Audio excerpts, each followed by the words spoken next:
For many times I was laughed at and not believed in, but it was still a kid with a dream and a belief in himself. I feel I still have room to improve. I still set goals for myself to strive for. I'm never complacent with what I've achieved. We have money, we have everything, we have fame. But the most important thing is the family. Keep your family healthy, good, and take care of your family, because this is the most important thing in the world. Failing to prepare was preparing to fail. The night before a game, I ate the same food. I went to bed at the same time. I got up, I ate the same breakfast. Some people call it superstition, but it's a routine. I went on the courts with just a ball and a racket and a hope. Because you might be actually not feeling great physically or mentally, you're drained, but the confidence somehow gets you through. And when you don't have confidence, that's then when you have to sort of trust all the hard work you've done, and you have to keep on working hard so success comes back. I make mistakes, but I strive every day to be a perfectionist. Set yourself a definite goal and work hard toward that goal, and don't let anything or anyone stop you in the process, no matter what it is. I didn't really care about the standings or, the perception of my style or whatever, as long as I could keep learning these new tricks. And so as I was successful in competition and winning a lot of the events, my job was just to keep getting better. All of you, I know you got him. I know you got him picked, but the man's in trouble. I'm gonna show you how great I am. People perform better when there's no safety net. People perform better in sports and everything else if you don't have a plan B. We were down 1-0, and if you walked into our locker room at halftime, you thought we were up 3-0. Nothing external can defeat the internal. The only thing that can take someone down or break you down is internal. Nothing external is strong enough. You just never give up, because you never know what can happen. You never know who you can inspire and who you can influence. I'm not going to go out and say I'm the greatest this or that. I was a kid with a dream. That's it. You have to fail in order to climb that ladder. You are fighting the greatest fight of all times. And I fought because I knew it was not doomed to be a losing fight. It couldn't be a losing fight. As long as you believe in what you're doing and you're doing things you love to do, then you can go out there and be the best at it. And that's, that should give you a lot of enjoyment, fulfillment in your life. Always keep an open mind that there's something out there for each and every one of you. And it's up to you to go out there and find your niche. You learn just to stick with it. I mean, there's lots of days where you don't really feel like doing it, or you don't feel like grinding it out, and you got to do it. Those are the highs and lows of being an athlete, and if you want to feel those highs, you got to go through those lows every now and then. This time when you run and you just want to stop, you just want to give up, like, to hell with this, I just want to go home. This day when you get up and you know what, you have a training today, you know it's going to be intense, and you're like, oh God, I don't want to go today, but you got to go. When you play sports and you're committed to something, the commitment, the responsibility of showing up to practice on time, to being there for your teammates, to listening to your coaches, it's a responsibility that you have when you're playing with a group, that you have to hold your end of the bargain. When you have to make a putt, you make a putt. You have to hit this shot, you hit the shot. You just sort of like drop into another zone, and you block out everything. Sometimes the will can outdo the skill. And sometimes a fella's will is stronger than the man who's actually better physically, and the determination and weakens the other man just to see him so determined.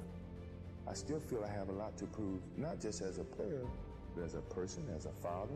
When I get to a point where I feel I can improve as a player, I walk away from the game. I am the greatest.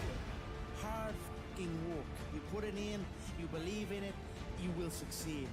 Everything was done to try to learn how to become a better basketball player. Everything. And so when you have that point of view, then literally the world becomes your library to help you become better at your craft. Some of the best athletes, the greatest athletes in the world, do things when they're uncomfortable. You just have to stay calm, because it's not finished to the last point, no matter how close you get.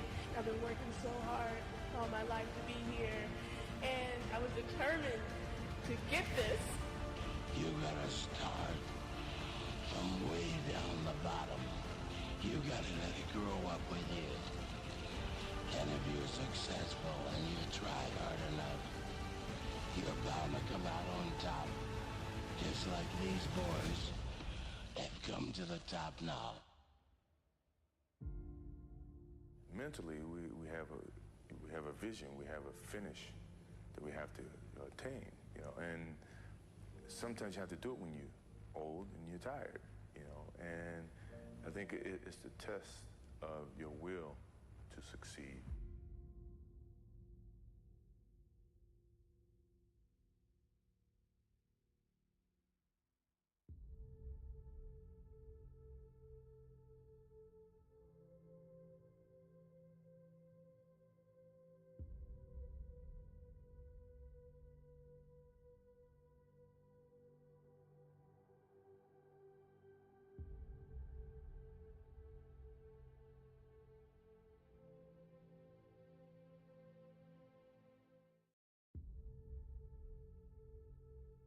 For many times I was laughed at and not believed in, but it was still a kid with a dream and a belief in himself. I feel I still have room to improve. I still set goals for myself to strive for. I'm never complacent with what I've achieved.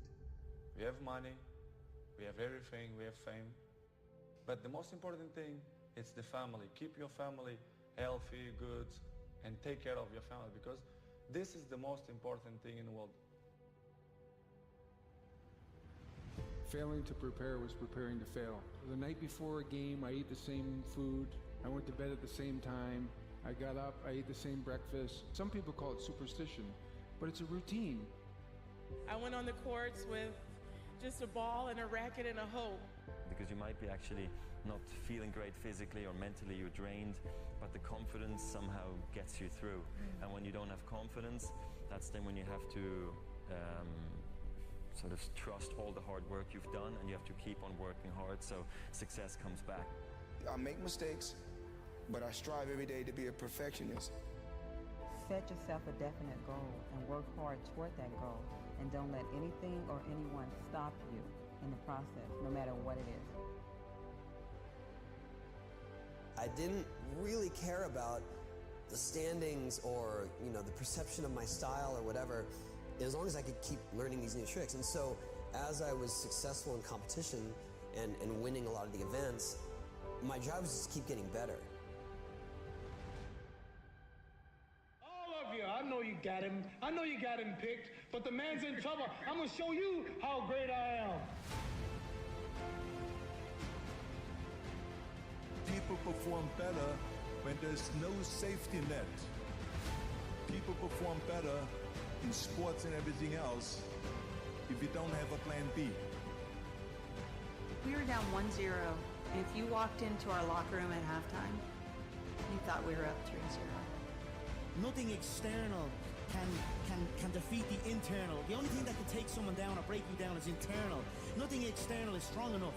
You just never give up, because you never know what can happen. You never know who you can inspire and who you can influence. I'm not going to go out and say I'm the greatest this or that. I was a kid with a dream. That's it. You have to fail in order to climb that ladder. You are fighting the greatest fight of all times. And I fought because I knew it was not doomed to be a losing fight. It couldn't be a losing fight. As long as you believe in what you're doing and you're doing things you love to do, then you can go out there and be the best at it. And that's, that should give you a lot of enjoyment, fulfillment in your life. Always keep an open mind that there's something out there for each and every one of you. And it's up to you to go out there and find your niche. You learn just to stick with it. I mean, there's lots of days where you don't really feel like doing it, or you don't feel like grinding it out, and you got to do it. Those are the highs and lows of being an athlete, and if you wanna feel those highs, you got to go through those lows every now and then. This time when you run and you just want to stop, you just want to give up, like, to hell with this, I just want to go home.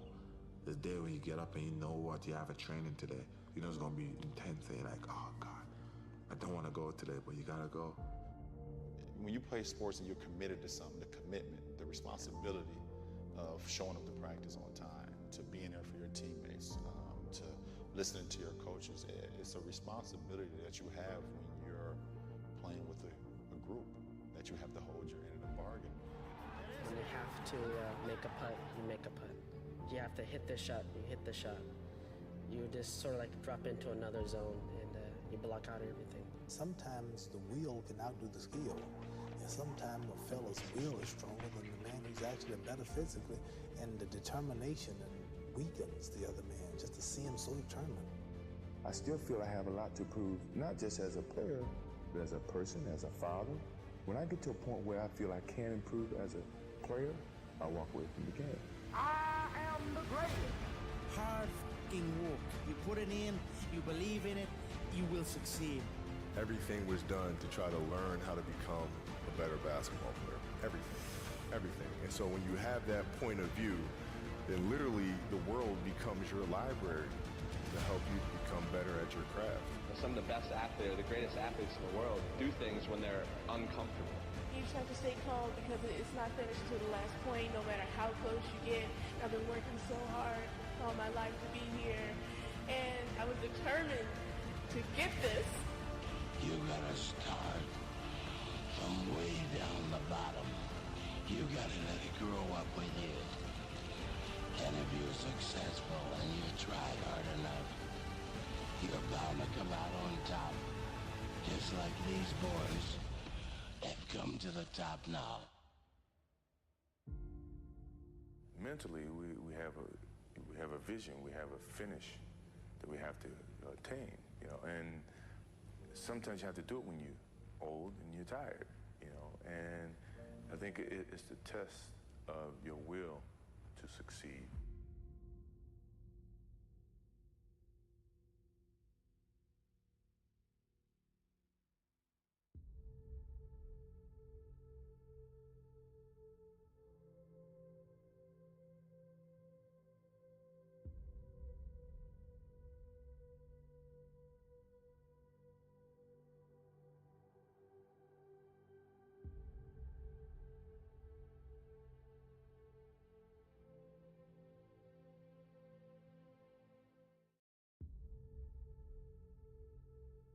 For many times I was laughed at and not believed in, but it was still a kid with a dream and a belief in himself. I feel I still have room to improve.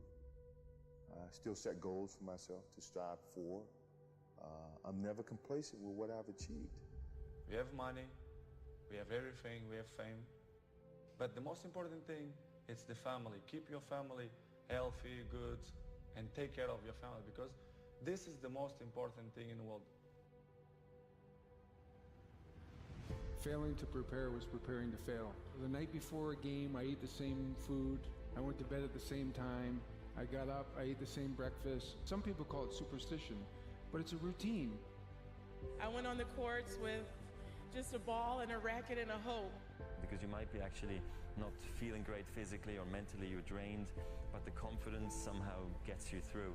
And when you don't have confidence, that's then when you have to sort of trust all the hard work you've done, and you have to keep on working hard so success comes back. I make mistakes, but I strive every day to be a perfectionist. Set yourself a definite goal and work hard toward that goal, and don't let anything or anyone stop you in the process, no matter what it is. I didn't really care about the standings or, the perception of my style or whatever, as long as I could keep learning these new tricks. And so as I was successful in competition and winning a lot of the events, my job was just to keep getting better. All of you, I know you got him. I know you got him picked, but the man's in trouble. I'm going to show you how great I am. People perform better when there's no safety net. People perform better in sports and everything else if you don't have a plan B. We were down 1-0. If you walked into our locker room at halftime, you thought we were up 3-0. Nothing external can defeat the internal. The only thing that can take someone down or break you down is internal. Nothing external is strong enough. You just never give up because you never know what can happen. You never know who you can inspire and who you can influence. I'm not going to go out and say I'm the greatest this or that. I was a kid with a dream. That's it. You have to fail in order to climb that ladder. You are fighting the greatest fight of all times. And I fought because I knew it was not doomed to be a losing fight. It couldn't be a losing fight. You know, as long as you believe in what you're doing and you're doing things you love to do, then you can go out there and be the best at it. And that's, you know, that should give you a lot of enjoyment, fulfillment in your life. Always keep an open mind that there's something out there for each and every one of you. And it's up to you to go out there and find your niche. You learn just to stick with it. I mean, there's lots of days where you don't really feel like doing it, or you don't feel like grinding it out, but you got to do it. You know, those are the highs and lows of being an athlete, and if you want to feel those highs, you got to go through those lows every now and then. This time when you run and you just want to stop, you just want to give up, like, to hell with this, I just want to go home. This day when you get up and you know what, you have a training today, you know it's going to be intense, and you're like, oh God, I don't want to go today, but you got to go. When you play sports and you're committed to something, the commitment, the responsibility of showing up to practice on time, to being there for your teammates, to listening to your coaches, it's a responsibility that you have when you're playing with a group, that you have to hold your end of the bargain. When you have to make a putt, you make a putt. You have to hit the shot, you hit the shot. You just sort of like drop into another zone and you block out everything. Sometimes the will can outdo the skill.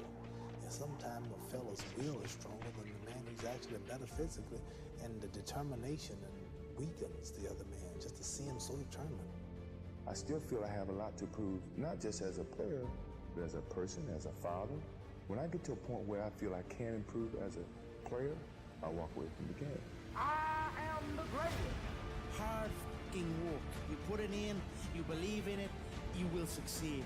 Everything was done to try to learn how to become a better basketball player. Everything. And so when you have that point of view, then literally the world becomes your library to help you become better at your craft. Some of the best athletes, the greatest athletes in the world, do things when they're uncomfortable. You just have to stay calm because it's not finished to the last point, no matter how close you get. I've been working so hard all my life to be here, and I was determined to get this. You gotta start from way down the bottom. You gotta let it grow up with you. And if you're successful and you tried hard enough, you're bound to come out on top, just like these boys have come to the top now. Mentally, we have a vision, we have a finish that we have to attain, you know, and sometimes you have to do it when you're old and you're tired, you know, and I think it's the test of your will to succeed.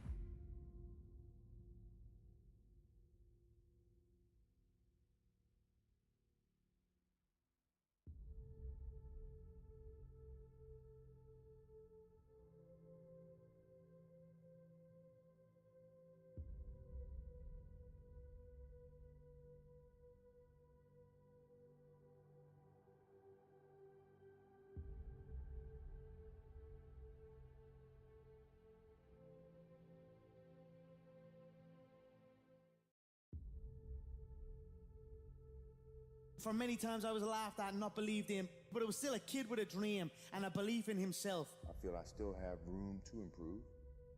I still set goals for myself to strive for. I'm never complacent with what I've achieved. We have money, we have everything, we have fame. But the most important thing is the family. Keep your family healthy, good, and take care of your family, because this is the most important thing in the world. Failing to prepare was preparing to fail. The night before a game, I ate the same food. I went to bed at the same time. I got up, I ate the same breakfast. Some people call it superstition, but it's a routine. I went on the courts with just a...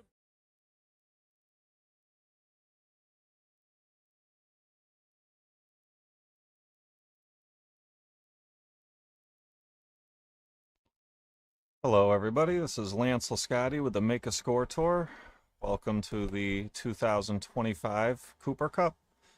This is the second semifinals. Team Hill is awaiting the winner in the finals.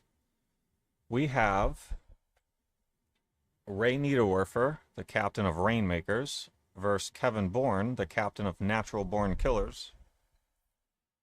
We are opening up here with 9-ball, race to 6, team event.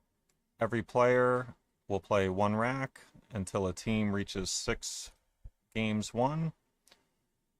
The overall format is a race to 7 sets. So Kevin Bourn to start it off. Kevin's got a really good 9-ball break. I play him quite a bit on this table, and usually breaks very well. Ooh, he scratched though. Good break, but lost the cue ball. And that's going to bring up Ray.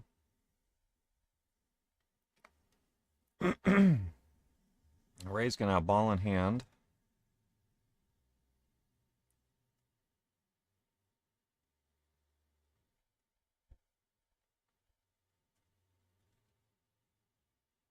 Pretty good looking layout here. All the balls are open. He's got a pretty good chance here.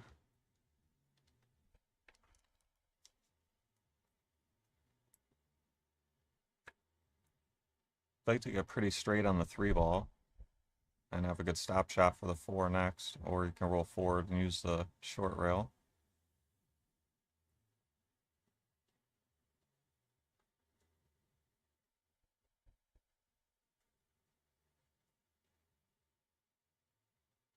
So 6-ball. Where is he going to play the 6? He got a little straight on the 4. He may be able to draw back for the 6 in the side pocket next or the top right corner. He's going to go forward, high left, and try to play the 6 in the bottom left next. And he hit that pretty sweet, a little short, but he's still okay. He's got to come up table a little for the 7 in the side, but he doesn't want to scratch in the side, on the right side where he's shooting from. Good, he hit that really well. Well controlled.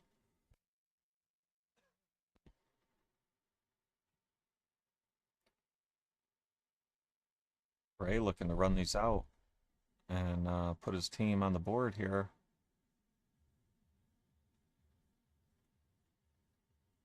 Well done there. He can choose which corner to play this 9. He can go high left and play it in the bottom left, or he can go high right and play the 9 in the same pocket as the 8. Kind of player's choice here. I usually like to go and play the 9 in the same pocket. Yeah, he does too. If you're straight or straight-ish, then it's not bad to put the high inside on it, but you always want to go with the grain if you can, so the right-hand English is more natural. And Ray, with ball in hand, runs out from the 1, puts his team up 1-0. And let's see. All right, so next up should be, take a look at my cheat sheet here. Should be Jose Soto for Rainmakers and Tim Hurley for Natural Born Killers. I'm going to switch back and forth here because I want to see if there's a delay between the cameras. I might have to put a manual delay on one of them so they sync up a little better. Yeah, this is looking maybe about 5 seconds. All right, he put the template on. 2, 3, 4, 5, 6, 7, about 7-second difference. So after this match is over, I'm going to go out front and make a slight adjustment there, because as we see, the 2 cameras are just a little out of sync here, about 7 seconds. So I'm going to do my best to fix that, guys, after this match is over. All right, so Jose Soto versus Tim Hurley. Rainmakers won the first rack. They are up 1-0 in this opening race of 6. Every match after this is a race to 5. This team match is a race to 6 because it includes all 6 players. The alternate is included.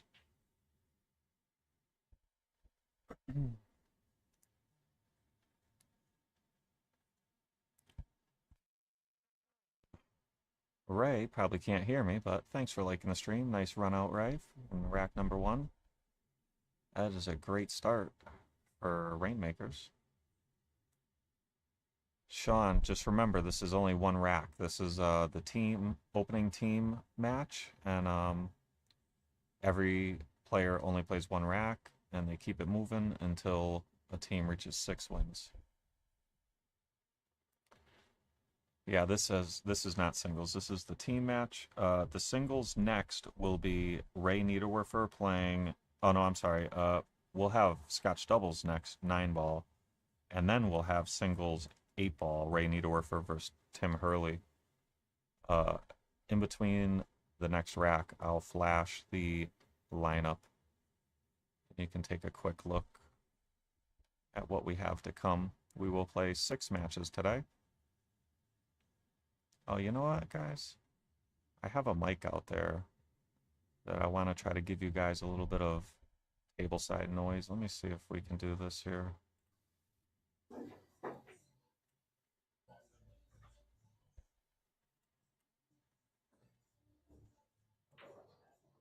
Oh yeah, there we go with the delay again. Yeah, that's gonna try to fix that after this match.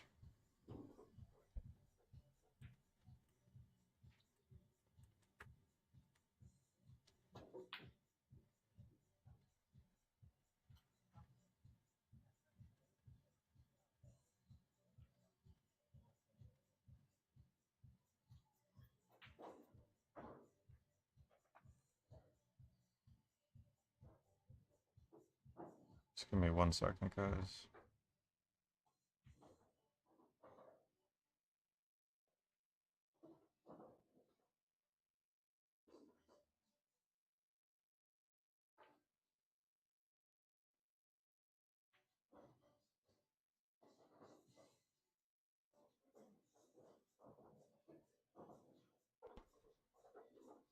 Just give me 1 second.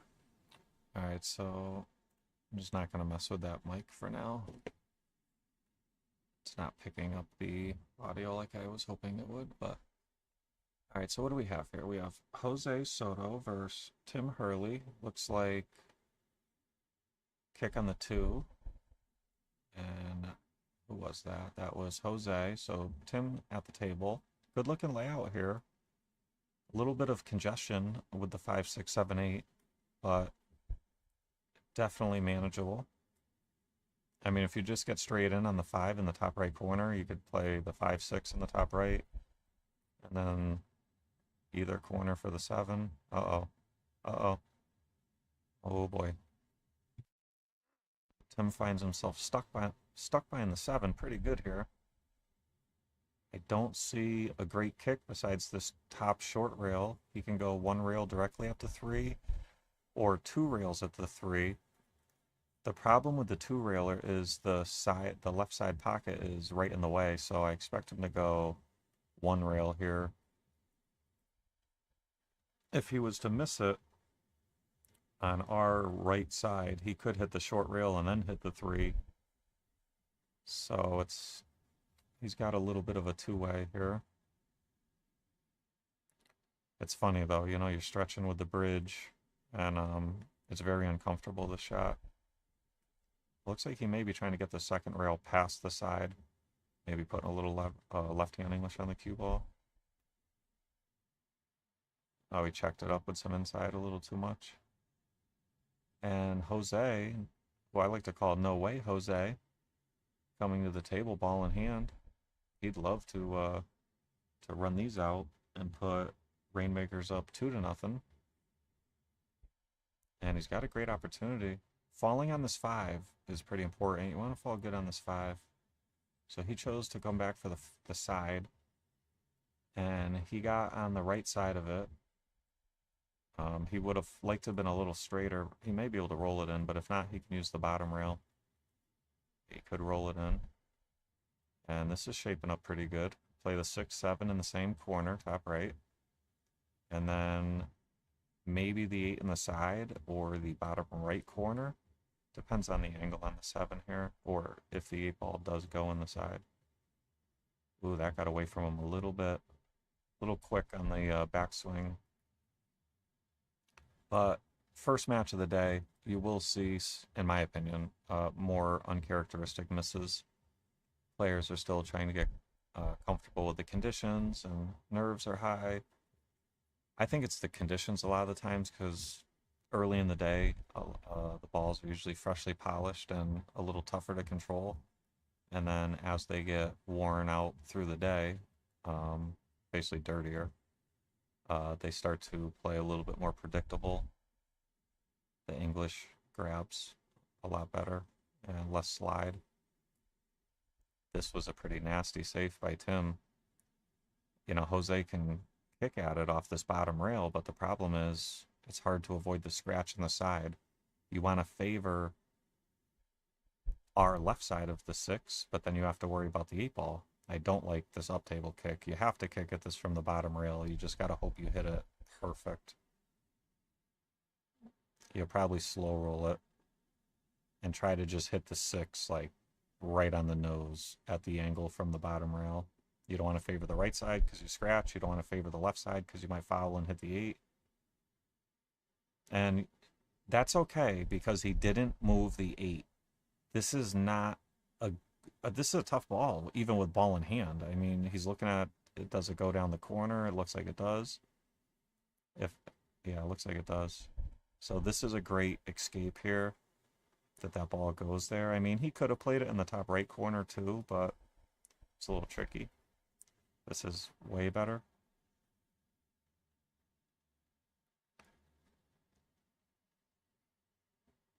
Good shot there. Yeah, so Tim looks like he's going to run these out. Not much stopping him here. Roll the 7 in. And should have a angle going from the 8 to the 9. Let's see. Put some follow on it and come off the rail a little bit more. Even if he's got an angle on the top side of the side pocket, he can put some high right on it and come across the table for the 9 in the bottom right next. He could just roll this in and take the 9 from there. I like to get a little greedy here. Like that. That's the shot, in my opinion. I don't like just cinching the 8 and taking the position on the 9 the other way. I like this. And Tim looking to pocket this 9 and tie up the score 1-1. Watch outside pocket, he's okay. Just like that, 1-1. That's going to bring up Brandon Ryan for Rainmakers and Heath Desso for Natural Born Killers.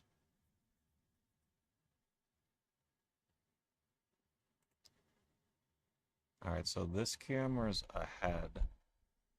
So I have to delay the side. Oh no, I have to, yeah, delay. I have to delay, I gotta remember this, the side camera roughly 7 seconds in between matches here. All right, I'm gonna time it again from the time he places the 2 ball. The time he releases it. 1, 2, oh no, I went the other way. Oh yeah, I still could have done it. All right, Heath to break. All tied up 1-1. Scorekeeper is slacking.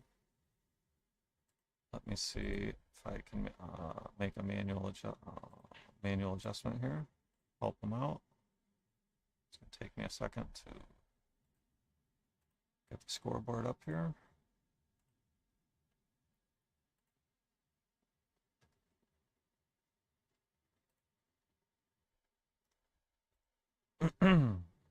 Yeah, Tim won the last one, so that brings us to 1-1.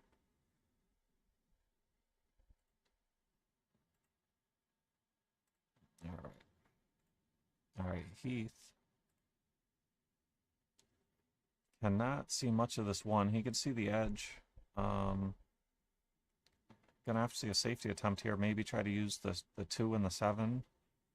He'd like to bump the 8 with the cue ball if he could to kill its momentum. Yeah, or the 4. If he had hit that 4, it would have been good. So he's going to give up a look on the 2. Balls lay pretty good. Not. Yeah, they lay pretty good. Once you get to the 7, 7, 8, 9's automatic. 1 to the 2 is not super easy though. He'd like to play shape for the 2 on the side, but it's pretty straight on the 1. Maybe he can draw out if he's dead straight. Cue ball can get away from me here though. Yeah, see with the polish. That's what I mean by the conditions early on are a little tough. Later in the day, that cue ball is not going to whip back that much. And he's got to look at the 2, but man, this is tough. This is long and cue ball stuck to the rail. Hit it pretty good, not a bad attempt, but he did hang it. And now Heath with a great opportunity.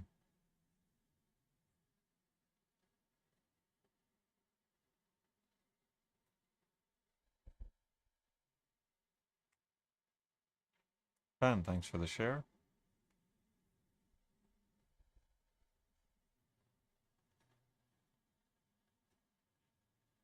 Josh, all that wax, yep. You know, polish, wax, it's all the same. It just makes super slick conditions. The cue ball takes off on you.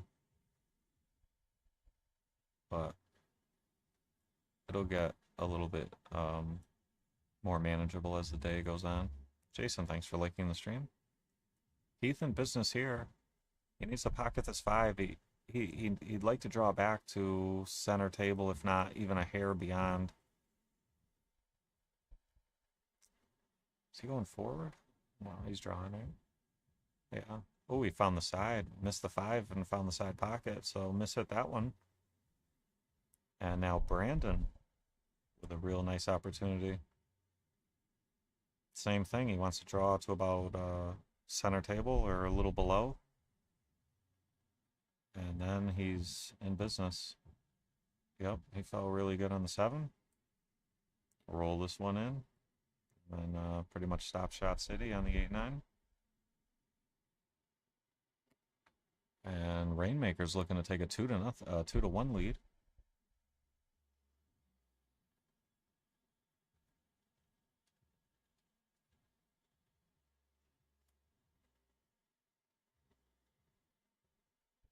Taking care of business.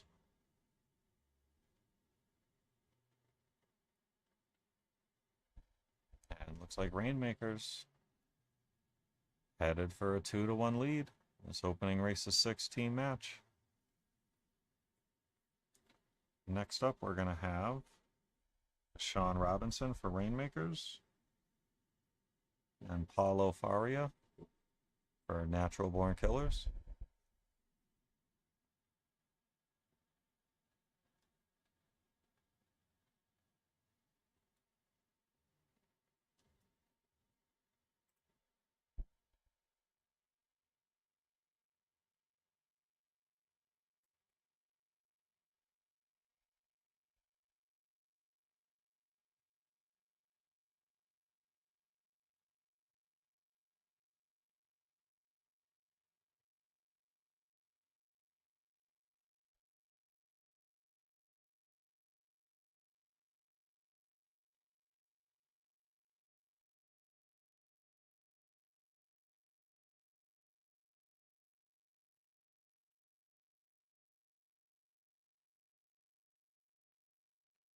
With Sean to break.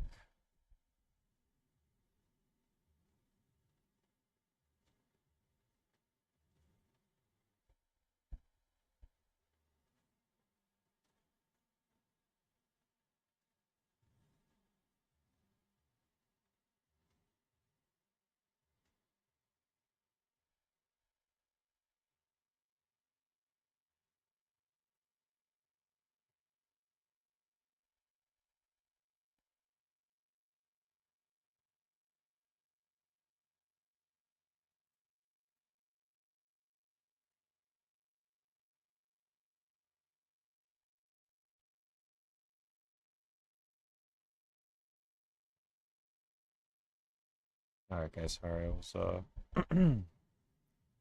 trying to get the scorekeeper out there. Alright, Vashon, ball in hand.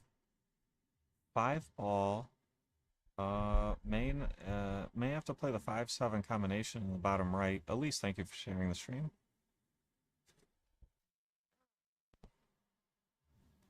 Even this 3 to the 4 could be tricky here. He's gonna have to just roll forward and definitely overroll that one. It's gonna have to play. I think he's playing safe. Maybe he can cut it in. Oh yeah, safe. Watch out, cue ball. He's okay. This 3-9 ball might be worth taking a swing at, especially with the 5 not laying good. May be able to even drag the cue ball over in between the 5 and 7-ish area for a backup safety. Yeah, this has some two-way to it. If you were to miss the combo, it shouldn't hang up or anything. So worth taking a shot at. And may have gotten safe as well. If not, certainly did not leave an easy shot. Matt, thank you for liking the stream. We're live on Facebook and YouTube for everybody out there. Obviously, YouTube is a little bit easier to get on your TV. Facebook's better for the phone. Well, maybe not better, but equivalent. I like YouTube better because you can zoom in a little bit better, and both of them you can rewind, so they're equal there. But got to give YouTube the slight edge because better for TV at home, and you can zoom in, which I think's nice. And Paulo, I just missed it, but played a nice 3-9 combination. Great shot there. And next up, we will have Mike Wyatt versus Frank Gaetani. Frank's break. All tied up 2-2.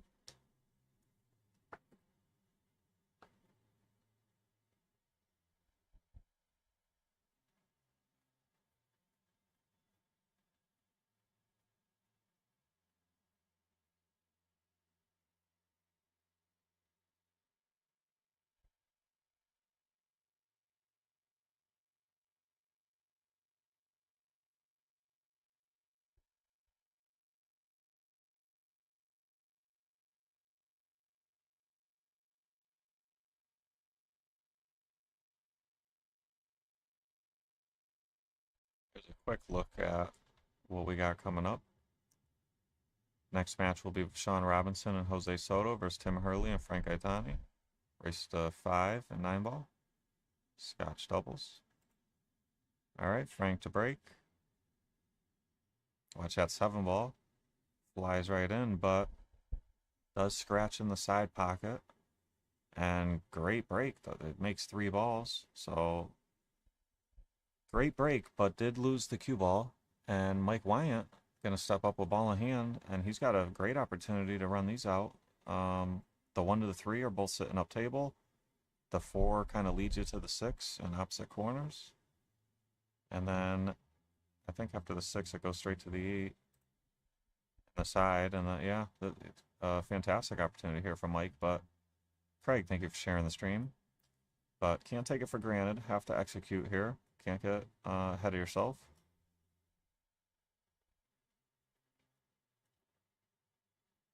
Probably going high left here around the 6. Yeah, good shot.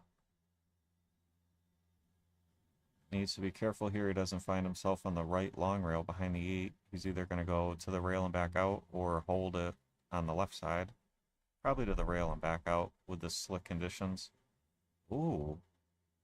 He missed the 4, and it didn't look like he hit it poorly, but the pocket did not take it. And now Frank with an opportunity. I don't think he expected to have a trip to the table here, and so he's going to love this because he's got a good look too. I think he can just roll this in and have a look at the 6, and then you got the 8-9 in pretty good areas here. So big opportunity for Frank. if it's too steep of an angle, you could go to the top short rail and back out, but then you gotta just be wary of the 8-ball.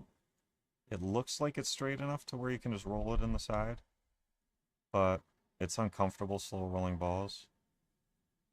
So he may opt to try to go to the rail. Yeah, he did.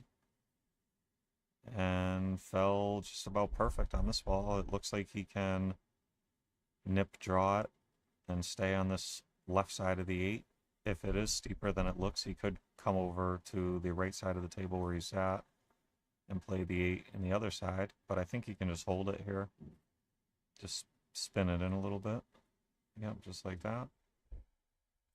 And looks like now probably follow forward to the right long rail. Maybe a little bit of right hand English, but I don't even think he needs it. Just cheat the pocket a little bit and should have a great look at the 9. Yep, good shot. And Frank looking to put Natural Born Killers ahead for the first time.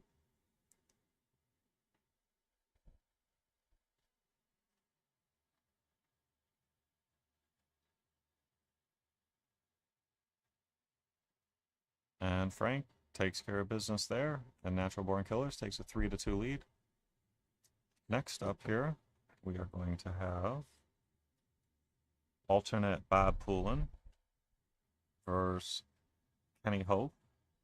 I'm not sure who, I gotta see. So in the team match, they don't have to put the players out in the draft order. So just because it's the last player doesn't mean it's the alternate. I do believe that somebody told me Bob was the alternate on Rainmakers, but nobody clarified to me who's the alternate on Natural Born Killers. I don't know if anybody in the chat is aware. It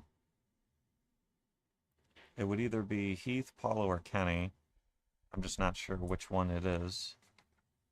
And it really doesn't matter much because the alternate, the rule has changed through the years. It used to be the alternate could only replace a player if they couldn't make it. And then it went to the alternate could replace a player, but they had to replace them for the remainder of the entire event. And then now it's currently, you can put the alternate in at the beginning of any match you want for any player you want, and they don't have to replace the player for the entire event. It's just in for that match and then out. So, who was it? Carlton, I think it was, just commented saying Heath is the alternate. So Bob is the alternate for Rainmakers, and Heath is the alternate for Natural Born Killers. Thank you for that, Carlton. And Kenny, he can see the 1, but I don't know if he can cut it in. Maybe he could bank it in. I think safety's the play here. He could bank the 1 back towards him and then hide on the left side with the cue ball. Might have found a window here. Yeah, a little weak with the cue ball. He wanted to keep going and get coverage behind the 4-5-2, or even the window, and the 3 would have provided protection. But a lot of congestion here. This is not going to be a tic-tac-toe run out. He can pocket the 1 and then play the 2 in the top left corner next. Yeah, this is okay. You can still pocket the 2 or play a combination, but your cue ball's a little wild here. You know, you pocket the 2 on the top left, cue ball probably bumps the 4, and then is a little unpredictable after that. And it's not a hanger to even make the 2 either, so pretty difficult here. He's just going to play, oh, need a rail. All right, he got it. I like that decision there. He said, you know, it's a little wild to try to pocket this 2. It's tough to make the ball, tough to predict the cue ball, tough to get position. I'm just going to play a good safe. Maybe he plays a 2-9 combo next. Maybe he tries to go for 3 fouls. Either way, he's in the driver's seat. That was a smart decision. He knew he'd execute it, that not much bad could happen. If Kenny steps up and makes a phenomenal jump shot, you just say, great shot, Kenny, you know. I think that was a very clever shot by Bob. Kenny with a great jump shot, well controlled, hit the ball square. And may have gotten a reward. Bob can definitely see the 2. I don't think he can see enough to pocket the ball. So Kenny with a reward for a great jump shot. Tough to play safe here, too. You can just roll the 2 to the bottom rail and maybe get coverage. Oh, I see. That's not bad either, but he wanted the 2 to keep going up to that 6 ball. Kenny can pocket this in the side, maybe the corner, but if not, he definitely has the side. Problem is the cue ball. Cue ball is going up table. If it bumps the 7, you're in trouble. Oh, he held it really nice, but he did miss a 2. Not a bad leave, though. I mean, what does Bob do here? Maybe you have a bank at the bottom left corner. You'd like to play safe, but there's not really any great ones here. Yeah, he went in on the bank and tried to... Basically, I think he tried to play a 2-way there. It had some safety possibilities there, but he did give Kenny a shot. And the 3 ball does go on the left side next, so Kenny pretty much just has to focus on pocketing the 2. Jack up a little bit, try to play a stop shot. Lost the cue ball a little bit, but I think he has the corner. Yeah, he does. He has the corner. He's okay. The 6 ball's a problem, and the right side pocket's a problem. He'd probably be better off just staying below the 6 and taking a back cut on the 4, just like that. Because of where the 5 lays, it's okay to take this back cut, because it leads you to good shape on the 5 next. So, great shot there. And now he's got a nice angle to pocket the 5 and float down table. He wants to be down table and have an angle on the 6 going up table for the 7 next. He wants to be straight or down table. He doesn't want to be up table. It's not the end of the world, but you always want to make your run out as easy as possible. He might be taking the corner here. He did. And now he does have an angle going down table. But it's so slight that he's just going to roll this in. And he's going to be maybe, 6 to 12 inches below the 6. Oh, don't want to be on the rail. But it's okay because he's got an angle. So he doesn't have to do much with the cue ball. Pocket this with some high English, maybe a little bit of left. And he should be okay on the 9. Yeah, just take your medicine on the 9, no problem. And Kenny looking to run out here to put Natural Born Killers up 4-2. And he gets it done. Natural Born Killers with a 4-2 lead.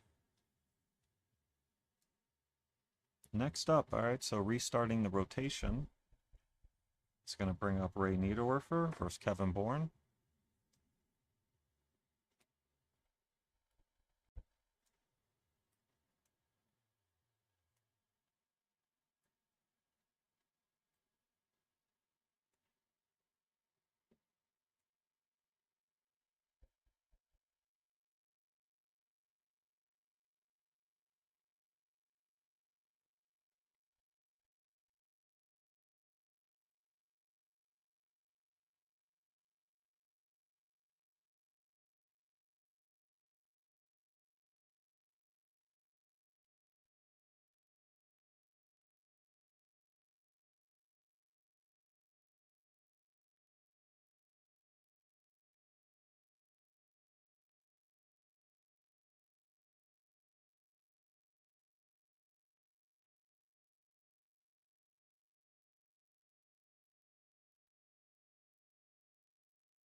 Yeah, I was just trying to time out the delay again. I got to fix that in between these matches here. One of the cameras is a little not quite in sync.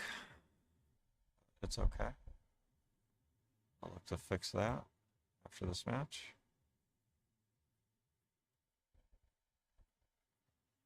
Ray with a successful break.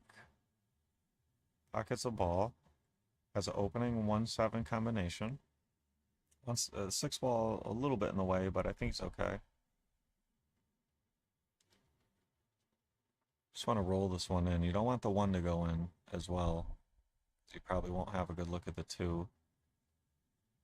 And overcut it a little bit. And Kevin with a nice opportunity. Looks like the 7 goes. It's hitting the fat part of the pocket, but I think he's okay. He could even go rail first if he needed to. But then you're not guaranteed a good look at the 1 ball next. Let's see what he does here. I think he can just play the combo. And the 1 should... Oh, he played the carom, okay. And coming out with a great look here. Can pocket the 1, roll down table for the 2. Give him an angle to go from the 2 to the 3 in the same pocket. He'd like to get straight on the 3, which would lead him to the 4. He's in business here. He's definitely in business. Ooh, fell a little flat here, but it's okay because you can just get straight in on the 3 for the top right corner. You just want to be straight on the 3 in the top right or the bottom right. Either way, not a huge difference as long as you're straight in.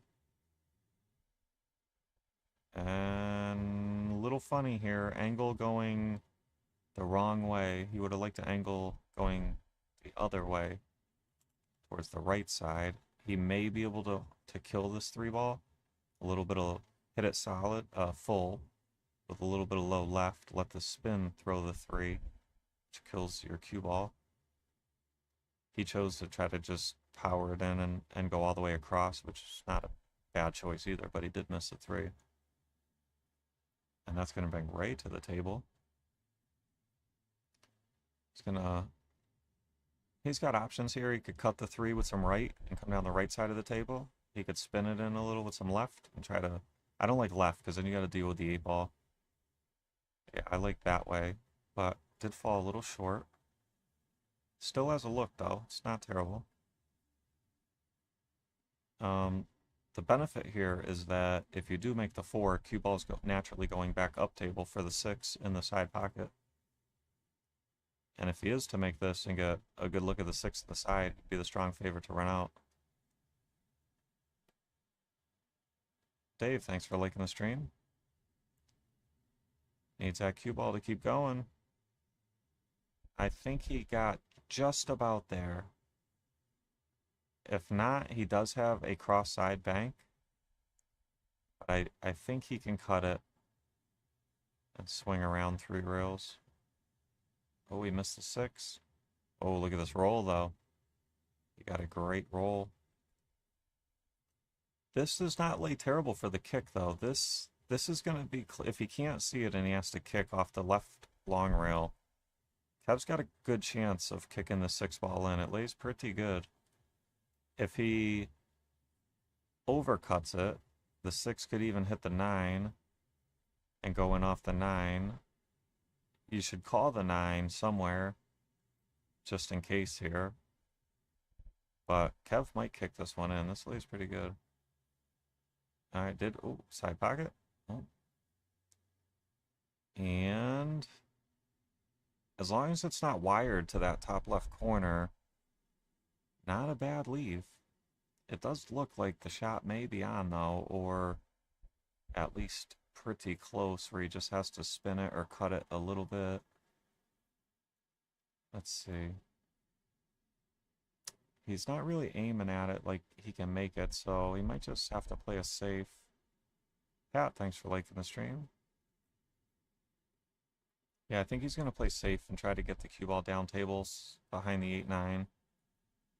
Maybe jack up with a little low or low left. And cut the 6, maybe like half a ball. He'd like to drive the 6 to the top rail if he can't pocket it. This is, yeah, he may be able to make this. Let's see. Yeah, he could. And great shot there with a pretty good look at the 8. Maybe a little bit of left-hand English. Come across the table, shoot the 9 in the same pocket. Just like that. Well done.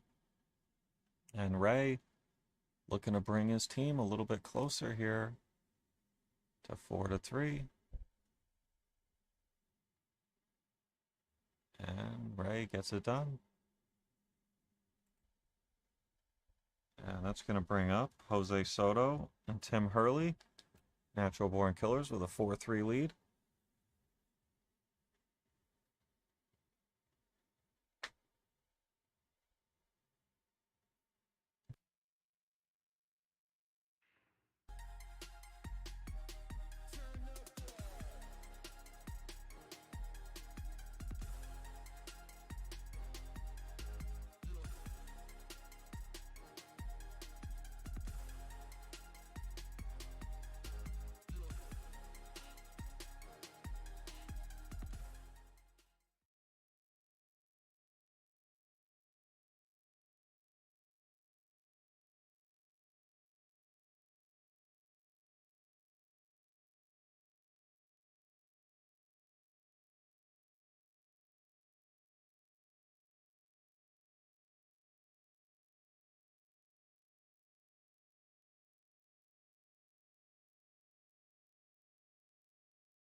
All right, Tim to break. Natural Born Killers with a 4-3 lead.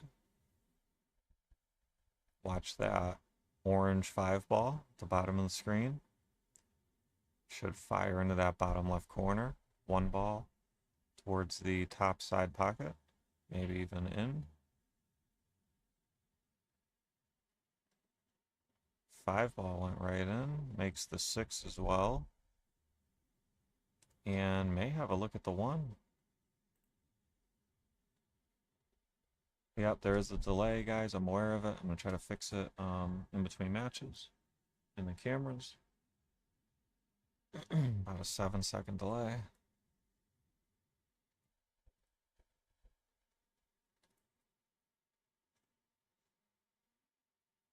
These balls lay pretty good here. You can pocket this 1, roll forward for the 2 on the side next.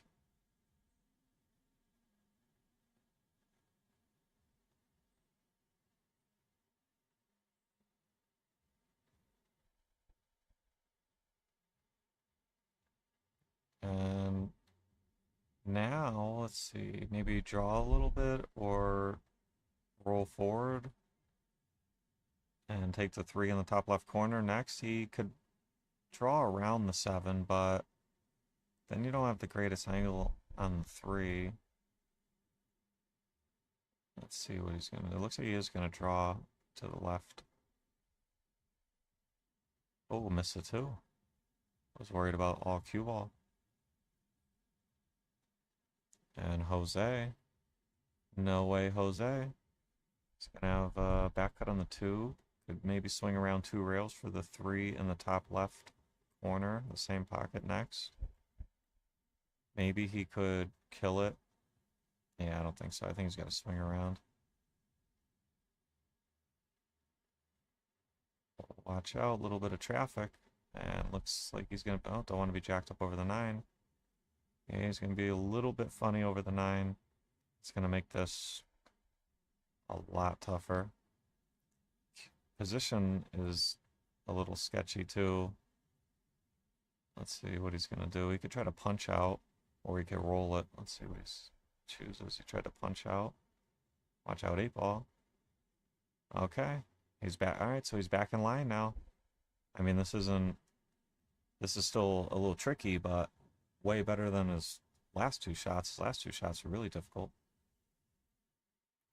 He'd like to probably go back and forth, just missing the 9 ball above it for the 7 in the top right next. Just like that. Would like to have gone a little bit farther, but he's okay. He can Use some low left, draw this to the left long rail, kill the cue ball, hold for the 8 in the side pocket next. If he was to overhit it a little bit, he should end up pretty good on the corner. May fall in the 50-yard line area. Yeah, I think he still has the cut in the side here. This is close to the 50-50. It looks like he can cut it in the side. Cue ball is a concern. Might be coming out a little hot.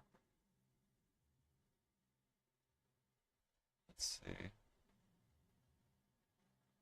If he cuts, yeah, he's going to cut it in the side. So cue ball is going to be the concern here, trying to keep it down table.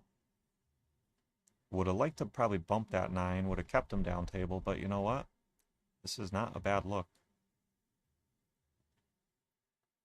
It's a little long, a little off angle. Definitely missable. It's not a hanger. But it's not a bad look.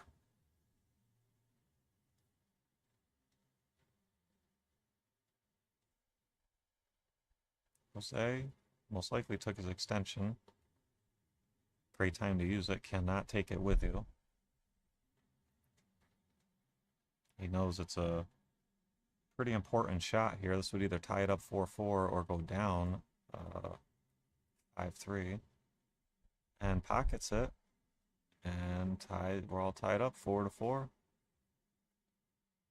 Next up will be Brandon Ryan for Rainmakers. And Heath Desso for Natural Born Killers.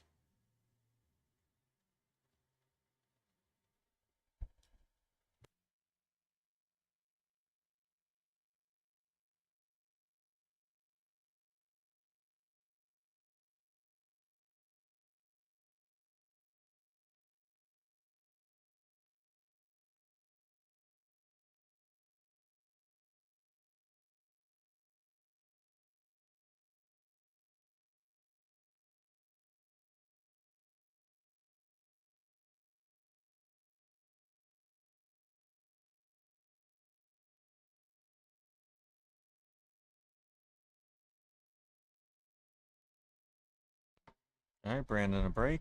Makes the wing ball. Lost the cue ball a little bit down table, but looks like he will have a pretty good look at a 1-5 combination in the top right corner. All tied up here, 4-4, opening match, race to 6, 9-ball team match. Both teams would really like to win the opening point and start with momentum. And every player feels it too, because every player was directly involved. If you're not involved in the point, you don't really feel it much, you know, because you didn't have any influence on it. But everybody is a part of the team event, the first team match, I should say. And, you know, so every player feels that win or loss a little bit. And Brandon starts off with a nice 1-5 combo. Little thin here on the 1. Cue ball could be tough to control. Oh, fantastic. Very well controlled. Now he's got a nice angle to pocket the 7 and not get stuck. I'm sorry, pocket the 2 ball and not get stuck behind the 7. And he wants a little bit of an angle to go from the 3 to the 4. And then once he gets to the 4, the 7, 8, 9 lays pretty good. Brandon with a great chance to run these out. These are the shots right here. 2 to the 3, 3 to the 4, 4 to the 7. And that's just about perfect. Because you want to get pretty straight on the 7, or you want to favor the left side of it. You don't really want to favor the right side close by the 8 ball. You don't want to be over there. I mean, you could play position for the 7 in the corner next, but you really want to play the 7 in the side. Yeah, that's perfect. So now, put a little low right on the cue ball. You use the right long rail. You come down to about where you're at now. Even more down table would be preferred. Closer towards that 9 ball. But he's going to have plenty of options as long as he pockets the 4. Yep. Well done. So now he can go high right off the left long rail.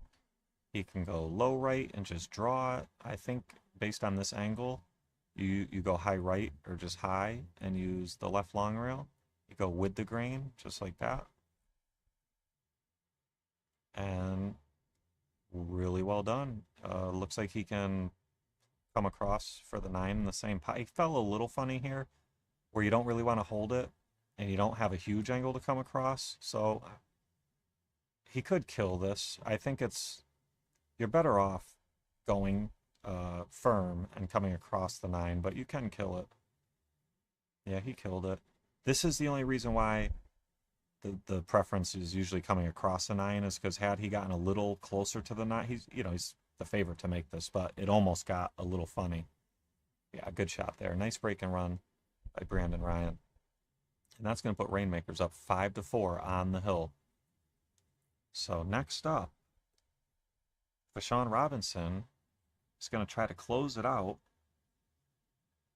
against Paulo Faria. Let's see whose break it is. That's pretty important. All these players, especially a 9-ball, have great chances of breaking and running. So having the break is very important in all the games, but especially in 9-ball.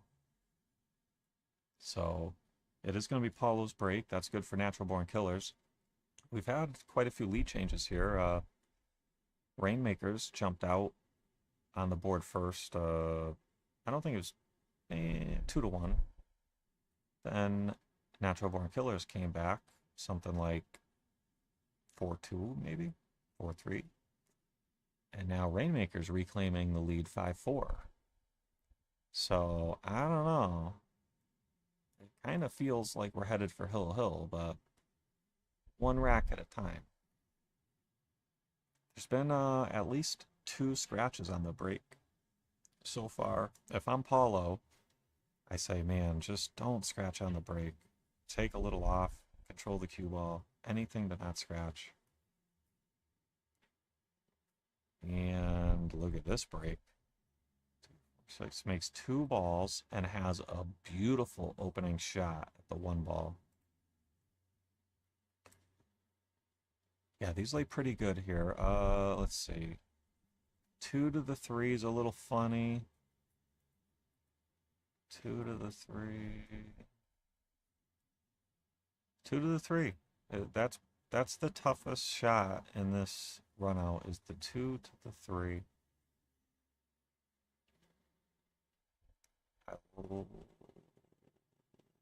Yeah, he doesn't want to be straight here and have to draw out of it. He'd like to go high right and use the bottom short rail. And depending on his speed, he'll have a shot at the 3 and the bottom left or the top left corner next. Look at this. Look at this. Wow, look at that speed. He fell great on this 3 ball. Now, does the 4 pass the 9 in the bottom right? I don't know if it does, but he can just draw back to where the cue ball is now for the 4 in the side pocket next. I think that's the move.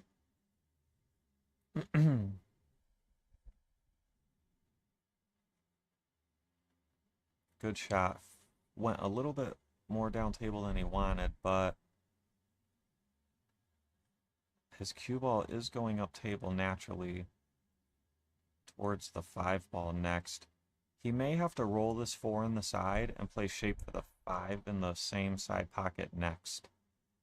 If he was to try to hold this, just roll it in and hold for the 5 in the corner next, he may fall kind of parallel on the 50-yard line.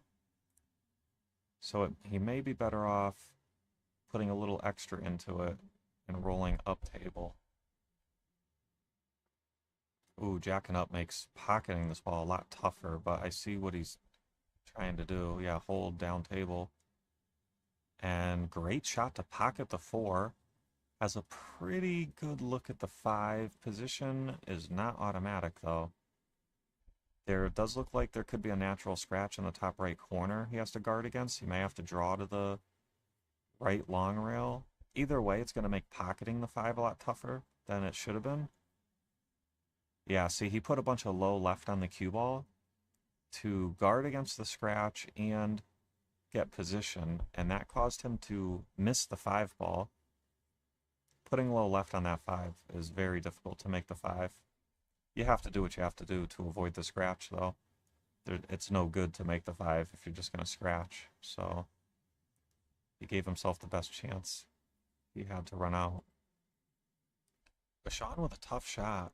Steps up, pockets the 5, and has a look at the 6. It's pretty thin, but he doesn't have to do much with the cue ball. If he pockets the 6, he'll have a great chance to run out and put his team on the board to win this opening match and put them on the board 1-0 in the overall race to 7 format. Great shot there, and fantastic speed on the cue ball. Bashan is going to get this done.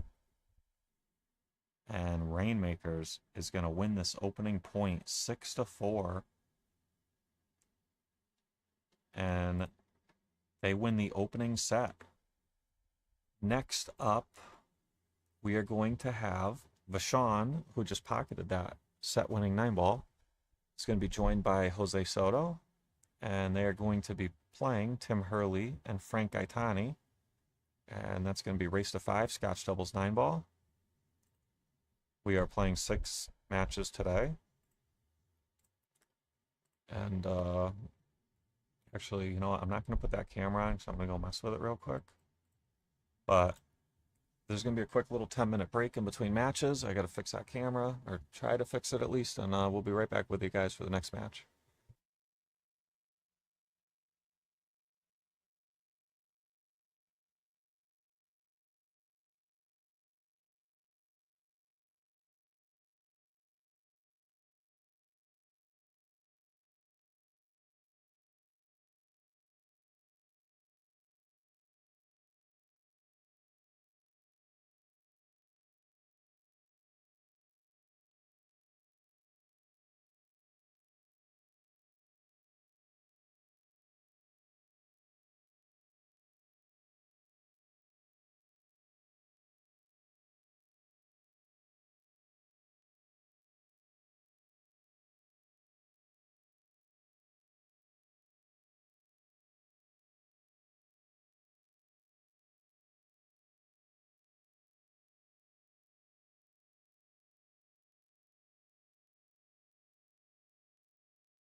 Alright guys, back in business. Let me just see if I got these cameras better in sync here. There's Justin, center table. Yeah, that's much better. It was about 7 seconds off before. Now it might be 1 second or so. Much better. Take a look at the upcoming action. So next match, upcoming match here will be Vashawn Robinson and Jose Soto versus Tim Hurley and Frank Gaetani. Scotch doubles 9-ball, race to 5. Rainmakers did win the opening point team event match, 6-4. So they are up 1-0 in this overall race to 7 format.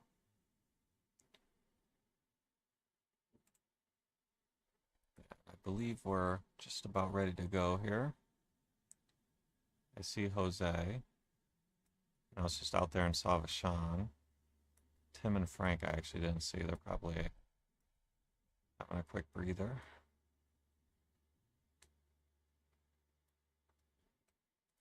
There's Frank.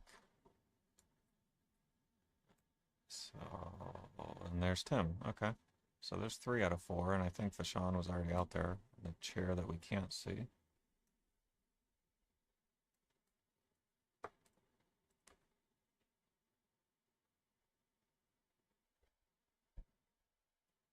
Oh, there's Vashawn at the bar. Okay, so there's all 4 in frame at least.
Alright, looks like they're about ready to go here.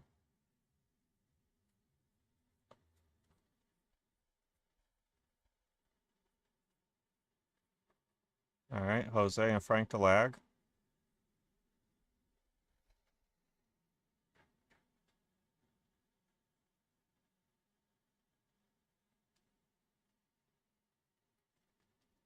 Looks like Jose's going to win the lag. And that's going to give Rainmakers the opening break.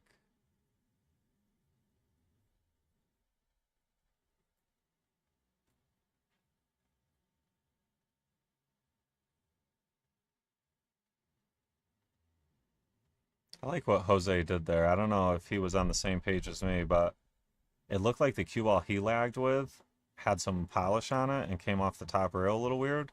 and it looked like the cue ball Frank lagged with was more natural. And he grabbed the one he lagged with and then swapped them. So I'm wondering if he noticed that too and said, you know what, I'd rather have the cue ball with less polish on it. I don't know why else he would have swapped them out there. Just a guess. Oh yeah, now we're in sync. We had about a 7-second differential before. Now we're good. All right. No way, Jose, to break. Watch that 7 ball fly into the bottom left corner. Right in there. Good break. Great cue ball control. Makes 2 balls. 6 ball may be in the way, though.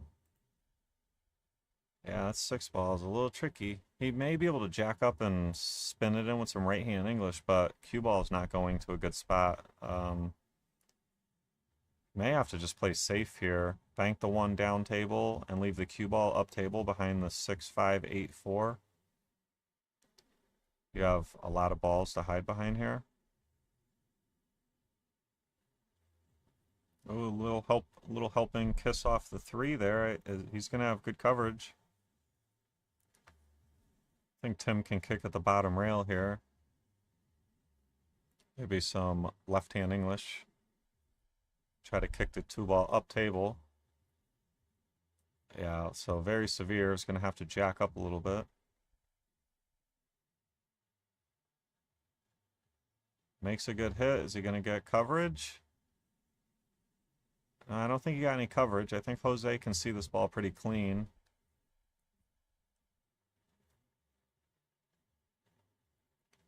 Position to the 3 to the 2 to the 3 might be a little tricky here, depending on the angle. Great shot.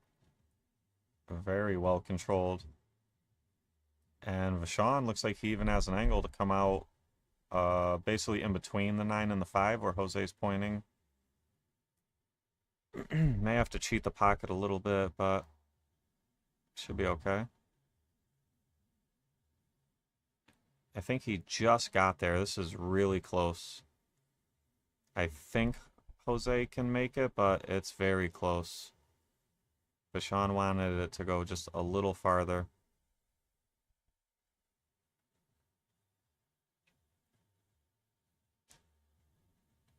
Let's see.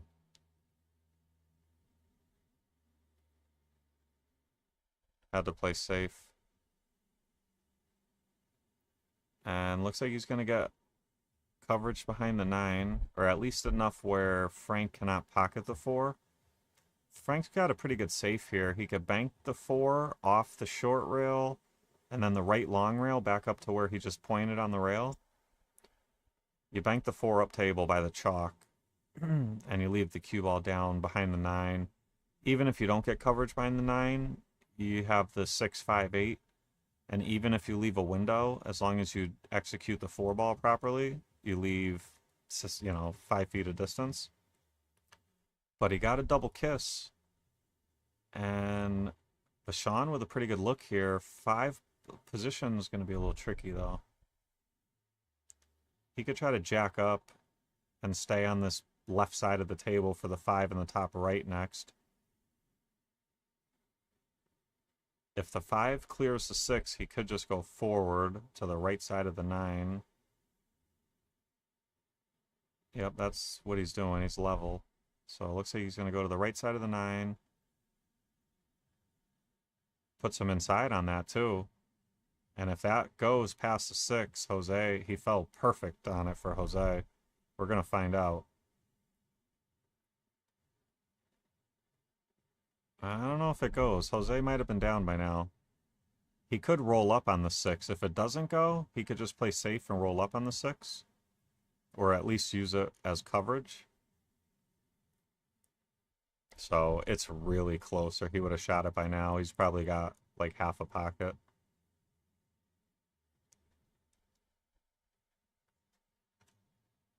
So he played safe behind the 8, and very well done.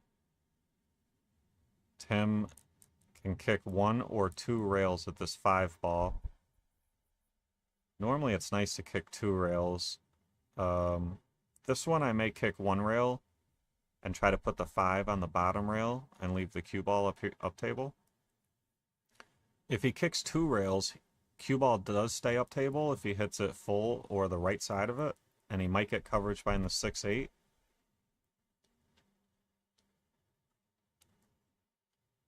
Yeah, that's the shot he played. He hit the wrong side of the 5. Had he hit it a little slower, though, it would have worked out good. And this isn't terrible. I mean, Vachon can pocket this in the bottom left for sure without scratching. Maybe the bottom right, but you have to worry about the scratch. But it's not easy. It's a tough shot. It's very missable. Cue ball looks like it does get around the 9 without contacting it. He doesn't really want to bump the 9. It probably wouldn't be terrible if he did. Great shot there. And that'll work. Jose can roll this in and bump the 8 towards the corner. If he was to make the 8 as well, it wouldn't be too good. But he may not be able to draw out of it. He may have to go into the 8 soft.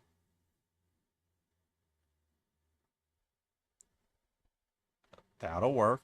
Great shot there. And Vachon's going to have a nice look at the 8 and a nice natural angle. He's got many options. He can come across the table to where Jose's pointing. If he could nip draw low left. I like what he's doing here, coming across the table. It's a lot more controllable, but he missed the 8. Did not see that coming. Vachon is going to wish he had another attempt at that one. And golden opportunity for Frank and Tim. Frank's got a nice look here at the 8. He can go high right 3 rails. You could go low left, but then you're flirting with the scratch on the side, so you're much better off going high right. The 8's close enough to the pocket where you feel pretty confident you'll make it. It's just cue ball speed. And he definitely overrolled that one by quite a bit, but he overrolled it enough to where Tim's got a pretty good look at the 9 in the side. Ben saying early nerves still. Yeah, for sure. Early nerves plus the balls are usually freshly polished and a little tough to predict and control early on. As the day goes on, it gets a little more predictable. This is a tester. This is a uncomfortable shot. At least he can bridge it pretty well. He doesn't have to worry about being stuck to the rail or anything. He looks comfortable, but it is a tough 9. Small side pocket from this angle. And he hit it perfect. And that's going to put Tim and Frank on the board 1-0.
All right, Tim to break.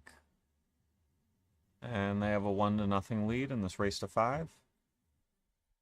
But Rainmakers has a 1-0 lead in this race to 7 overall format.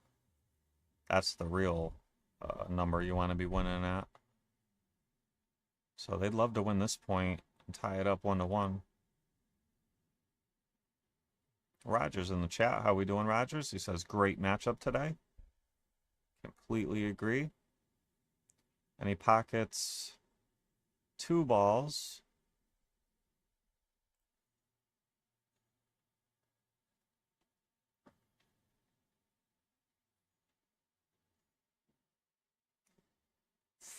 Pretty thin cut here. There is a safe. I think Tim's telling him, just play safe. Bank the 1, play your cue ball behind the 9. And I like it because it's hard to really sell out. The only way you sell out here is if the 1 ends up in front of the side pocket and you don't get behind the 9. At worst, you leave like a cross-side bank or something. Hopefully you freeze them behind the 9, but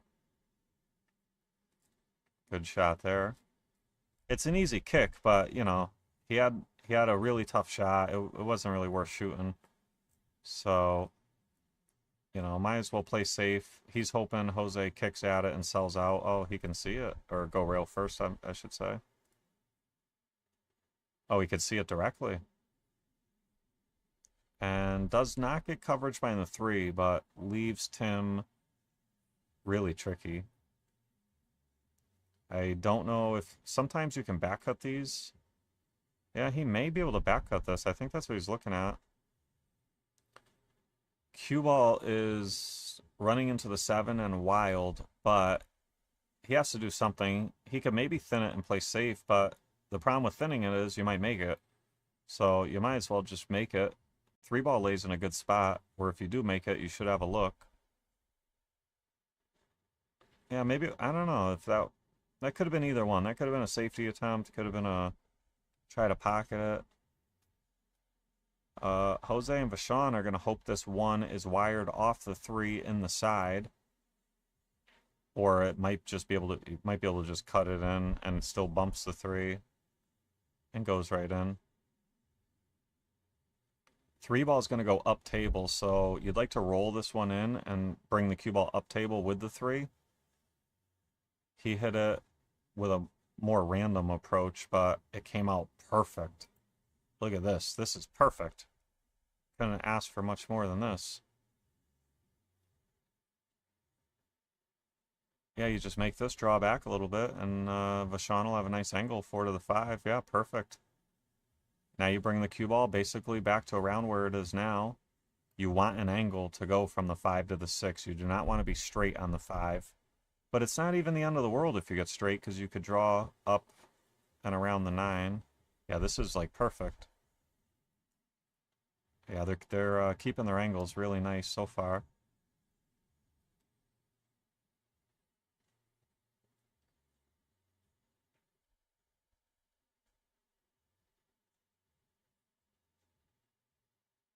Another perfect angle. You know, he's not straight. Vachon has a nice angle to pocket the 6, come off the rail.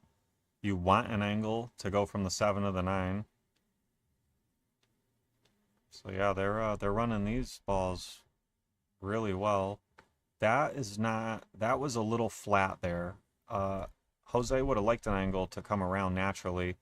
He's still okay. He can just follow and go off the short rail and back to about center table, or favor the right side even more. Yeah, nothing wrong with that, but they would have liked to have been a little closer to the 9, but it should be... Vachon should be able to take care of business here. There is a very small percentage of a scratch in the right side pocket if you just go follow here, or high right. Yeah, he's okay. Nice run out there by Vachon and Jose. And we're all tied up 1-1.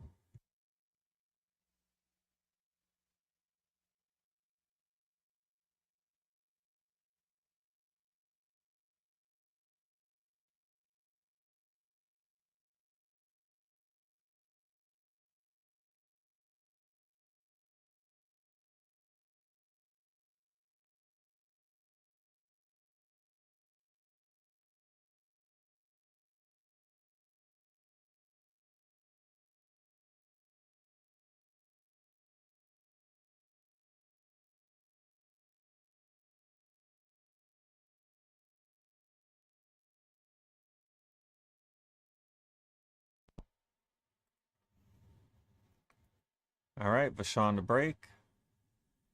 Let's watch this orange 5 ball, the bottom of the screen. Fly into the bottom left corner. 1 ball is going to want to go towards the top side pocket. Pockets the wing ball. 1 ball hits the point. 4 ball may be in the way. It's pretty close.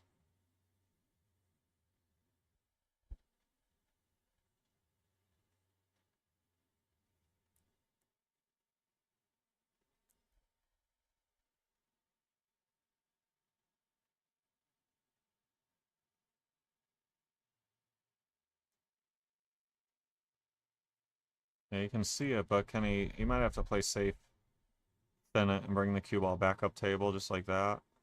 Did not want to run into the 8, but he did his job on the 1 enough to where he didn't leave Frank a hanger. Frank can cut this one in and go up table. If he's not feeling it, he can just basically play a stop shot, leave the cue ball there, bank the 1 up table, and try to get coverage by the big clusters up table. If he was to go in and cut it in, cue ball is going up table towards the 2 next. A lot of traffic, though. Cue ball is going to be a little tough to predict. He went for the shot and didn't give up much. I don't think Vashon can pocket this ball. It's mighty close. If he can't pocket it, Vashon would have a similar safe to Frank opportunity that he had, where it's pretty much a stop shot, and you bank it up table, maybe get coverage behind the 9. Let's see. He'd love to be able to pocket the ball. He took a swing at it. And similar to Frank, he didn't give up much. Tim has no offense here. This is going to be all safety play.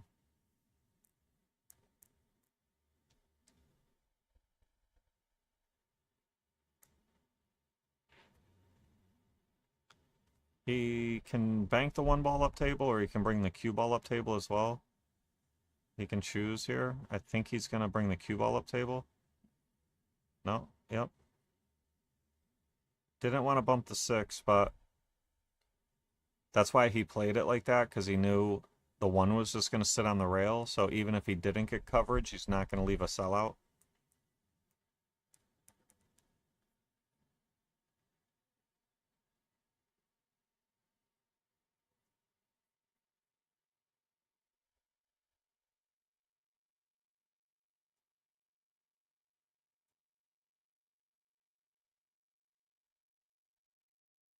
All right, another safe back.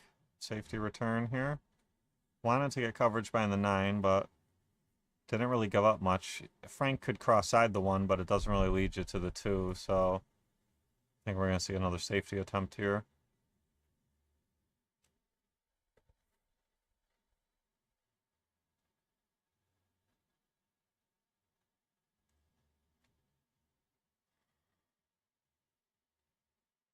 Hello, 9 ball.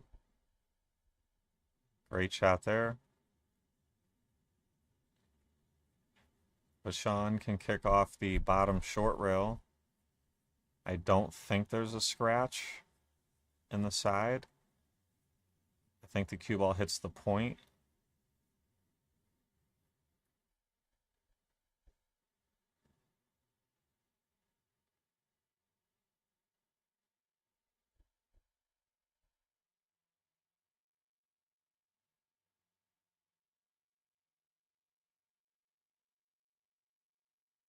I think he did get ball first and make a good hit there.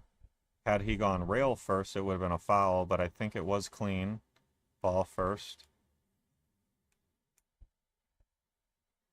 They're on a shot clock, so situations like this are tough to figure out real quick on the fly. I think they're talking about it, but I mean, I think you have to give it to the shooter. Oh, they're giving a ball in hand. Okay, so they all agreed that it went rail first, and they had a much better look than we did. They're at the table. 1 ball did go in a direction that makes it look like it hits rail first. But, I mean, even if you go ball first, it would have went to the similar area because you're back cutting it so severely, but whatever. Ball in hand. They could go for the run out. They could go for a 3 foul opportunity. I think the run out is the move here. It's manageable. There's clusters and congestion, but it's very manageable. Make the 1, draw back a hair. And now I think he wanted to come back a little bit farther to give Frank an angle for the 3 on the top right next. Frank may be able to draw out towards the 4. He may be able to just stop right there for the 3 on the side. The right side or the bottom right corner next wouldn't be bad either. The 3 goes in every pocket on the table, so, and you're already close to it, so he could figure something out. He is bridging over the 7, though. That does make it considerably tougher. Oh, don't want to get frozen to it. Pretty frozen to it. Does not appear to be dead or makeable either.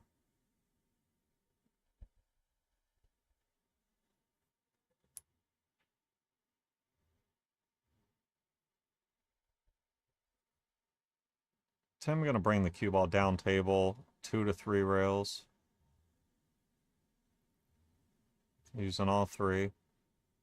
Great shot there. Great speed on object ball and cue ball. Did get covered. Maybe gave up the window, but I don't think Jose could hit the right side of the 3 without scratching, so I think he's forced to kick here, and it's a pretty low percentage kick. He's got to go in between the 4 and the 6, probably get rail first. And if he was to get that far, he would have a great chance to make the 3, but man, it's really thin window between that 4-6. He's going to probably have to put some right-hand English on it. Yeah, not a bad attempt, but that was a very, very difficult kick.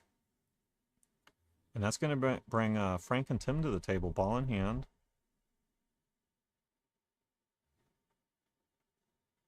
Vashon and Jose are on 2, I believe. I don't think, even if they are on 2, it's not worth trying a 3 foul here because the balls lay good, they're open. 6 to the 7, 7 to the 8 is the 2 tough positional shots. He'd like the cue ball like on an angle of where it's at now to where you can either draw out and play the 7 in the same corner or just play the short side for the 7 in the bottom right next. You really don't want to play for the bottom right though because you got to cross the table for the 8. So you really want to play the 6-7 in the same corner. Would make life a lot easier. Okay, so now the 8 moved a little, so that kind of opens the door here. Frank would like to cut the 6 in and go back and forth without bumping the 7 or the 8 for the 7 in the same pocket as the 6 in the top right corner. He could put low right on the cue ball and cut the 6 in and go into the 7, but it's super wild. It looks like he can just cut the 6 in and naturally go back and forth. You may bump in the 8 ball, but depending on how you bump it, you'll be okay. All right, if he had bumped the low side of it, he would have been okay, but he hit the high side of it. And I think we're going to see Tim play safe here. Bank the 7 back and forth. Bring your cue ball down table on the short rail.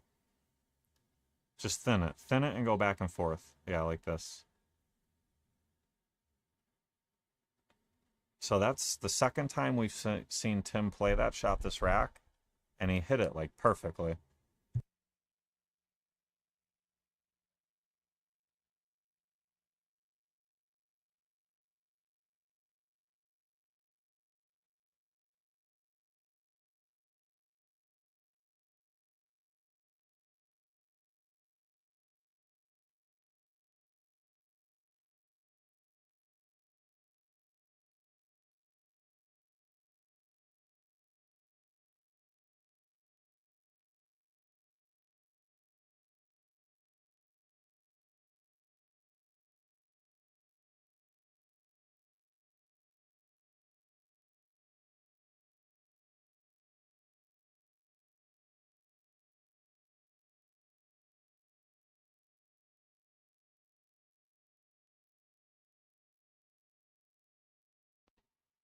All right, sorry guys, just had a little technical thing I had to deal with. Picking up the action here, looks like Frank has a jump on the 7. Pretty good looking jump too. Makes a good hit. Would like that cue ball to stay close to that rail. Would make it a lot tougher for Jose. But Jose does have a good look. He can draw this, or he can use like high right. I think drawing it is the move. Yeah, like that. Good shot. And now Vachon can pocket the 8 and use the short rail to come out to the left or the right of the 9, depending if he uses left or right hand English. I like to probably use a little left here. I think it's a little natural. He did too, and that's what caused him to miss the 8 on the right side of the corner. The left hand English threw it to the right. And great opportunity for Frank and Tim here. They were not supposed to get back to the table. Tim's got a good look at the 8. Should be able to give Frank a pretty good look at the 9. Yep. That's like ball in hand right there. And Frank's going to look to pocket this 9 and give Natural Born Killers a 2-1 lead.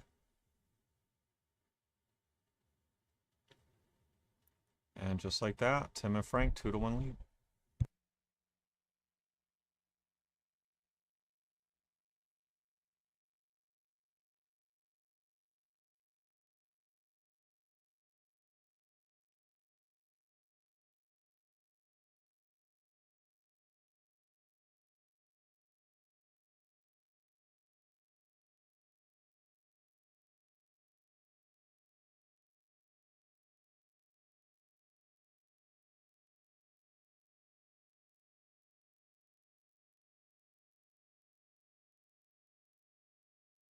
Dan, thanks for liking the stream.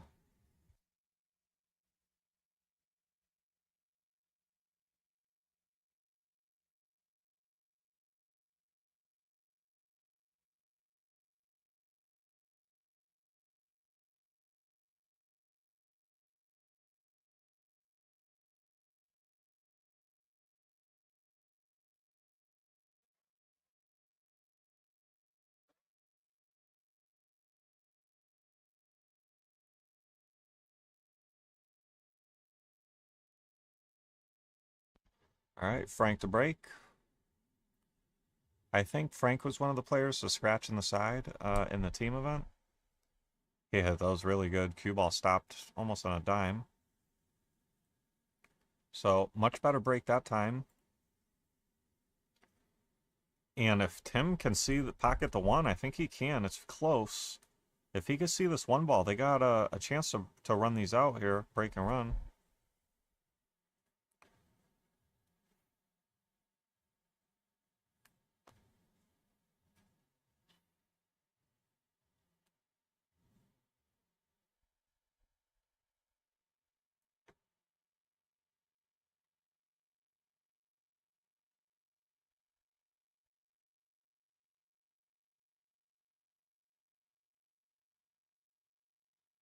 Yeah, pockets the 1.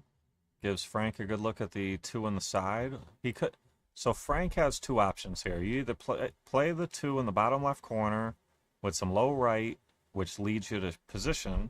It's tougher, but it leads you to easier position. Or if you don't feel comfortable pocketing the 2 in the corner, you play it in the side. And there's 3 different ways to get shape if you play it in the side. So he chose the higher percentage 2 ball on the side, avoids the scratch, and leaves Tim a nice look on the 3 with an angle. At this point, just come below the 4 and give Frank the 4-9 carom. If you lay bad on it, you just pocket the 4 on the side if it goes and run out. But the 4-9 carom lays pretty good as long as you're below the 4. Almost anywhere below the 4, because then you can just draw. Yeah, this is like perfect. Frank pretty much just has to thin the bottom right of the 4 with some right or some low right so that it throws the 9 up table towards the side. Not too much bad. As long as you make the 9 here, nothing really could go wrong here. There's no scratch or anything. Just hit the 4 as full as you need to draw it into the 9. It might be natural where you just roll it in, but I think you do need a little bit of low right. Let's take a look at the side view. That'll probably give us a better look. Oh yeah. Yeah, this lays real nice. I'm surprised they're what are they talking about? They're talking about maybe a two-way safe to hit it firmer and let the 4-ball go top rail, I guess.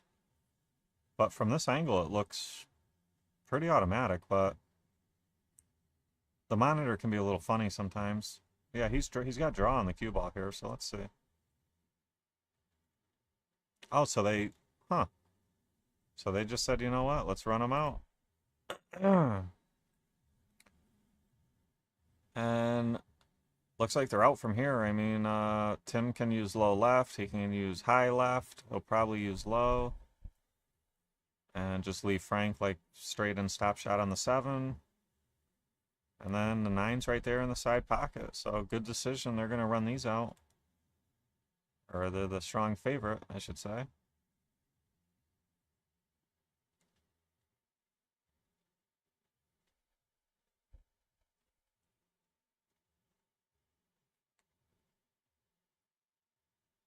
And Frank makes a 7. Tim's going to step up, deposit this 9-ball. And they're going to go on the board 3-1 leaders in this race to 5.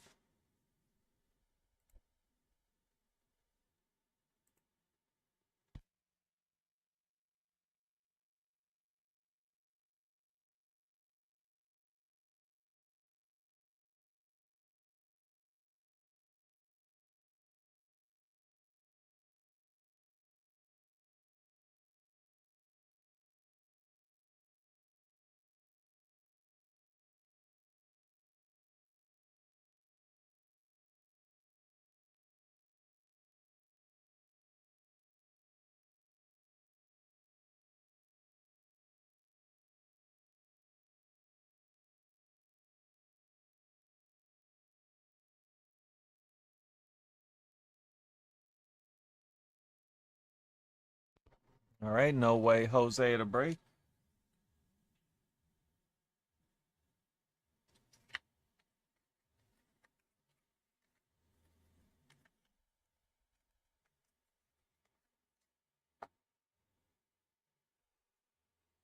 Good break, makes the wing. But I don't know if Sean's going to have a look at the 1 here. Yeah, no no shot on the 1. May be able to see the edge. It's going to kick and call the 9. You might as well call the 9. Got to be wary of a scratch in the bottom right corner here, especially off the 5. Yeah. Oh, look at this. Ooh, might have got away with it. That 1-9 was looking like it was going to duck up. But I think fortunate for, I mean, whoever's coming up, Frank, it looks like he could play the carom with the cue ball and pocket the 9. You come across the top of the cue ball and you pocket the 9, but I mean, the balls are open and it's a 7-foot table and you got 2, like, you know, 600 players. Like, you could kind of pick here. If the out was tied up, I'd say just play the carom. But the out, that's what they're talking about now. What do you guys want to do? Play the out, play the run out, play the carom. Let's see, 1, 2, the 4 ball's not great, but it does go on the side. 5 to the 6 is not bad. 6, 7. Yeah. Let's see. So I think they're going to go for the carom. And it looks like you just thin the top side of the 1 with a little bit of right. Yeah, this looks pretty good.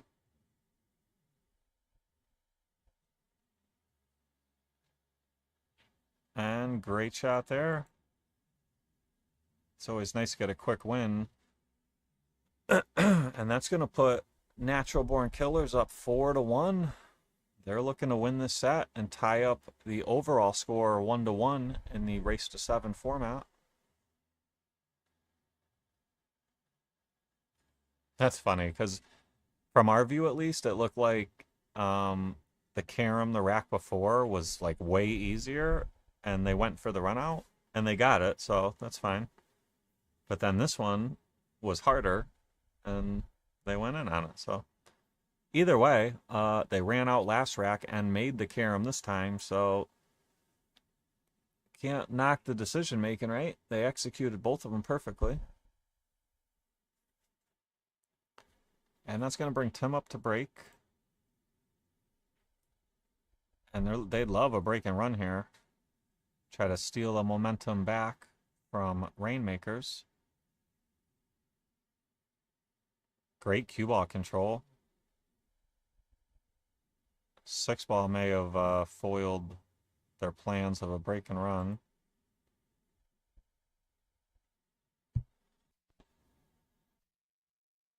Yep, it sure did. So I think if you're Frank here, you're supposed to push. You could, where do you push to though? Yeah, that's not bad. If you go all the way up table, they're just gonna bank the one down table and use the 3, 6, 5, 9 as coverage.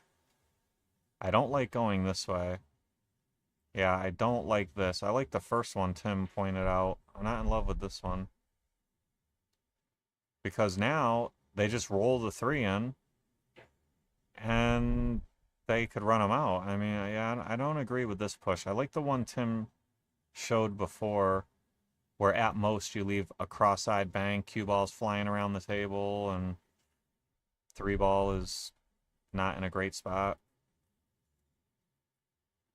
So let's see if they could punish them for that push. Basically just roll this one in, but hit that smooth. Nice shot there by Jose. Now, let's see. Vachon may have an angle going to the right side of the table. He'd like to be straight or have an angle going to the left side. If he's straight-ish, he can go forward. Yeah, like that. He either wanted it to go shorter or longer for one of the corners. Fell kind of in the 50 here. Jose's got an easy safe. You come off the bottom side of the 4, bank it up table, and leave the cue ball down table below the 9. Just like that.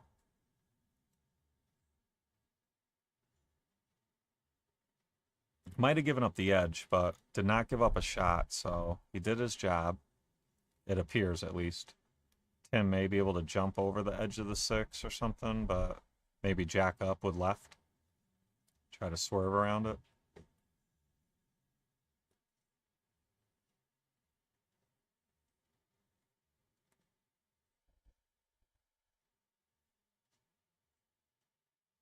Yeah, all safe. Wants to get below the 9. Does not want to. The danger of staying above the 9 is you may give up a combo or a carom on the 9. Anytime you're playing safe, you got to be really conscious of how you're leaving the object ball by the money ball. You know, you don't want to give up a combo, don't want to give up a carom. But he did his job. Vachon may be able to cut this in. I don't think so. Yep, that's the move. Just bank it up, play safe. Well done. Very well done there. Frank could jump over the 9. Is probably the move here. I don't see a great kick. He could kick off the bottom rail, but there's not much good that can happen. So I do like the jump shot here. The question is, what do you do with it? You know, like, what are you trying to accomplish with it is tough. I don't think the 4 banks to the top right corner because of the 7-ball. You may bank it similar fashion, and it goes 4 rails down to the bottom long rail, bottom short rail. Like, that would be the 5th rail. But didn't clear the 9, fouled. And that's going to bring Jose up with ball in hand. And that's just what Jose and Vachon need here. They got ball in hand, 5 balls on the table. They'd love to run them out and make the score 4-2. And then I think it would be... Who broke that last one? I don't remember, but they'd love to at least just run this one out and start the comeback. 6 to the 7, you're going to have to be careful with. The 9 ball is blocking the top left corner. Oh, watch out, cue ball. Whoa. All right, that's a big mistake out of a Sean. Uncharacteristic. And that's probably going to put this one away. Tim's going to take ball in hand, shoot the 6 in the left side pocket. Roll his cue ball by the left side pocket for the 7 in the top right next. Yep, just like this. And it's going to be Stop Shot City. Yep, Frank's telling him right about there. Carrie, thanks for liking the stream. Yeah, looks like Natural Born Killer is going to win this one and tie it up 1-1. They got to take care of business first, though. Let's not get too far ahead of ourselves. But I don't see much stopping them. Yeah, he felt perfect on that one. And the 9. 9's in a nice friendly spot here. Frank just has to make the 7, and that should do it for this second match of the day. There will be 6 matches played today, and then the remainder will be done tomorrow starting at noon.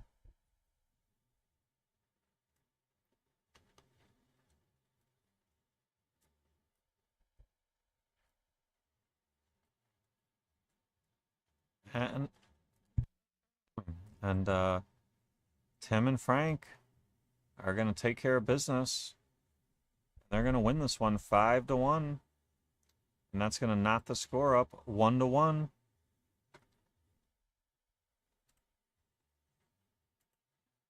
Now, next match we are going to have for Rainmakers, we're going to have Ray Niederwerfer, and for Natural Born Killers, we're going to have Tim Hurley. So Tim going right back out there after a great performance that match.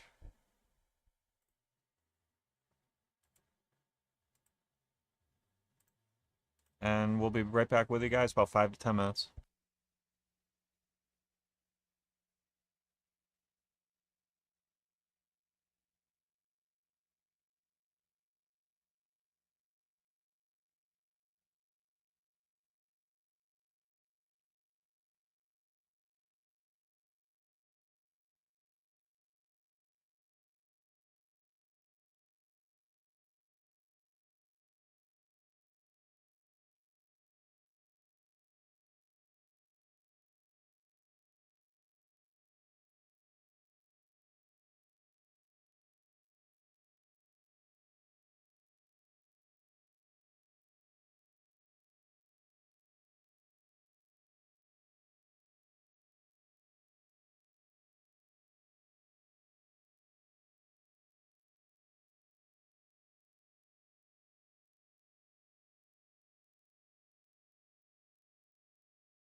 All right, guys, back to the action here.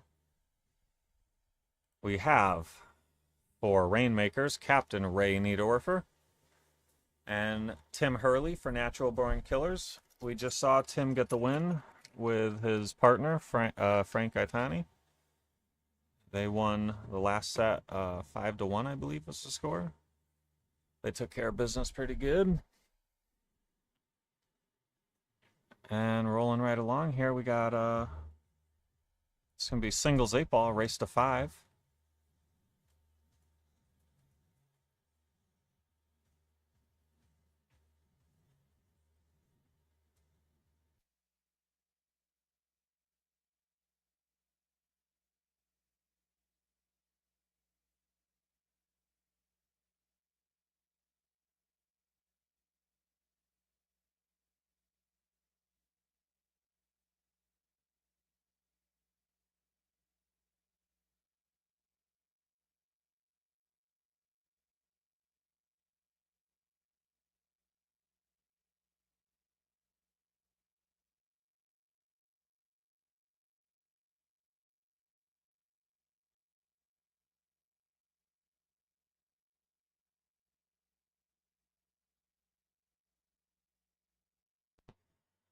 All right, ready to break. We definitely want to see the rack spread open. You know, that gives the players a much higher chance to break and run. And those broke open really well. A little bit of cluster by the side pocket there.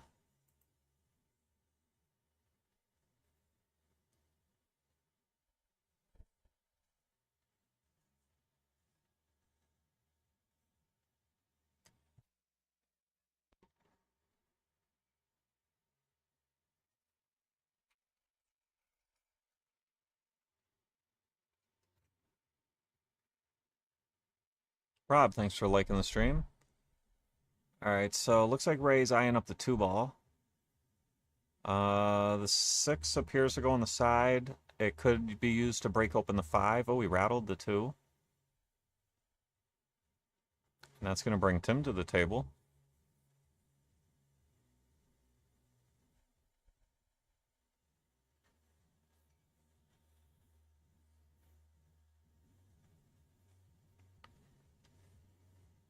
Still open table.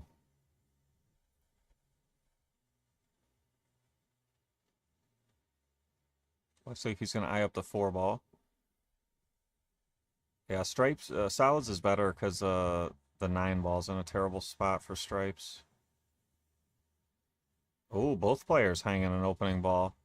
So now if I'm Ray, I cut the 6 in the side and break open the 5. And you're in a great position. The only problem from there is the 3-ball. But you can use a ball down table to place shape on it for the top right corner at some point. He may not be able to move the 5. If he cuts the 6 in, cue ball may miss the 5 entirely. He could go off the top short rail and back towards it to break it open. He looks like he's going to go rail first or play the 11-4 combination. You're better off going rail first because you don't want that 11 to linger by the pocket or tie it up. Second thought, maybe playing the 11 was the move because then you could have moved it for the 3 in the bottom left later in the rack, but I don't blame him for that decision of going rail first. You know, if the 11 ends up tying up that pocket, it could come back to hurt you. Oh, great. I didn't see that the 3 went up there, so he got rid of his problem ball. But he still has that 6-5 to deal with. And then it's going to be tough to get there from here. Looks like he's going to try to draw through the traffic. Oh, around it. So he's got a thin cut at the 6 on the side. But breaking open the 5 is going to be a little tricky. Similar to like we said before, cut it in, go to the top short rail, and back towards the 9-5 with some left-hand English. It's a huge cluster to hit. It's almost hard to miss it. Oh my god, it's like the only way to miss it. I jinxed him. Sorry, Ray. Wow. I didn't even think the cue ball would fit between the rail and the 9. That was really unfortunate for Ray. He played a good shot, but no reward.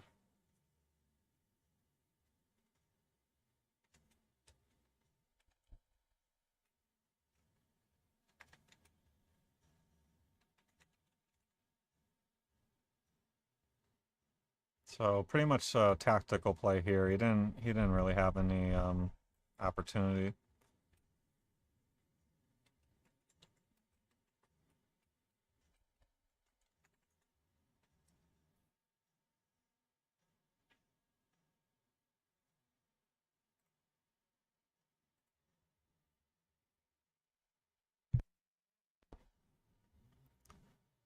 Is Tim playing safe here?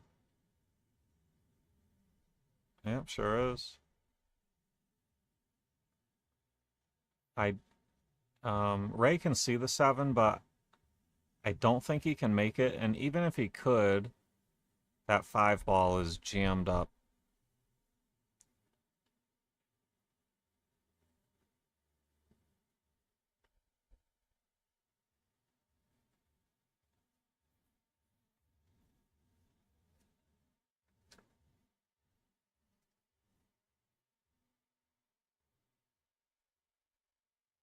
So gonna kick at the 5, try to break it open.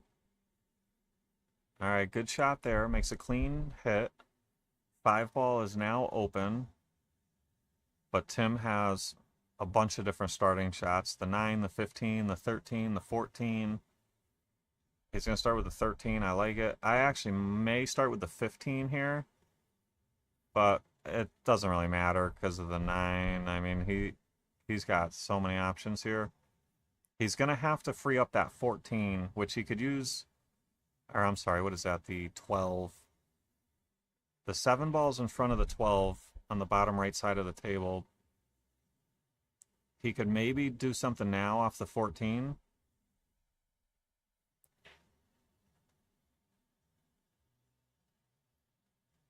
Yeah, I think he's going to try to open him up now. Too much inside English. Watch out, cue ball. Okay, he's all right. He's in control. He just doesn't want to scratch. You know, he's got the best of it by a mile from here. He's the shooter at the table. He's got more balls on the table. He's got safety opportunities. Like right now, I'd like to see him shoot this 15 down table towards the 11 and roll up his cue ball behind the 9.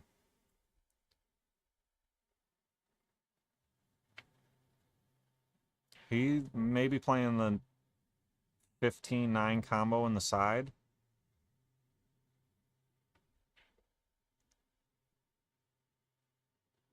He could even just put the cue ball in the top right area. Any way he can get it there would be a good safety spot on the table. But he's looking like he's going to try to run him out. This is a tough combo. Yeah, that wasn't easy.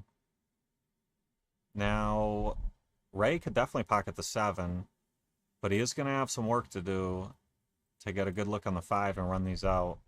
It's not going to be easy.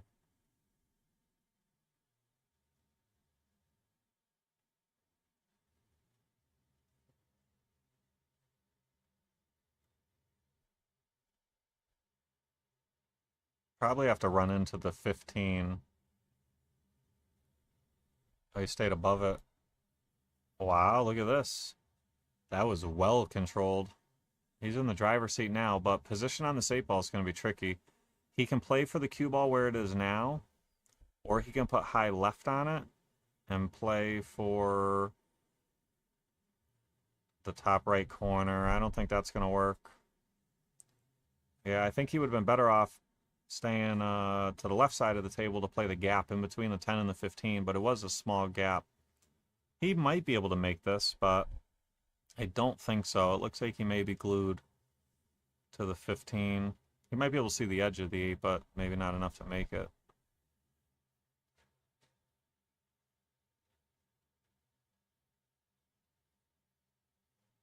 Shot clock bearing down on him. Probably going to take his extension. Good time for it. Can't take it with you.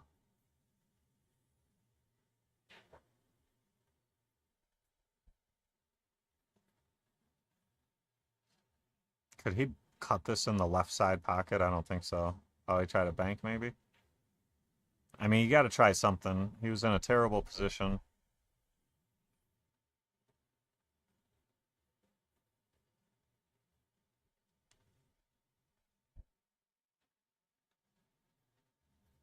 Tim could start with the 9 or the 10.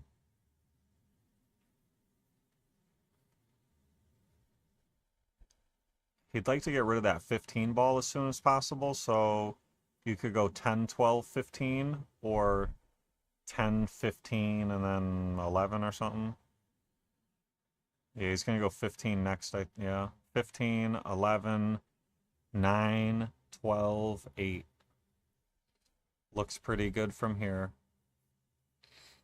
Pretty much stop shot here. You want an angle to go from the 11 to the 9. Just draw back a little bit. Or stop shot's fine. And play for the 9 next. You could even play for the 12 and then the 9 last. Either one leads you to the 8 very nicely.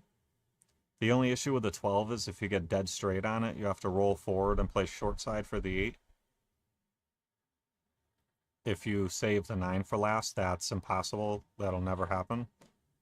But I like this. I think this is the correct way. It's the 9, then the 12, then the 8.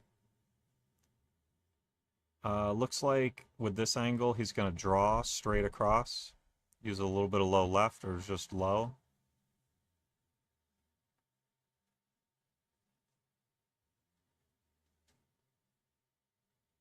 Great shot.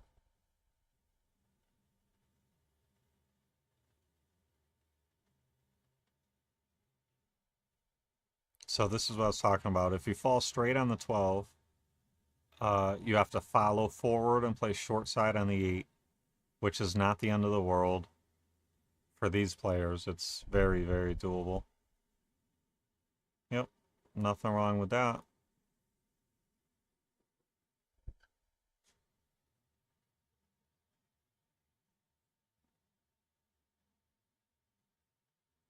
And Tim looking to pocket this 8 ball. Take a 1-0 lead.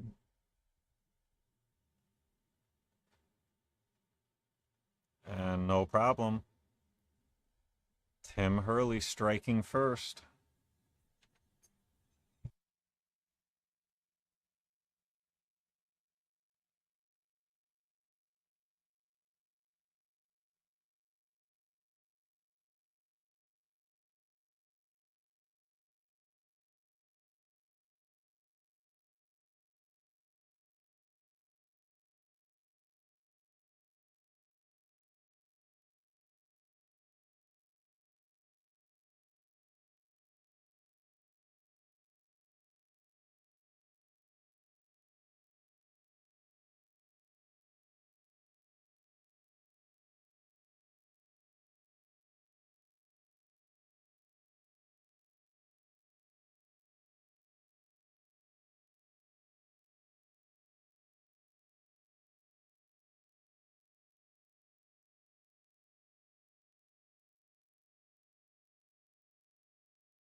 Tim hit those pretty square, but looks like it was dry.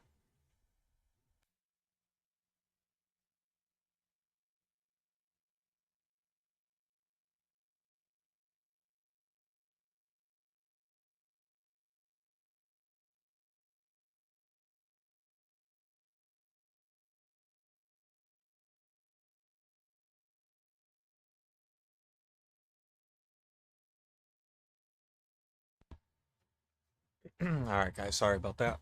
Had to step out for a second. Looks like Ray at the table in the driver's seat. I believe he has solids based on his looking at the 3 ball and now the 5.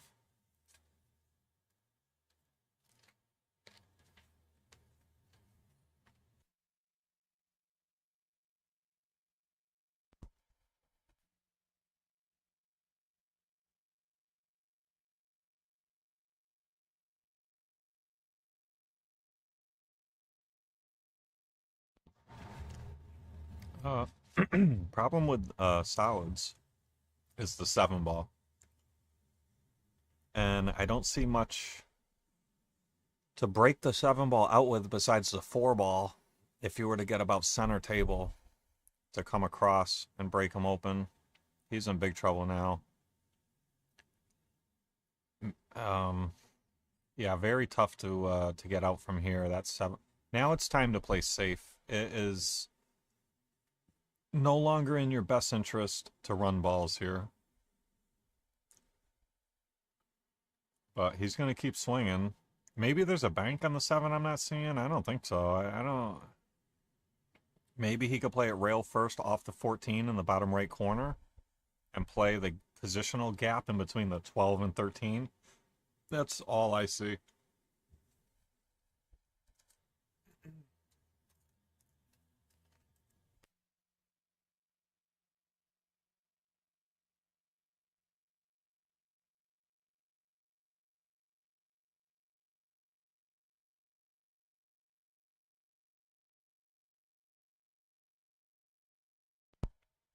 Yep, so that's what he's playing for. I like it. It's really your only opportunity. But it's very difficult.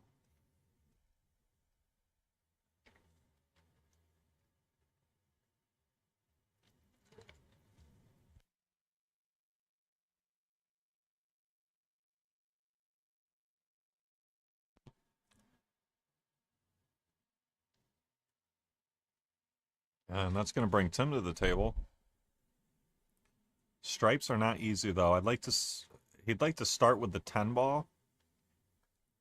In my opinion, it starts to open up traffic a little bit, just a little bit. Actually, you don't have to start with the 10. You could just start with the 9. The nice thing about the 10 is if you were to miss it in the side, you probably don't give up a look on the 7. It does... it hurts being jacked up over the 8, though. It's hard to jack up over the 8 and shoot that when you could just shoot the 9. But the 9 doesn't lead you to anything really good is the problem. I like the 10. I think I do what he's doing here. Just jack up over the 8, try to roll it in.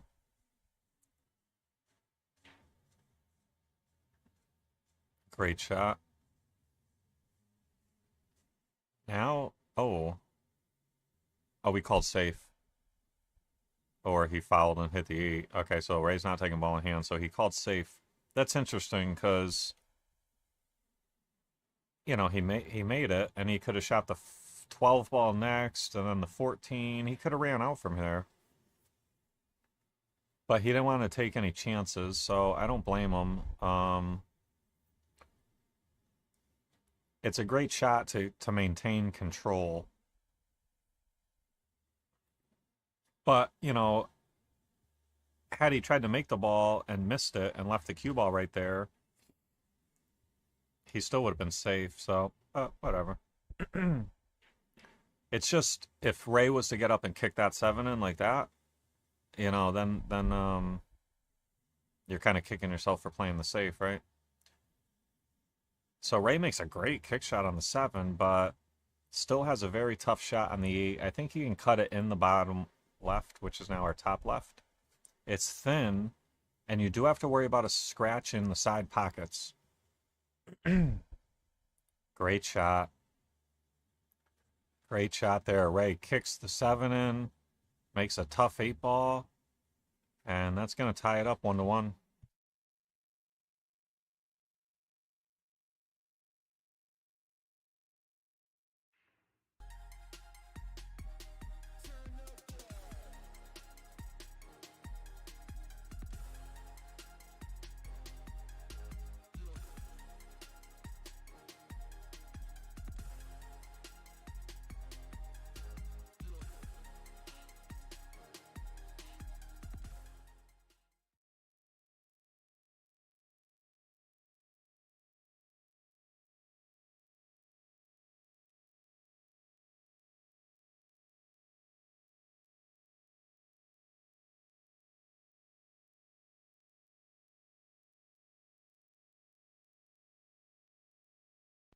All right, ready to break?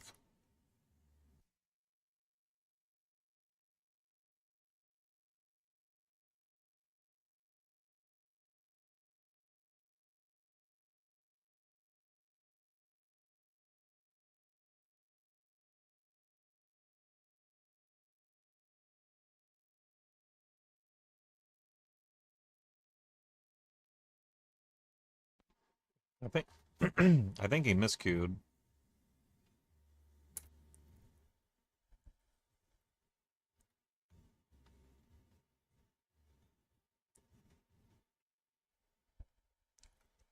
Something going on.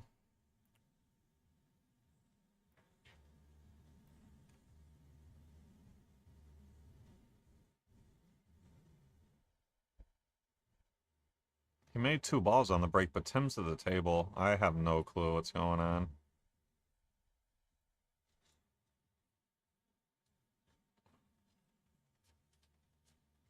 Can I turn on the... Hold on, let's see.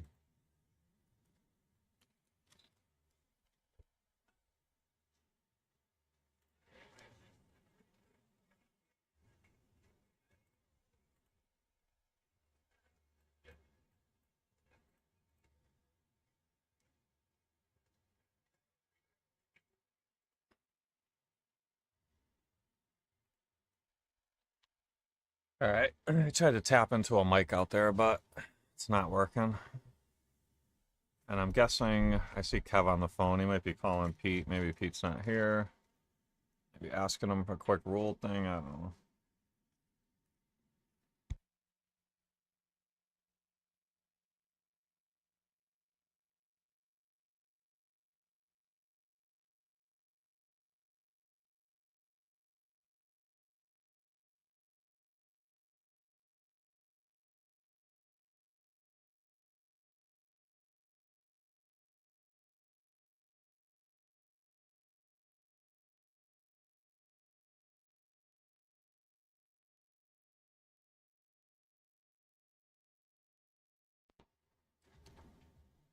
So looks like gonna be some sort of re-rack, re-break. It looks like it's gonna be Ray's break. Looks I believe Kevin called Pete to get the ruling.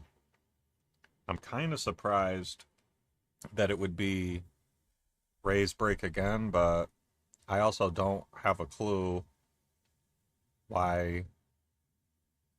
what happened to make it not, for them to re-rack, because Ray made 2 balls on the break, or at least 1 ball on the break, got plenty of rails and stuff. I don't know. I'll have to, in between matches, I'll figure out what the scoop is on that, guys.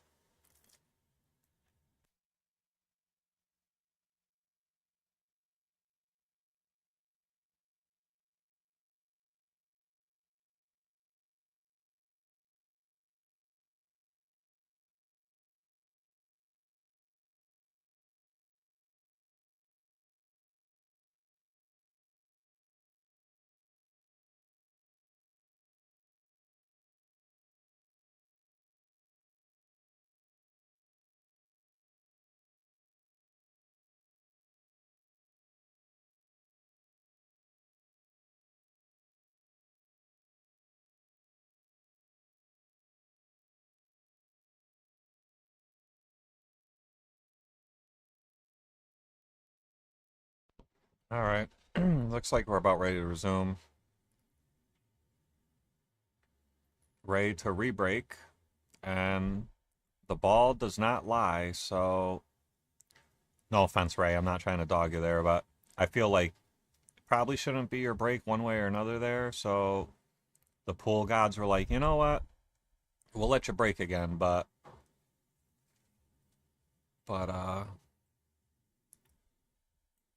we're gonna make you scratch. So it's good. They didn't spread well though.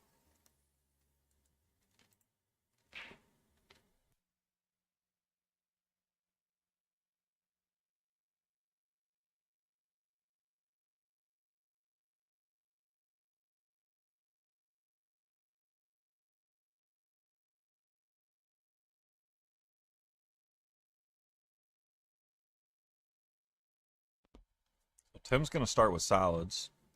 He's going to pocket the 2, break open the 4, 12, 8, or just the 4. The 8 does pass in the bottom left, so all he had to do was free the 4 ball.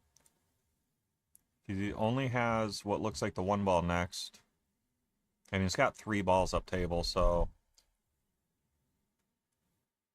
he'd like to pocket these 3 balls up table and then finish down table. So Ben Parker got a message from Kevin. Says it was an illegal break. The 3rd ball was struck.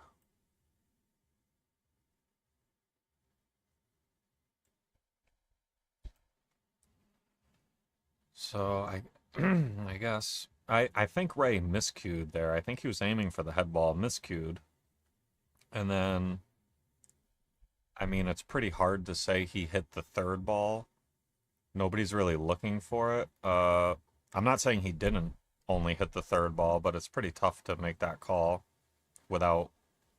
Oh, maybe they went back and looked at it because everybody can rewind on Facebook and YouTube the stream. So, yeah, Rob's saying, since when is that an illegal break? Yeah, I personally have never heard that you can't break 3rd ball. They are doing it right now in Ultimate Pool. Shane Van Boning was breaking 3rd ball at Ultimate Pool, which is a professional event. So, I mean, there's 1,000,001 rules in pool, especially in 8-ball. But I personally have never heard of that.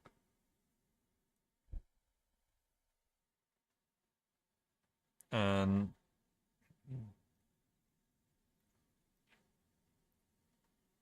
now what? I think Tim's going to play safe here. Just try to wedge him. You got to be careful you don't sell at the 9. Good speed.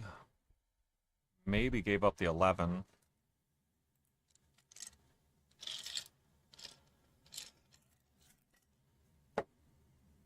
Yeah, I think Ray could cut that 11 in if he wants to try to run these out, or cut it in and then play a safe.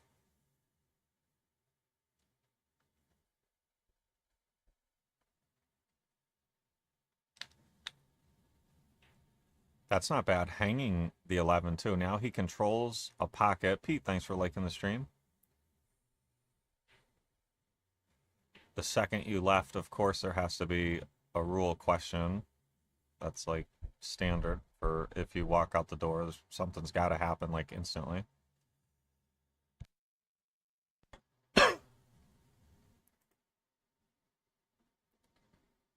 Tim back to ducking here. There's not too much life in playing offense here. Maybe put the cue ball behind the 9.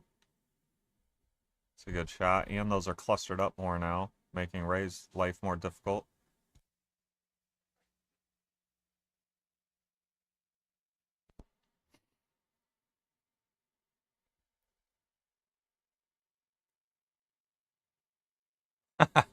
Ben says he looked at the replay, and Ray may have even caught the 4th ball. So, sounds like he hit all 3rd, or maybe a combination of 3rd and 4th.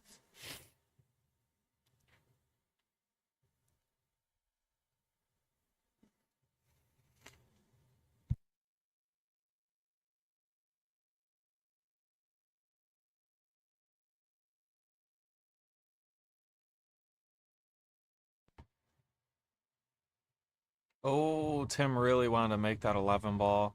He really, really wanted to make that 11 ball.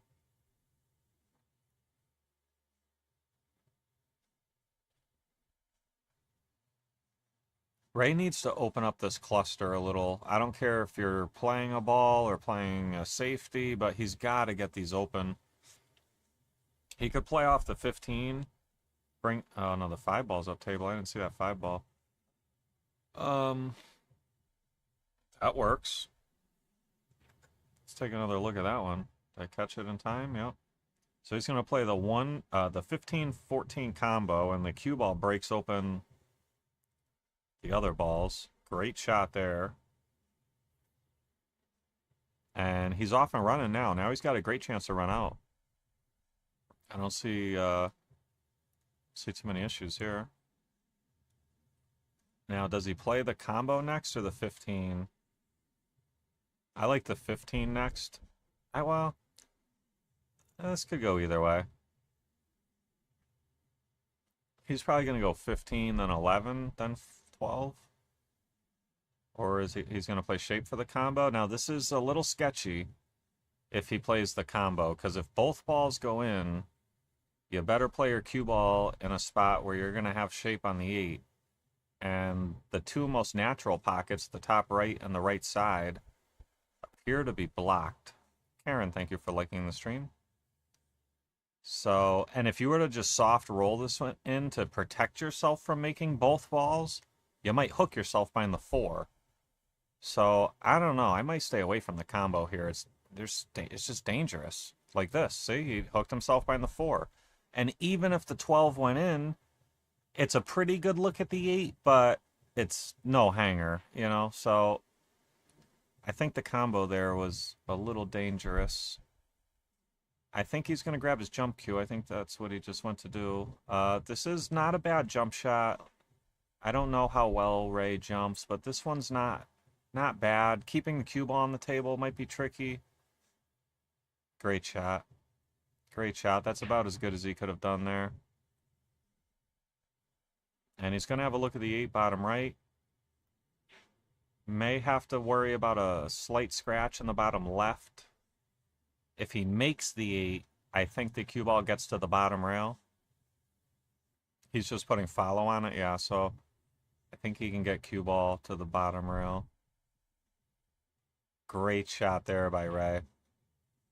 And Ray's going to take a 2-1 lead, and it's going to be Tim's break.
All right, Tim to break.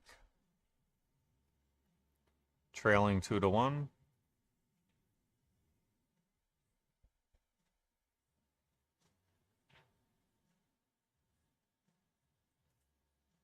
Dry break. Gonna bring Ray to the table. He can start with the, if he likes solids, he can start with the 1. Issue with solids is the 2-5. Does not appear to have a starter on the stripe, so.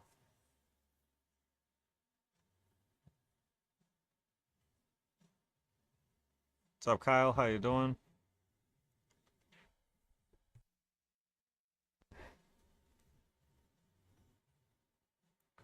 So, let's see. He's going to have to deal with this 2-5. Yeah, he's trying to cheat the pocket and draw up and break him open. And miss the 5. So Tim's going to come to the table shooting stripes.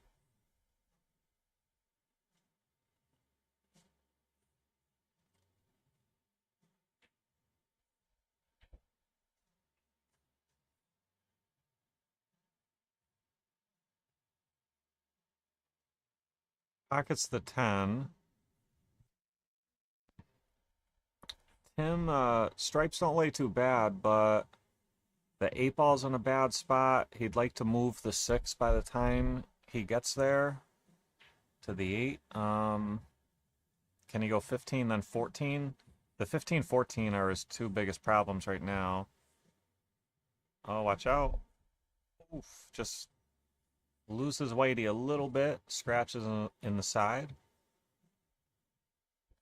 Ray's going to have ball in hand. His problem... He doesn't really have a big problem ball here. His problem is just the 8. So he should play off the 11 first. Or the... or I'm sorry, he's solids. Oh no, he don't have problems because yeah, he'll move the 6. I'm sorry. His problem is the 2-5. And he's going to take care of that now. And he'd like to do the 7 next. He could go into the 7 and bump it a little here. Oh, he had a dead straight angle. So now he's got the 7 on the side. Then it's going to get tough. I don't know what he's going to have after this. If the 4 goes bottom left, he could play 4, then 3, 6, 8.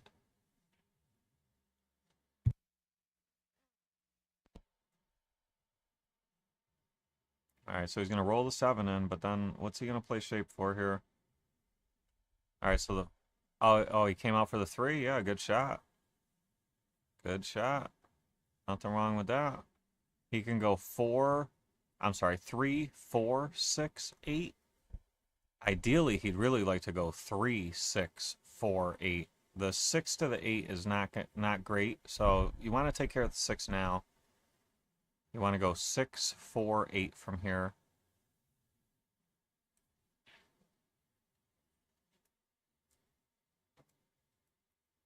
And even if you were to get like where he is now on the 4 next, that's okay. Leave yourself a cut down the rail on the 8. You don't have to get above and to the right of the 11 and straight in on the 8. I mean, you'd like to, but yeah, so he fell funny. So you just keep your cue ball around where the 4 is now, and you just take your cut down the rail on the 8. You don't try to get fancy. He could go up table a little bit to reduce the cut, and he doesn't want to be jacked up over the 12, obviously. But just give yourself a look at the 8. He might have missed the 4. He did.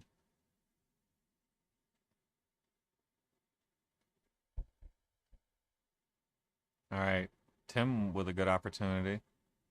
He may have to start with the 14 in the top right. And then once he gets down table, he's good.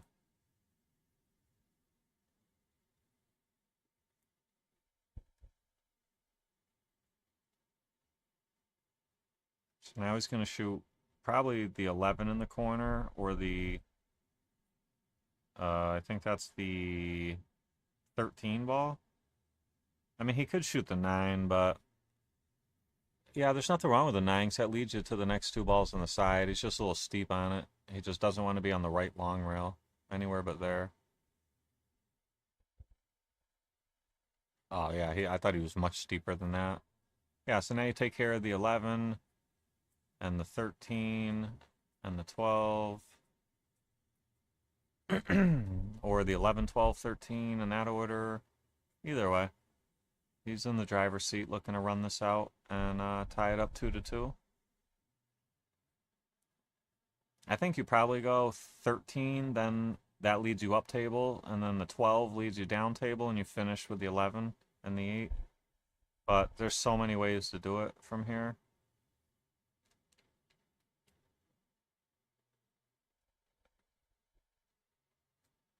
So, like, even from here, he can pick either ball.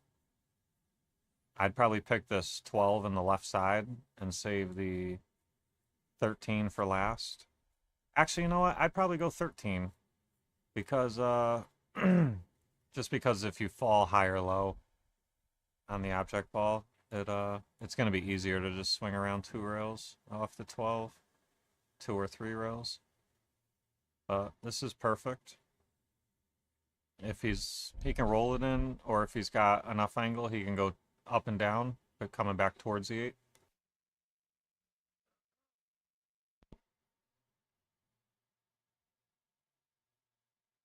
Just rolls it in nice and smooth. It's going to look to pocket this 8 ball and tie us up 2-2.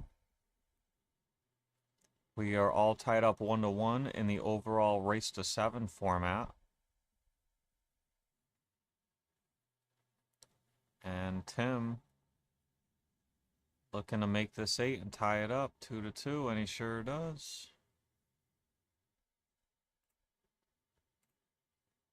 So a little look at what we got coming up next. And that's going to be Ray and Brandon versus Kevin and Paulo. And that's going to be race to 5, Scotch doubles 8-ball. Then we will be going into 10-ball, where Mike Wyant will face Frank Itani. And then we'll finish the day with some Scotch doubles 10-ball. Brandon Ryan, Mike Wyant, and Kevin Bourn and Kenny Hoke will finish the day. And then you can see our day 2 lineups as well, starting with 9-ball.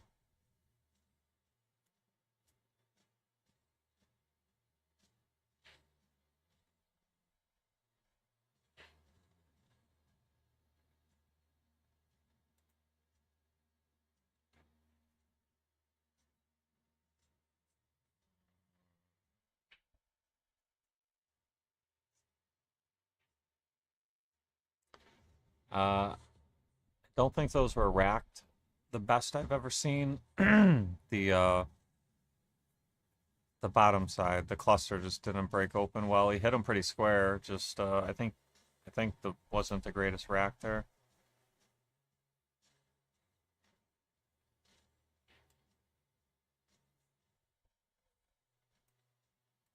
Yeah, yeah, Ben, Mike and Frank 10-ball. This should be a great match.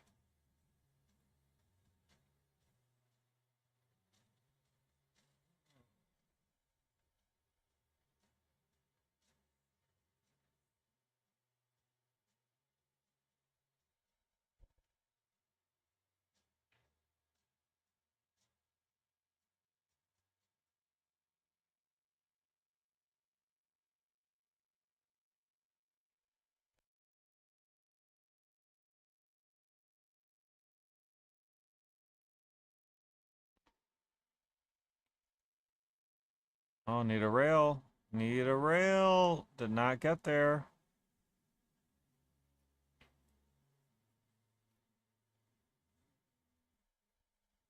And Tim's going to have ball in hand.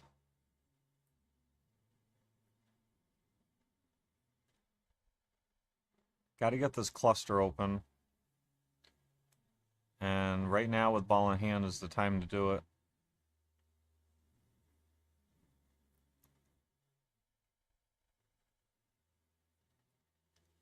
Got to be careful here. 8-ball might end up becoming a problem. Let's see how he hits him. It's not bad. If he could get... Yeah, he could actually still have a chance here, but they're tough. He'd have to shoot the 2, then the 7, then the 6, and then the 3, 4, 8. Oh, I didn't even see the 1-ball up table. He'd still have to figure out the 1-ball as well. He's got his hands full here. He's going to try to roll this one in the side. Good shot. Now he can take care of the 1-ball next.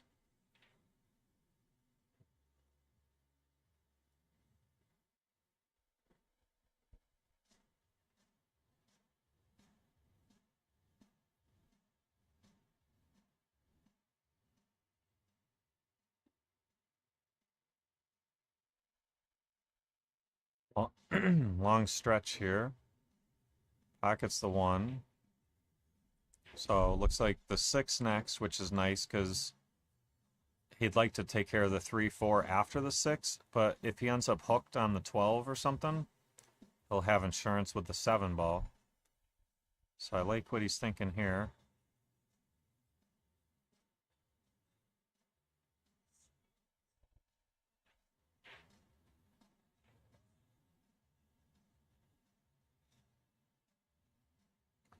Misses. Oh, excuse me. Misses the 6. And Ray has the 9, I think. Maybe the 9 passes the 4. It's very tough to run out from here, though, if you're Ray. You really gotta move the 6. So he'd love to bank this 9, 2 rails, and come off the bottom of the 6. Moving it will open up everything. Yes. hit the high side of the 6. Ball still went in. And now he's in the driver's seat. Now everything goes. There is going to be some cue ball movement here. It's got to go. Oh, nice. Oh, it doesn't want to be straight, though. Oh, this is no good. This is really straight. Oh, he's getting down on it real quick, so I think he's just going to have to take his medicine and draw back and take a thin cut here.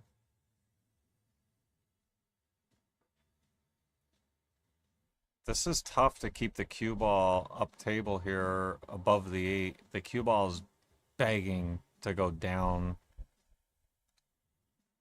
Yeah. Alright, so this is a very difficult shot. And Tim still has some work to do, but I think he's going to like it from here. He can start with the 6, but he's going to be long and jacked up. He's going to play safe. He's going to thin the 4 and bring the cue ball to the left long rail and use the 3-8 as blockers. He could even just draw off the 4. The safe is really enticing here because it also opens up the 3-4 at the same time. If he tries to go for the run out, which it's very doable, some weird things might happen. The safety here off the 4 I like a lot because, like I said, it is solving your problem of the 3-4 congestion. So you're accomplishing 2 things in one shot. So I like it.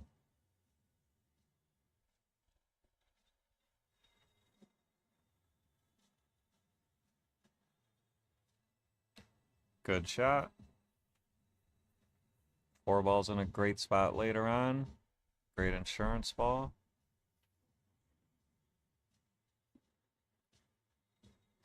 So Ray's just going to have to try to kick one rail right at this 13 ball, try to kick it in the bottom right corner. And if he makes it, he may have a shot at the 8 in the left side pocket or the top right corner.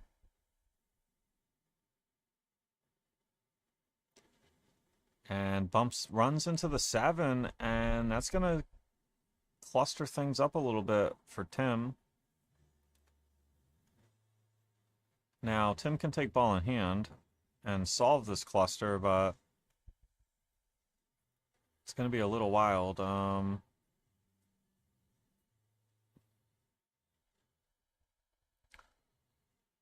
If he goes into the 7... I think the move here is bring your cue ball into the 7. Not the 6, but the 7. Oh, no, you could bump the 6 to the bottom rail. Like that. Yeah, that's good. It's a little thinner than he would have liked. Let's see, he's looking at the 7. I would think he'd look at the 6. Yeah, here he comes for the 6. So he can just go 6-4, 7-8. If he can hold for the 7 next, he'd really like to do that, but it might be too thin. And this angle is not ideal. He may end up having to shoot the 7 next, believe it or not. He's looking at it already.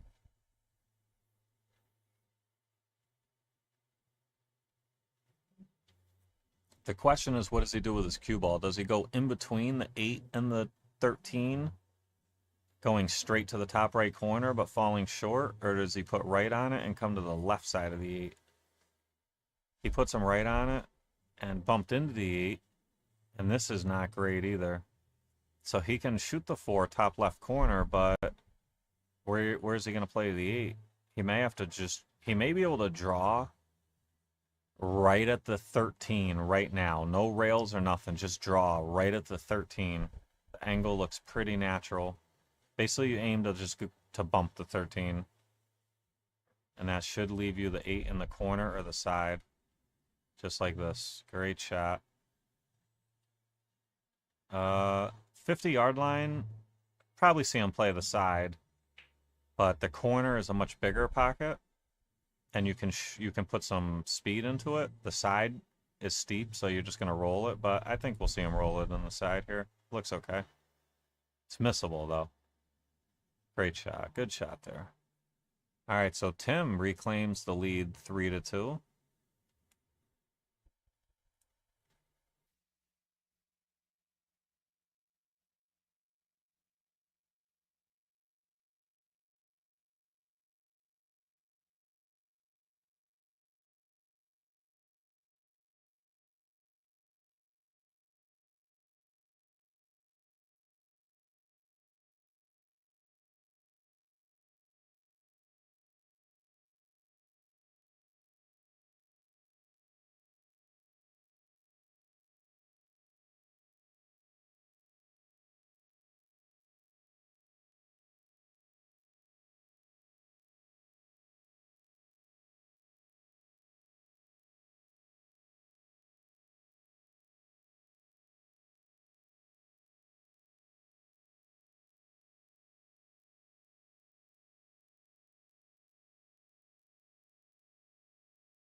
All right, here we go.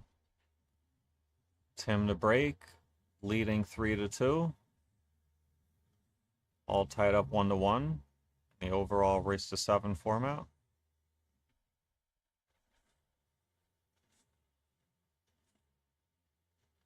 Wow, that was...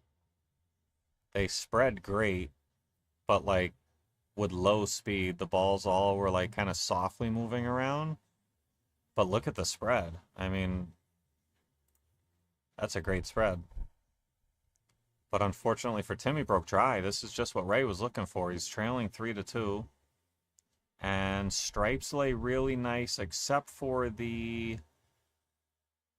What ball is that? What is the stripe top center? It's not the 9, it's not the 10, it's not the 11, it's not the 12. It must be the 13. But it looks like a dark color stripe from here. That's interesting. Or no, it's the 14. Is that what I said? The 14? Yeah, it's definitely the 14. That's the problem ball that he's going to have to deal with. Now you deal with it. You shoot the 15 now in the top right, and you come across for the 14 after that. He's looking at it now. Yeah, Ray, no. Ray, shoot that now. You can finish with the 10 and the 12. Unless he's going to go at it right now. Yeah, see, that was just, that was not the right decision there. Ben asking, has Tim broke dry every time so far? I'm not sure. I do think I remember 2 dry breaks.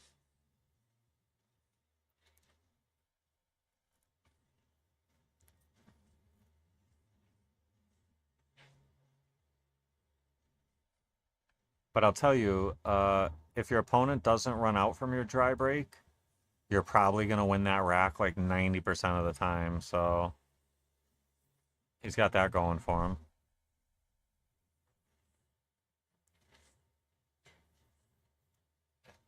For problems, he's got this 4-1. He could play the combination. He would like to, you always want to avoid the combinations if you can. But like because you know, he could get like a little below center table and play the 1 in the bottom left without having to play the combination. He'd probably solve it right now. He could cut the 2 in and go into him with the cue ball soft and have the 5 ball next. Like if he comes down and hits the 1, cue ball stops there and he has the 5. All right, so he might be a little steep, so he's going to take care of the 7 now and then finish down table.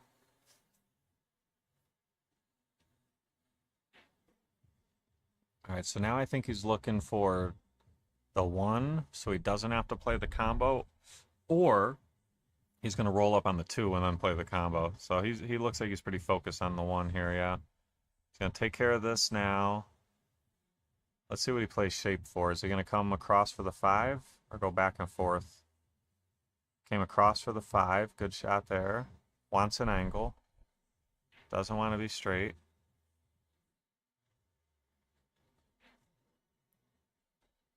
He's got some options here. High right, low left. He could stun. He could just go all follow, basically. He went high right. Would like to get up table a little bit more. That'll work. So now you roll the 2 in, and then you should have a nice straight in look on the 4. And then you can finish up with the 8 in the bottom right. And Tim looking to reach the hill here.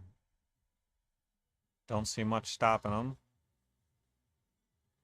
Looks like he's got a nice enough angle to get his cue ball off the rail too. He doesn't want to stick himself to the rail and shoot the 8.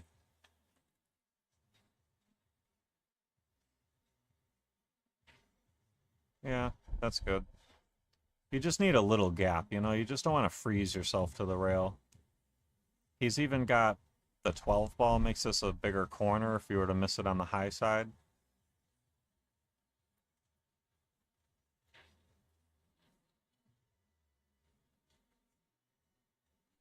And Tim runs those out. And that's going to put him on the hill 4-2.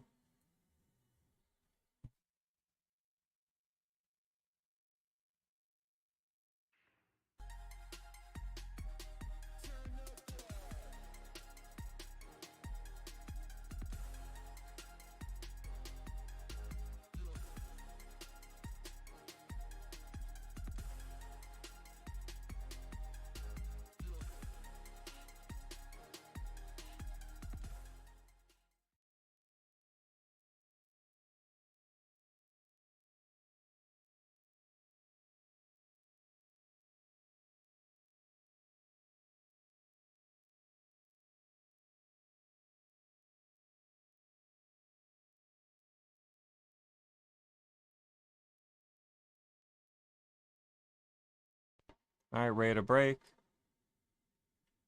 And that's a good break, but looks, might be dry. And first look, I think solids is the move. Yep, solids it is. What do you have to start with, though? The 2-ball, and that's it? So, he may have to be forced to take stripes here. And if he is forced to take stripes, you start with the 12 in the bottom right, and you hit this firm, and you go into those 4 stripe cluster by the side pocket, and you try to rearrange the furniture here. Is he going to shoot the 5-3 combo? I'm not in love with that. 7-ball is also not in a great spot for solids.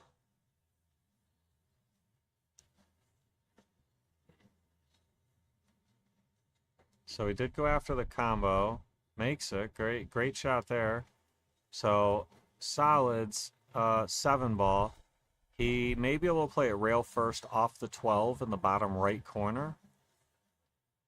It does look like that shot is on. Other than that, he could maybe manufacture something when he plays the 6 in the side at some point. But we'll see when we get there. For now, he could go after the 6 right now and bump the 14.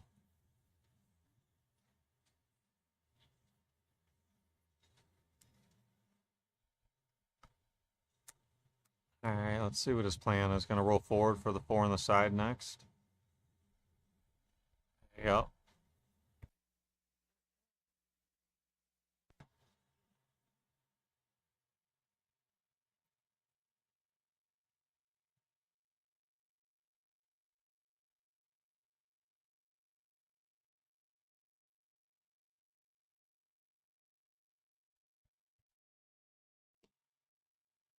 So this is where it gets tricky. You can pocket the 4, and then he's got to make some decisions.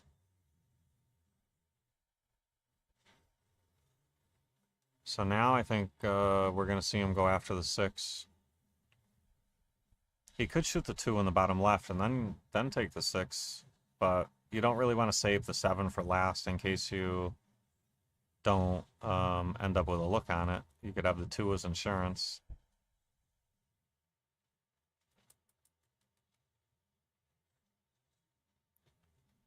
Oh yeah, okay, so yeah, he's gonna play the rail first now, which I like this.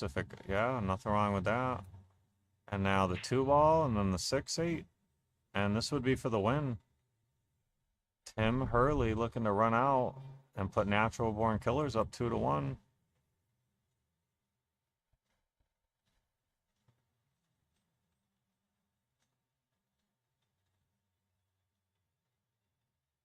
Just, you got to draw a little bit. You just don't want to freeze yourself to the 8. Oh, he overdrew it, and he missed the 2. So, big mistake there by Tim. It happens. We all make mistakes. And just what Ray was looking for. Ray probably did not think he was going to get back to the table, so you got to take this and run with it. You got to try to punish your opponent here. And, you know, his opponent is on the hill, so it's crunch time. Not much. I mean, he's got a big cluster here. I think he's looking at a safe. I don't like the safe there.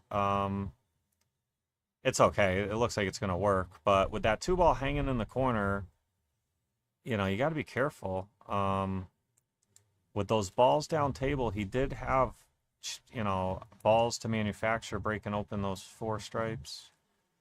It's just, you know, when your opponent's on the hill too, like if he gets up, kicks his 2 in, and back cuts the 6 in the side and runs out, you know, you're just kind of kicking yourself. And the better the talent gets, you know, the more you get punished for stuff like that.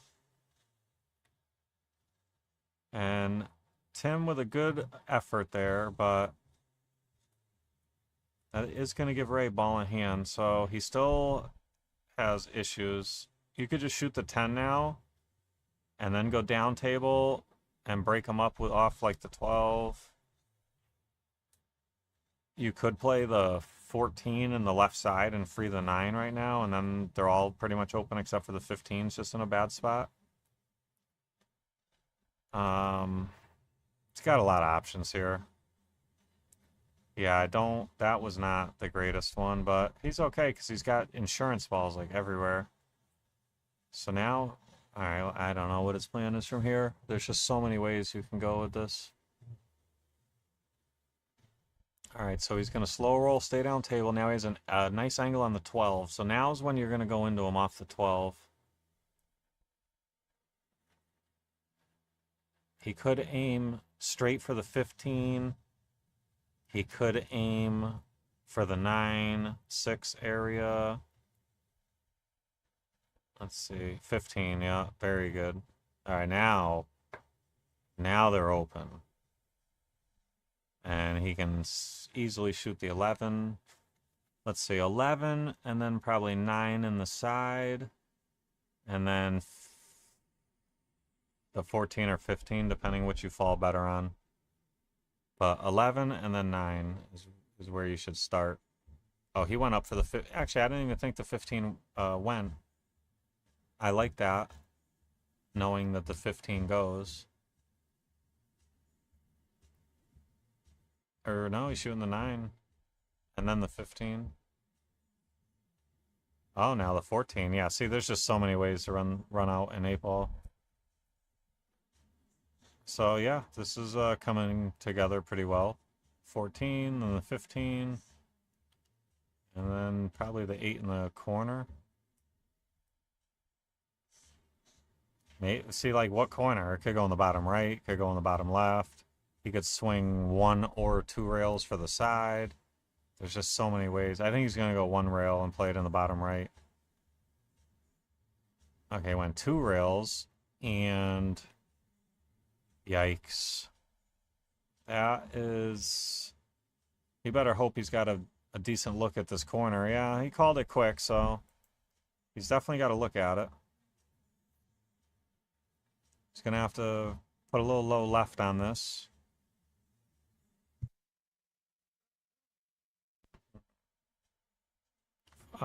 There's really no scratch here that you really have to guard against or anything. I think it's pretty much just pocket the 8. What's going on here? Oh, they got somebody coming to make sure he doesn't double hit the cue ball. If he elevates, it'd be pretty hard. It looks like he's going to be aiming beyond Dan. Oh no, it's not as thin as I thought. Okay. Look at this. Great shot, Ray. Let's take another look at that one. And, you know, his opponent's on the hill with 2 balls hanging. That's for the match. If he misses that one, that match was over with. So, Ray still alive. That, I believe brings us to 4-3.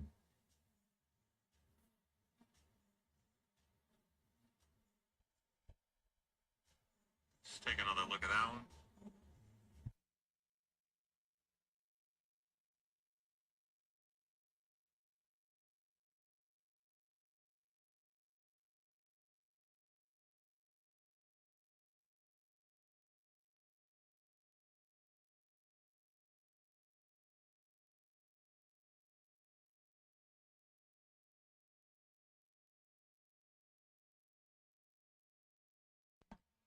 All right, Tim to break. He's leading the set 4-3.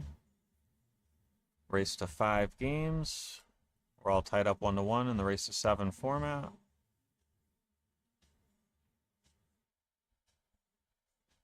Barry asking how to get into the Cooper Cup. You have to be a member of the list here at Rax, and you cannot compete. If you competed in the Lisciotti Cup, you're ineligible. You have to be on the list, and then they'll make a post for signups. You add your name, and then a captain has to draft you. If a captain drafts you, you're in. So A, be on the list. B, cannot have participated in the Lisciotti Cup. And C, get selected.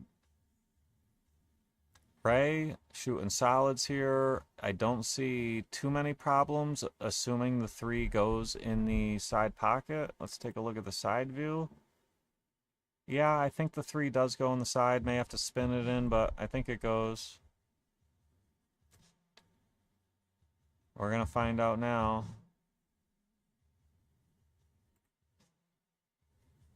Yeah, it looks good from here. Then he can shoot the 4 next, or the 1 ball. Yeah, he's got a great chance to break and run here and bring it to Hill. He's got to keep it together, though. Not much stopping him. 1 and 4 look pretty good. 5 ball might be a little tricky, but you just have to get a look at it somewhere because the 8's in a good spot. Yeah, so he's looking to play the 5 in the same pocket. Come across the table. Oh, he bumped the 5. Oh, boy. And he better hope that 5 goes or he's in big trouble. That was a big mistake. He might have gotten away with it if this 5 goes. He may only have half a pocket, but that's better than no pocket. Let's see, yeah, he must be able to pocket it. But he missed it. It wasn't easy. I think he only had about a half a pocket. And now Tim with a great opportunity to run out for the win here. Everything goes. The only issue is the 14 ball. He could bump the 5 out right now. I probably would if I was him. Or you play your cue ball into the 14 now. Off the rail. Like that. Just like that. Bump it out of there. Perfect. He is in the promised land now. He just has to keep it together. Choose the right pattern. And if he does that, he's going to run out and take the win here. Ray had a great opportunity to run out to make it hill, but he bumped the ball, got a little funny. And now Tim with a great opportunity to close out. The 10-9 is not a problem, but you have to be conscious of 10 doesn't look like it goes in the top left corner. So you go 14, then you go 15, then you go 10-9. Yeah, you could do it like this too. Same thing. I think this is the 11 bottom right now. Whatever you do, you just have to play for the 15 in the top right next. You could come back for the 9 as well, but the 15 is where you want to be. Oh boy, Timmy. I think he's going to get away with it. If he can cut the 10 in the side right now, he's going to get away with it. If not, he's going to have to go 9, then 15, then the 10 in the top left, and then the 8. That's what he's looking at. So you make this 10, the 9, and then you come across for the 15, and you need an angle going down table, which is natural if you just roll this in. Just roll this in soft. Need an angle. Okay, he's all right. Would have liked a little bit more of an angle, but this is good. Just has to punch it a little bit. Some right hand English. Come below the 10 for the 10 in the top left next. Don't even flirt with that side pocket. The angle of being straight is more important than being close to the 10. See, even that was way too close for my comfort level. But that's okay. He fell really good on it. His speed was really good. And he's in the driver's seat now. He's going to roll this 10 in. Surprised he's taking so much time here. Just collecting himself a little bit. But he's in the promised land now. I mean, you just roll this 10 in. And then deposit the 8 ball, and that's a wrap.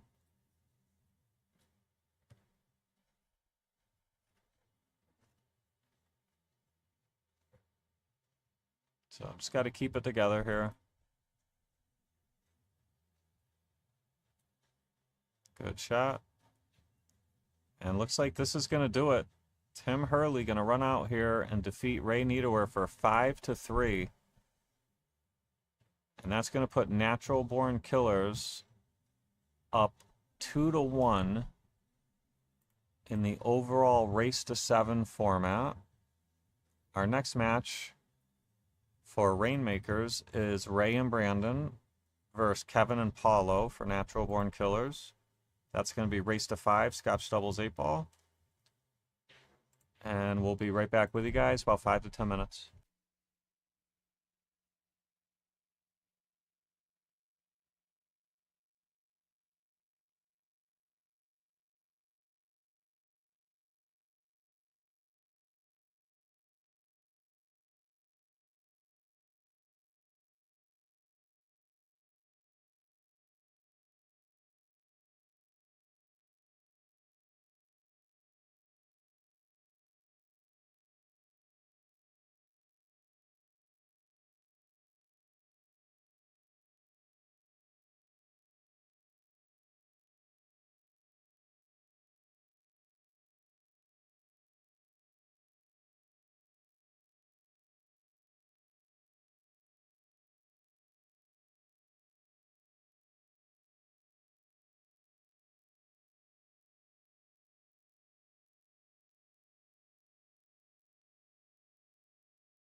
All right, ladies and gentlemen, welcome back to the 2025 Cooper Cup Tournament, second weekend semifinal.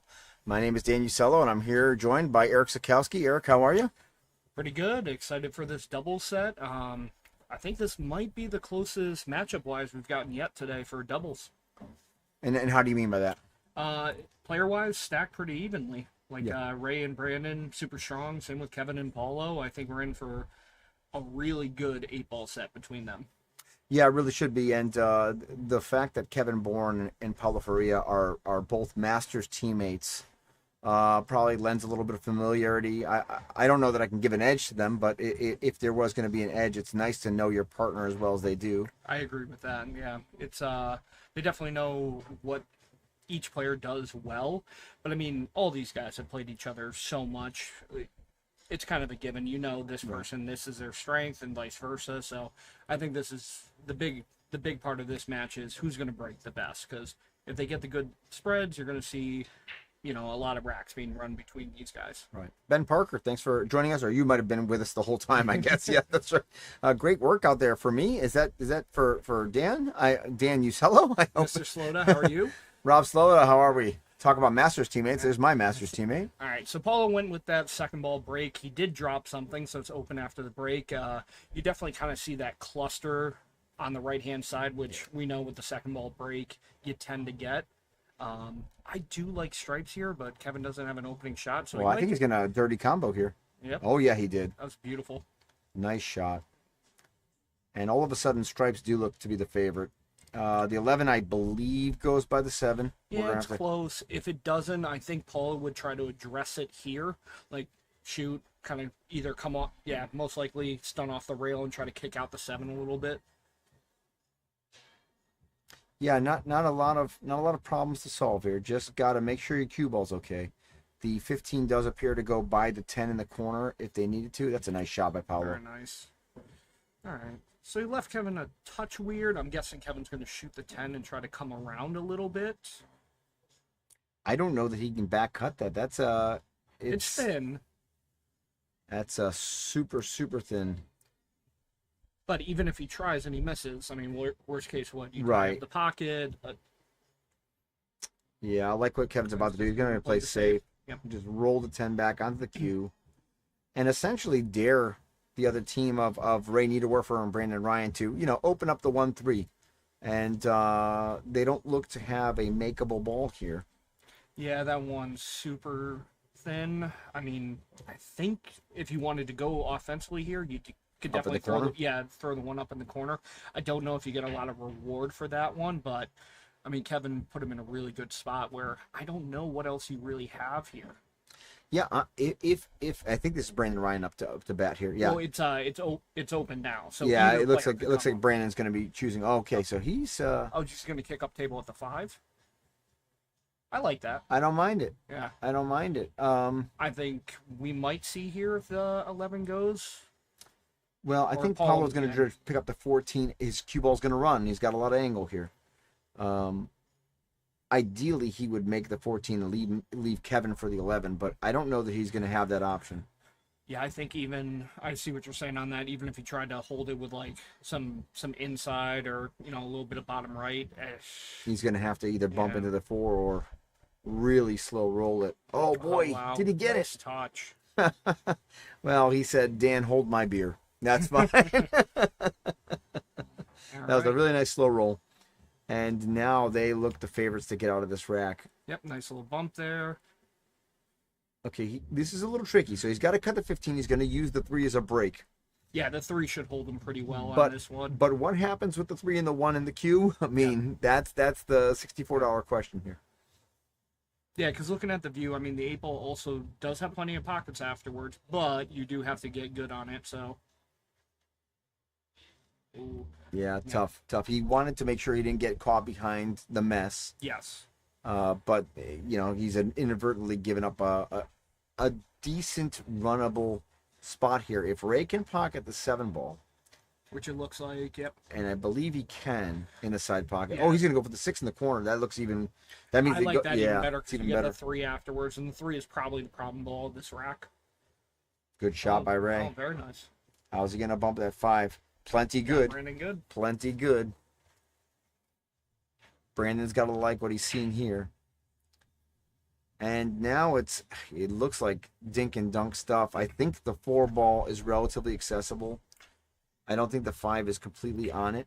I might be wrong about that. You still got to get good on the 4 and 7 especially, and the 3. The 3, everything you basically need to almost get to the right side of the table to an extent. Like, you know, you're shooting the 7 either in the side pockets, either of the side pockets realistically. So Brandon's going to try to drift underneath.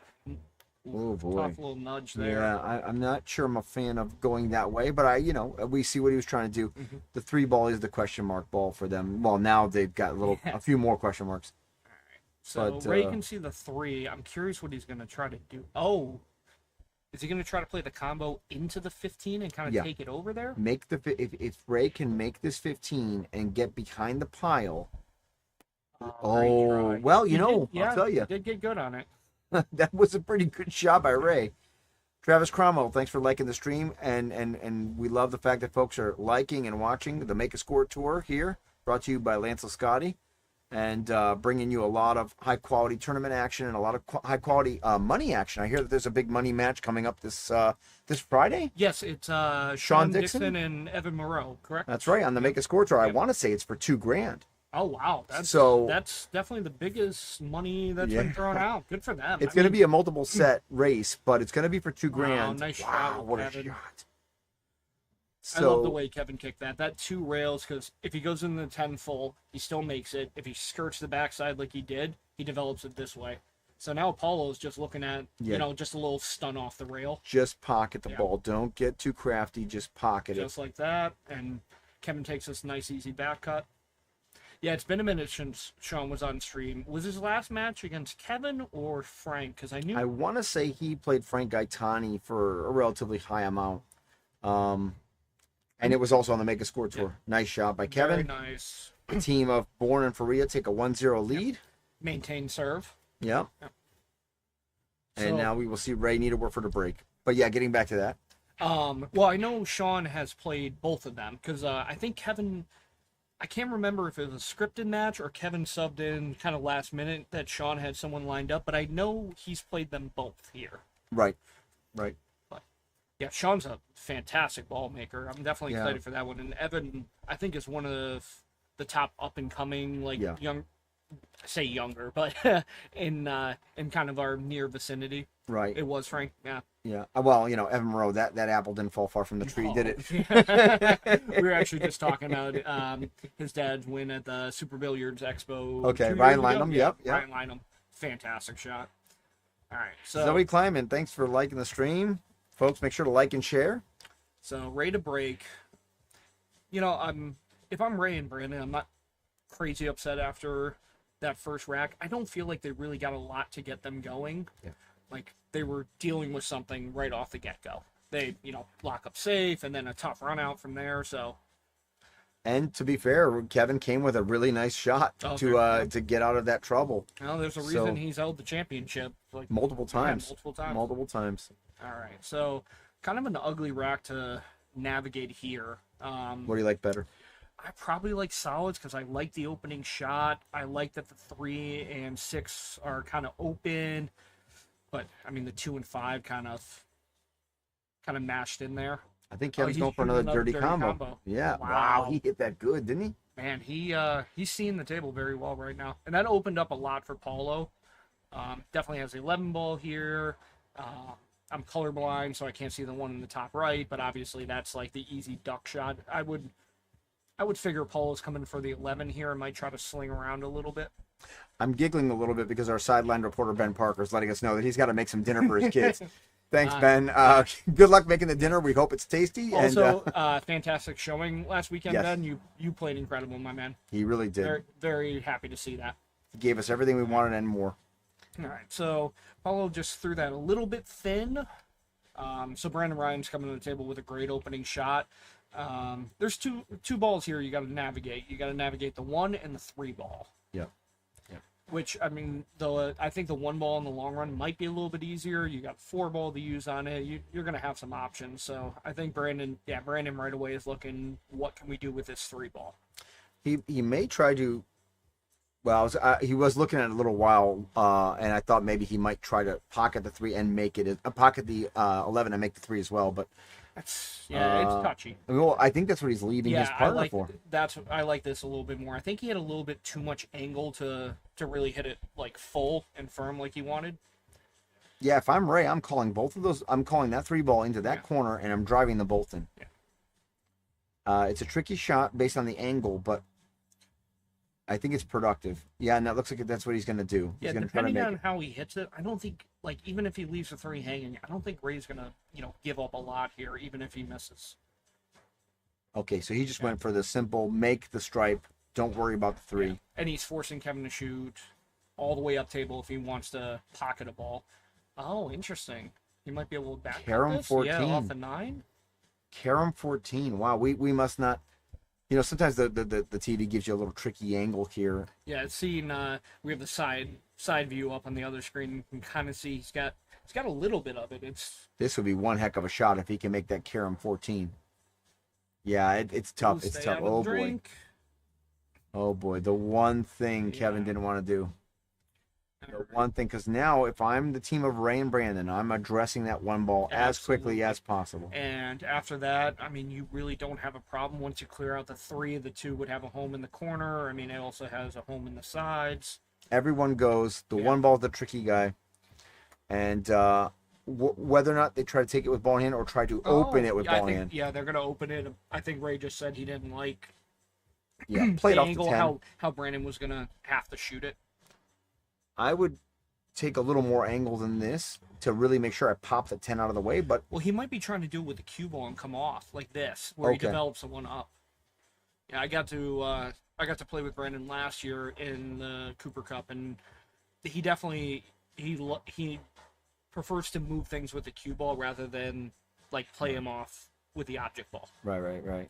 And he came out good. Yeah, he hit that very well. And yeah, now you clip the 3 out of the way, which opens up the 2. So I like what Ray's planning on doing here. Well, I thought he was doing something else. I'm sorry. Yeah. I thought he was going to try to take the sort of the underneath stuff. Yes. Out of the way play it first. soft, take the 5, and work off that. Yeah. But it looks like he left Brandon enough angle where Brandon could either pop off the rail and try to drag down. I like trying to hold up and shooting either the 1 or the 2 next, depending on what he gets better on. Right. Oh, wow. Yep, just a little bit wide. So now if I'm the team of Paolo and Kevin, I'm looking at this table. 14 doesn't appear to go by the 8 ball. Everything else is open, though. Gotta solve this. I might be tempted to put the 14 in front of the 8-5. I don't hate that. The other play would be trying to shoot the 9 and break it. Yeah, but you play with fire. I love what Paolo's doing here. Boy, yeah, hard speed though.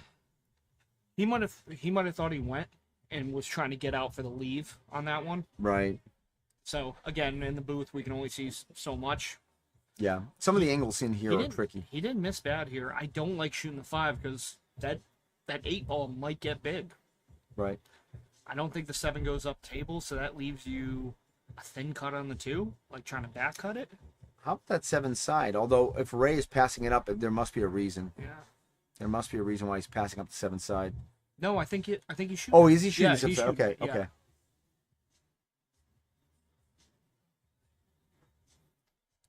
Oh, he hit that good. He hit that very good. You can see the 2 at least. Yeah, they're gonna have to work to get out of this one. Yeah, this is tough. A lot of hard positional play here. Because even if Brandon hits this very good, you're making contact with this 9 ball afterwards, and you're hoping something lays good. I mean, you do have a thin window down the road in between the 10 and 14 to shoot the 1 ball. Big shot here on the 2 ball. Yeah, see now, thanks for liking the stream, Gabe Smith and others. Sorry, I didn't catch all the names there. But thank you for liking the stream, everybody. Yeah, this is now Kevin's rack, Yeah. Kevin and Paolo's rack to have. They're supposed to get out here. There's no problems. You can almost play this however you want. I like addressing this 10 ball right away. I'm going to assume they're going to save the 9 ball for their For the last ball. their quote unquote Yeah. money ball. Yep, Aldridge back. Yep. Love it. Just a smidge of angle. That way Paulo won't be on the rail afterwards. Kevin should just bump this forward 2-3 inches. See, on shots like this under pressure, because they are under pressure, I hate having a lot of angle. It's the right play normally, but you tend to overstroke it sometimes. He hit that good.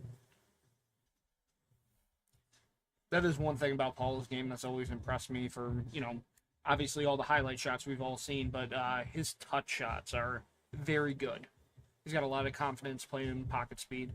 How did Kevin hit it? How did he hit it? All right. Touch shy. Well, this is the guy I want up shooting if I got weird. If you want bank shots all over the table, Paulo Faria is your man. Yeah, he's either going there or he's kicking it. I like the bank. I think it lays fairly natural here. Yeah, one rail bank, right? Yeah. Absolutely.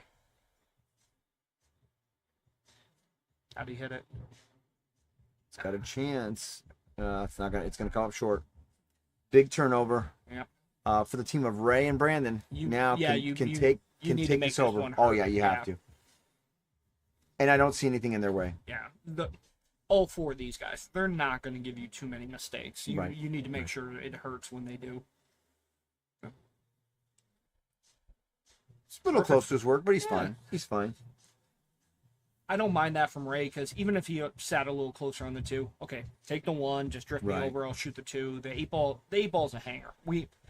You always like to have that last ball before the 8 ball, but I think in this scenario it almost doesn't matter. So Ray should just stop it right here, roll it forward, doesn't matter. All right, and Brandon should pocket this to tie the matchup 1-1. All right, 1-1 it is. All right, everyone's maintaining serve. That's right, and we knew we were going to have a good one, didn't we? Yeah. Any initial thoughts? Any favorite coming out that? I've that one. I think I favored Paulo and Kevin to get out on. Obviously, Kevin he missed position by a few inches. I've actually been surprised that Brandon missed 2 shots that he doesn't miss. Like, his first time on the table other than the team rack. So right. I don't expect them to get that at Right. the end of the match. So I think if Paulo and Kevin can kind of stay on the table and try to keep, like, Ray's coming off a match, so he's warm, but if you try to keep Brandon cold, it's going to work out for you in the long run. But Kevin a break here. Kevin's going to break head on, which I like with the diamond. Yeah, I typically in my single set last weekend, I broke from head on, scratched a couple times, and I switched to the second ball break just to avoid the scratch. Mm-hmm. Right, but Kevin I agree 1. with you though. Yeah, second ball, we all know you start, like we said, you start dealing with a lot of clusters. There's a lot more navigating. I mean, I think in singles, when you talk about when you're sizing up your opponent playing the moving game, if it turns into a safety battle, you address right away if you're comfortable with that or not. I don't so much love it in doubles because you almost force your partner to play a game that he may not be comfortable with. I feel like stripes are the play here. They are if you feel good about the 14 being the breakup for the 11. Yeah. And I think you're which right. I don't mind with the 9 ball being there. Like, you might be able to get something where even if you don't develop the 11, you can use the 9 ball. Right.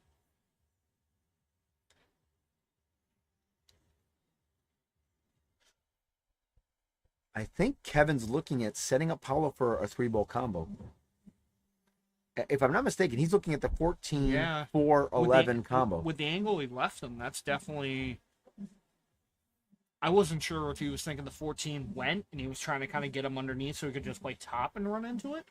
But I like this if the 14, because the 14 has enough angle to shake out of the pile. If that thing's wired, why not? And it looks, if you hit it with the right speed, it looks pretty wired to me. Mm-hmm. Yeah, you just called the 11. Okay, so here we go. 3-ball combo, Paulo Faria. Beautiful. How about that? And you can see now. Does the 9 go by the 8? I can't make that determination. Yes, I believe the 9 goes by the 8. Because ultimately that is the Kevin's just going to drift up here, clean up table. I'm curious to see the angle that he wants Paul to leave him, because even with the 9 going by, you still got to deal with the 14. Yeah. So you almost want to try to get as straight in as a 9 as you can, so you can just roll it forward afterwards. I think Kevin's a little bit disappointed because I think he wanted for Paulo to have a back cut to get up table. A little bit more natural rather than having him punch it. Yeah. Yeah, because he's not straight. He's got a little angle, but he's going to have to put a stroke on it to get to where he wants. You know, the more they're looking at that 9, the more I think it doesn't go by the 8. I don't think it goes by the 8, and I think they're probably better served getting underneath it. But he doesn't have much choice here. Trying to drag draw, like past the 1 in between the 3-1. Well, he put as much spin as he could on it, and guess what? He got good for the 14. Pretty good. Pre-topped him on the 1 ball. But unfortunate, but from where he was, I mean, we're all happy with that position. Yeah. So Kevin's gonna bear down, punch us in. Very nice shot. As long as it lays good. Okay. He gives Paulo a reasonable chance. Now, if you're down shooting the 9, do you just try to go back and forth? If I think it has enough angle, I try to power up and go back and forth. But powering up on the diamond can lead to bad results sometimes. It's hard to hold the shot. Well, it's hard for most people. Yeah, it's hard to hold it. it. It spun out just a smidge. That was a great effort by him. I love that little dying spin shot. It's nice, but it's why he rattled it, right? So now, you know, advantage team RayN and Niederwerfer. Absolutely. And you just got to figure out the 7 ball. And I don't even know that you got to figure it out. So I'm a big fan of pushing those 2 balls straight through. I think Brandon is saying we have the world over here. Might as well use it. Yeah. And if they can get themselves ball in hand, even better. I think that's what Brandon's trying to say leave it in this gap almost. Yeah. It looks like Ray called the save. No, oh, no, no, I'm sorry. no, He did Brandon call, is so they're just going to run out. Yeah. They're just going to run out.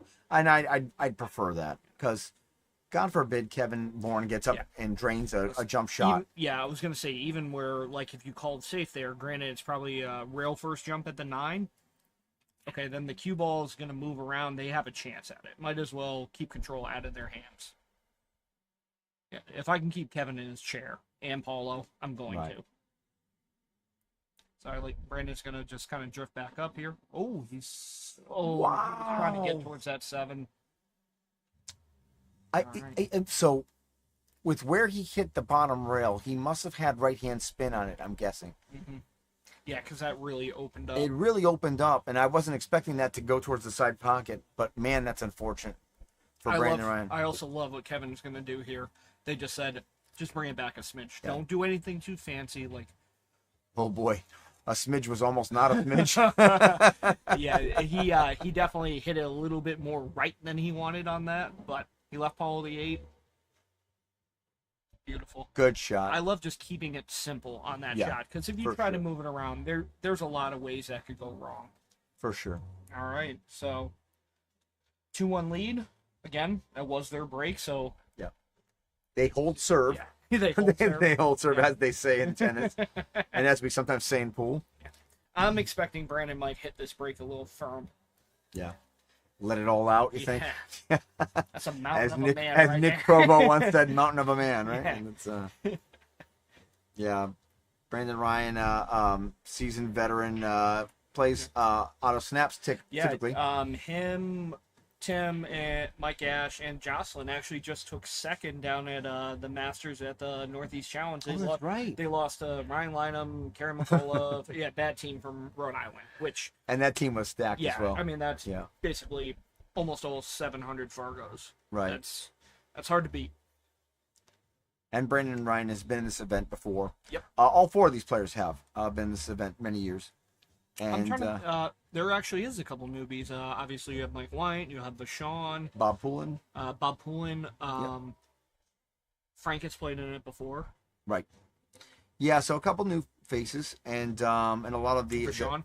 And a lot of the old faces. Yeah. Ray actually has a fairly newer team. I mean, these are guys who have been habitual top 15, top 10s on the list, but schedules, yada yada, they haven't been able to play in the event. So it's great that they get to showcase their skills in this setting. All right. So Kevin and Paulo look like they're in business. I love solids here.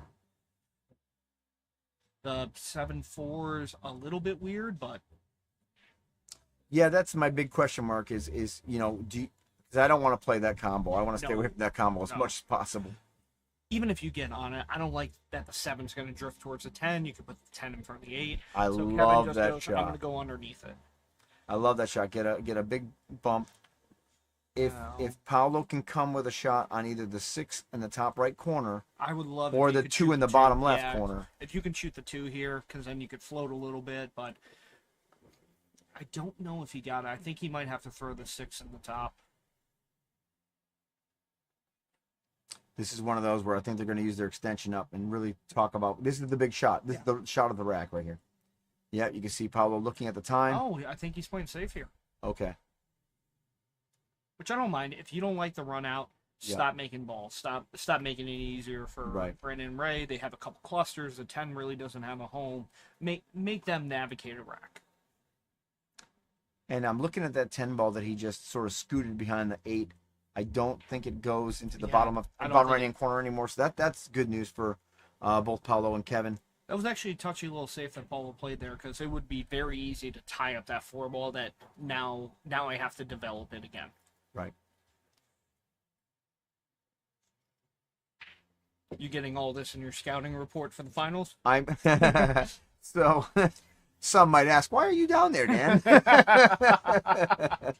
I just figured the wife said get out of the house. I'm not saying my captain, Roger Silk, sent me on a scouting mission. I'm just saying that I might be here on a scouting. You talked about it. Roger does not know this event's happening this weekend. So for folks at home that aren't aware, I am on the team awaiting the winner of this team for the final event. Wow. In the Cooper Cup, 2025 Cooper Cup Finals. And believe you me, I'm not picking one, because when you ask for somebody, you get them. You know what I mean? There's not an easy path. There is not an easy path. Brandon really let the stroke out there. Kind of saw it in the team match. He's getting a lot more draw than he's expecting. I think he thought it was going to be somewhere like almost near the 6 ball, and he pulled it all the way through the pile. He left Ray in kind of a tough spot here. So for the last 2 weeks, we've been somewhere in between 90 and 110 degrees here. So now we finally get 80. But today we finally got 80 and low humidity, and things are moving. Yeah. Very nice hit by Ray. Stay off the rail on the 11. So now I'm curious how Paulo and Kevin are going to address like this 4-8 situation. For me, I take it now because the 6 ball side, yep. And I think that's what Kevin's going to do. 6 ball side and nudge that 4 out of the way. Yeah. And he might have it. Does he have the 4? Okay, no, he looked like he was starting to queue up for the 4. Yeah, it kind of looked like. He might be able to cut the 4. If he can do that, he's going to come in with pace. So that 10 ball is going flying. It's getting out of the way for the 8. All right. Okay, I think that was the better shot. He would have liked to have come out a little bit better than he did, but Paulo's got some options here. He can cut the 4. It is a thinner cut on the 2 if he felt comfortable with it to come, back and forth. I like shooting the 4 and kind of drifting up table, because then it gives Kevin the 2 afterwards. But. And I wouldn't be opposed to playing a safe by rolling up onto the 8 ball. But off the 4, of course. Yeah. No, he hit it good. He hit it good. Hit it very good. Why play safe when you can make the shot? All right.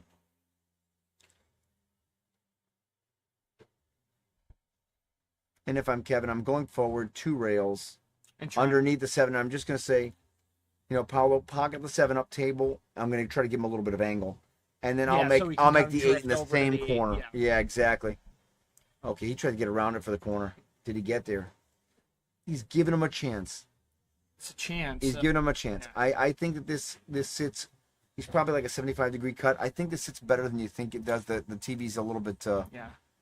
My only worry is like the cue ball coming off the 14. It is a pile you got to get through a little bit. Yep.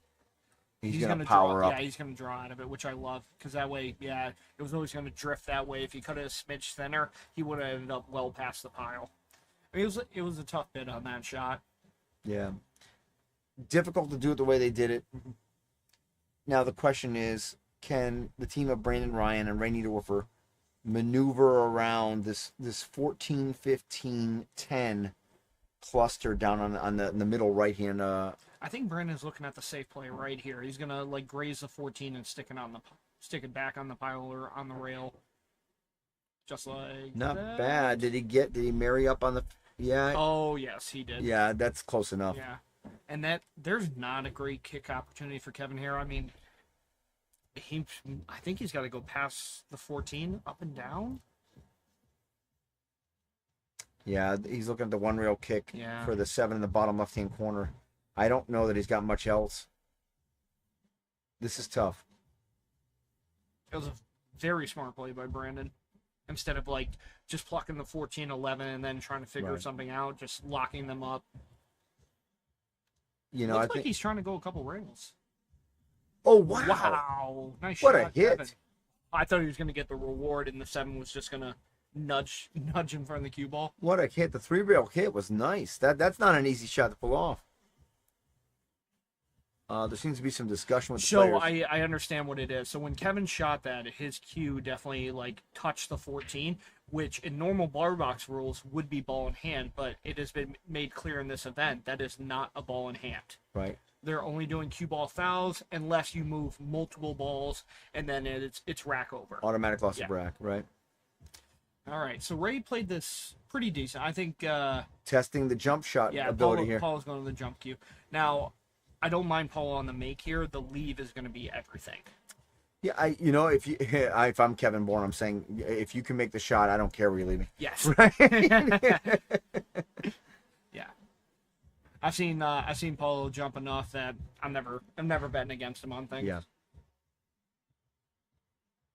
Great bid. It's a good go. And look where the cue ball's going to end up. Beautiful. It was big that it didn't touch that pile coming through. Now, I wouldn't be surprised if Brandon plays like a return safe here. Like either shoot the 14, try to hide behind the pile that way, or if he likes the angle, nudge the 11 and try to roll up on the 14. Yeah, for me, I'm either nudging the 11 to get behind the 12, or I actually more favor the nudging the 12 Yeah. and getting behind the other pile. Yeah. It's touchy if you expose the window. Yeah, if you expose the window, you lose. You lose. So this is a big shot by Brandon Ryan right here.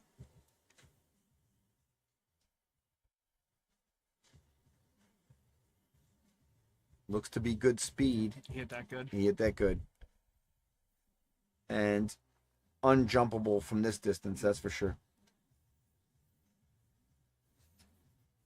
Well, let's see if Kevin's got more magic in that stick. Yeah, I was gonna say I don't count Kevin out here for a hit, or he's gonna call the ball as well. Like, some good things can happen. Nice one railer. That's the right speed. How'd he hit it? That's the right speed. Wow. Oh my goodness. Great I hit. like what he did with the speed there. He hit it slower because he needed the angle to open up. He couldn't Yes. aim at the side pocket. Yeah. So And if you hit it with that pace, he also would have stood underneath the 8 ball for Paulo all the way up. to make it if he made it. Right. Now, I think Ray has a pretty good opening shot. Obviously, you can shoot the 11, but you're treetop. I like shooting the 10 here. You could still even call safe if you wanted to. But I think he's going to try to run out. Yeah. It's the same thing either way. Yeah. I was going to say, if you miss that, you kind of hold it up table, but... Yeah. All right, so their big concern is getting underneath for the 14-15 there. I can't tell on the angle if the 15 is going to pass the 7. I don't believe it does. I don't think so either. I think that, So they're probably going to hit both of those balls into the side pocket if I guess correctly. Yep, and Brandon's kind of giving that angle to just come straight back down afterwards. Or at the very least, if they get the right angle on it, 14 side follow and then make the 15 in the corner. left corner. Yep. Yeah. Which I like that better because it might develop the 8 ball better for you too. Because where that 7 is, the 8's not going to go there. Now it might look like Ray overrolled, but he's given him a decent angle to give him options for the 15. Yeah, on that one, you want to be on this side before you're short and bumping the 15. If he can just roll forward now. So, okay, the time that Brandon's taking on it tells me he's got a little bit of angle going up table. I thought he was straighter than he clearly is. All right, so he's going up tail. Maybe he's going to take the extra rail up and down.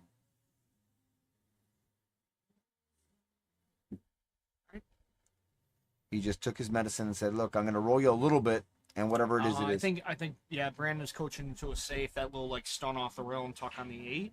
Very touchy safe. Very touchy safe. Let's see. Let's see how Ray hits this one. It's a big do or die shot. Hit it pretty good. He hit it good. I would expect Paulo to be jumping here. For sure. And so he is a lefty, which makes this incredible, much harder. Like you and me are getting to this. Oh, Paulo's looking at the two railer. Right.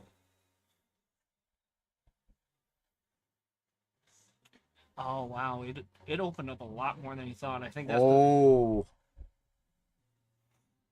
it does appear if it's touching the rail, it actually worked. Wow, he caught the backside and just nuzzled. Oh my word, that went from disaster to fantastic shot home. Well, that's the only way you play it. Yeah, it's either going to be a disaster or he's going to teach me that safe. I wish Lance showed me how to do the replay button because I'd love to see a replay of that. Yeah, me too.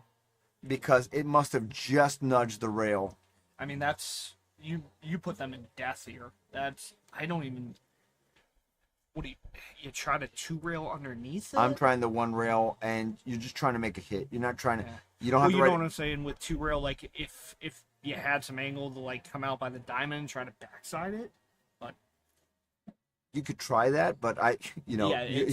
It's just. None of us want to be there shooting. When you're in jail, you're looking for any type of pardon. You know what I mean? And they are. Believe me, folks, they are in jail right now. You got to make them try to earn this, but.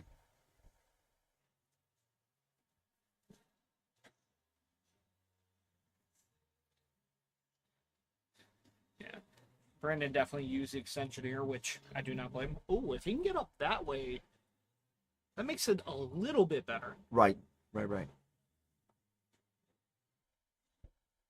Great kick. Wow. Great kick, Brandon Ryan. Is he going to put it right back in the same spot? Not terrible. It's especially not terrible. Where he was. Listen, anything that was not ball in hand. 90% of this table is an easy shot on a 7. He just gave Kevin a little more difficult shot. Absolutely. So that's all you can ask for. And I think Kevin might be playing safe here. Yep. Trying to roll up on the 8 after. Yep. Oh, what a shot. I was going to say, where he put the 15 also took the bank away from Kevin, so he couldn't play that 2-way, leave it a little short of that 8 ball, bank the 7 up in the corner. But yeah, Kevin just locked that up. That's a shot that I like to refer to as an aggressive defense. It's an aggressive defensive shot because it's do or die. But you know what? I mean, it's a fun little exchange that they have going on. It really is. All right, defensive shot number 4 in a row, if I'm not mistaken.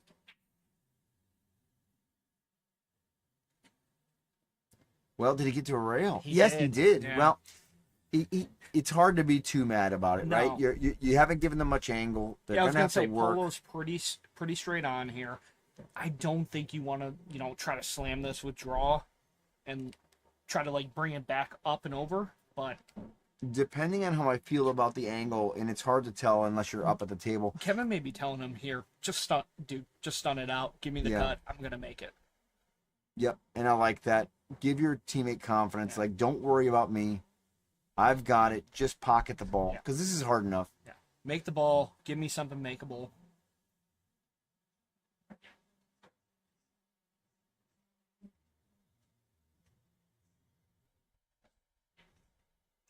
He hit that with ferocity. Yep. He really had to put a move on it to get that off the rail. But I think that's everything on that shot. If you leave Kevin glued to the rail, I mean, this 8 ball becomes incredibly hard. He's giving Kevin a chance. Yeah. Still not a duck by any means. No. He hit it. Nice shot. Really good. All right. A commanding 3-1 lead for Kevin and Paulo in this race to 5. And it's a pivotal point. I'm looking at the lineups for both today and tomorrow. And, without giving away too many of the matches, which way I feel that they're going to go, I feel like Team Bourn, or the Natural Born Killers, sorry. The Team Natural Born Killers has a slight advantage for today, day 1. I feel like Rainmakers has a slight advantage for day 2 for certain reasons. I understand what you're saying on that one. I think the next set is very interesting as well between Mike and Frank. I think that's going to be a very big, very big singles match. Both are very good rotation players, but it's a 10 ball now, so that's going to be a real good one to watch. And hopefully, folks aren't turning any channels here. You stay on this channel. It's going to be a lot of great pool all day, all weekend. Oh wow! Oh, scratch on the break. But just again, the break. With that second ball, you got the clusters on the right. So even with ball in hand, you're immediately coming to the table going, we have a lot of work to do. Whether you take stripes or solids here, the same thing, that 4, 5, 11, like that's... If Brandon can open this up with the 9 ball, the 3 ball, or if he can open it up, if he wants stripes, if he can open it up with the 11 ball, either way you can solve it right away. Like he's going 3 ball and opening it up. I was going to say, one of them. It looked like he wasn't taking enough angle to come in for the 5 ball there. Yeah, this has just made it tougher because now they're at a disadvantage. The problem really favors stripes here. The 5-14, you can handle the 14 with the 9 ball. You can handle the 14 with the 11 ball. But the 5 is really in no man's land. I like what Brandon just did there. He told Ray, don't shoot the 1 ball because the angle he left him, Ray was never going to be able to hold him for the 2. You were going to leave another ball down table that you weren't going to like. All right, so they're scrambling here a little bit. I would expect Brandon to probably come with a save here and try to stop the bleeding. I don't think you want to keep swinging at balls with the hope that you're going to break something out later down the road. I wouldn't be opposed to nudging the 2 ball back in front of the the 13. Yeah, clipping it. I'm sorry, is that the 13? Yeah. Yeah. I want to regain control of that pocket somehow. Okay, he's going to play the 6. Oh, he's calling the bank. Bank in the side. Let's see what happens. That's okay. It's okay because it takes away the 11. Yeah. It takes away the 11. And it takes away a breakout on, was that the 14? 14, yep. Yeah. The 14-5 right now, I believe, favors stripes, but Brandon has done enough work to make the 11 a problem as well. Yeah, that 11 got very weird. All right, Kevin's like, anything you could do. This is going to be a nice, savvy, crafty type affair here.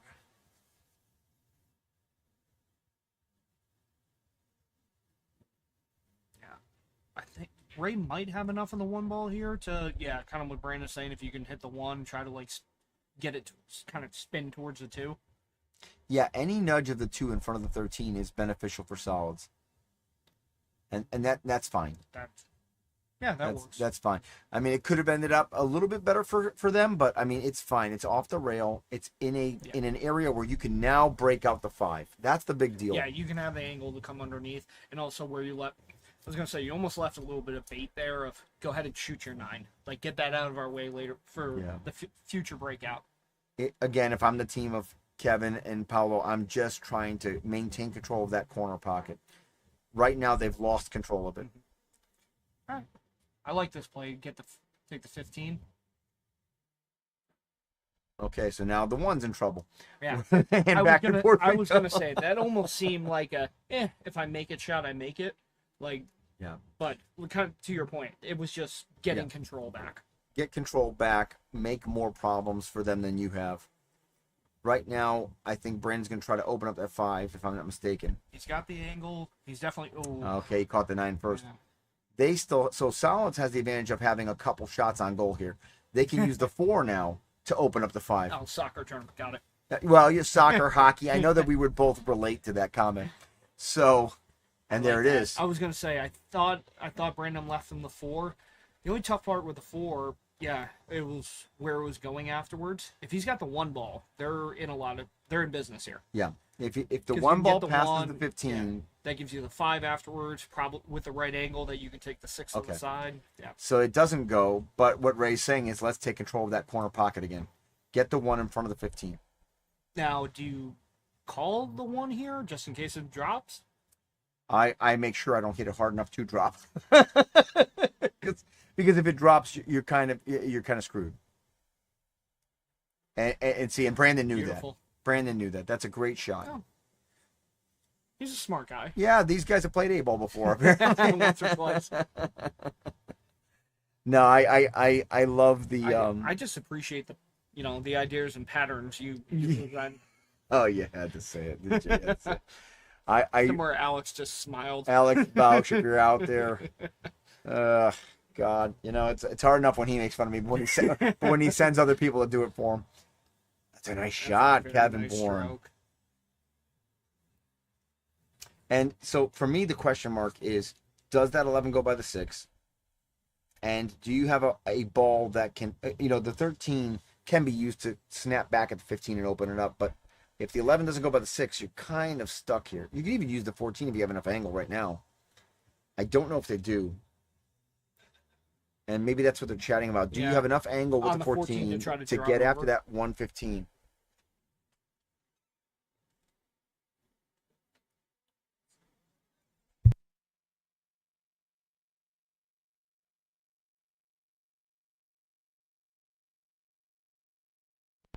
Sorry about that, folks.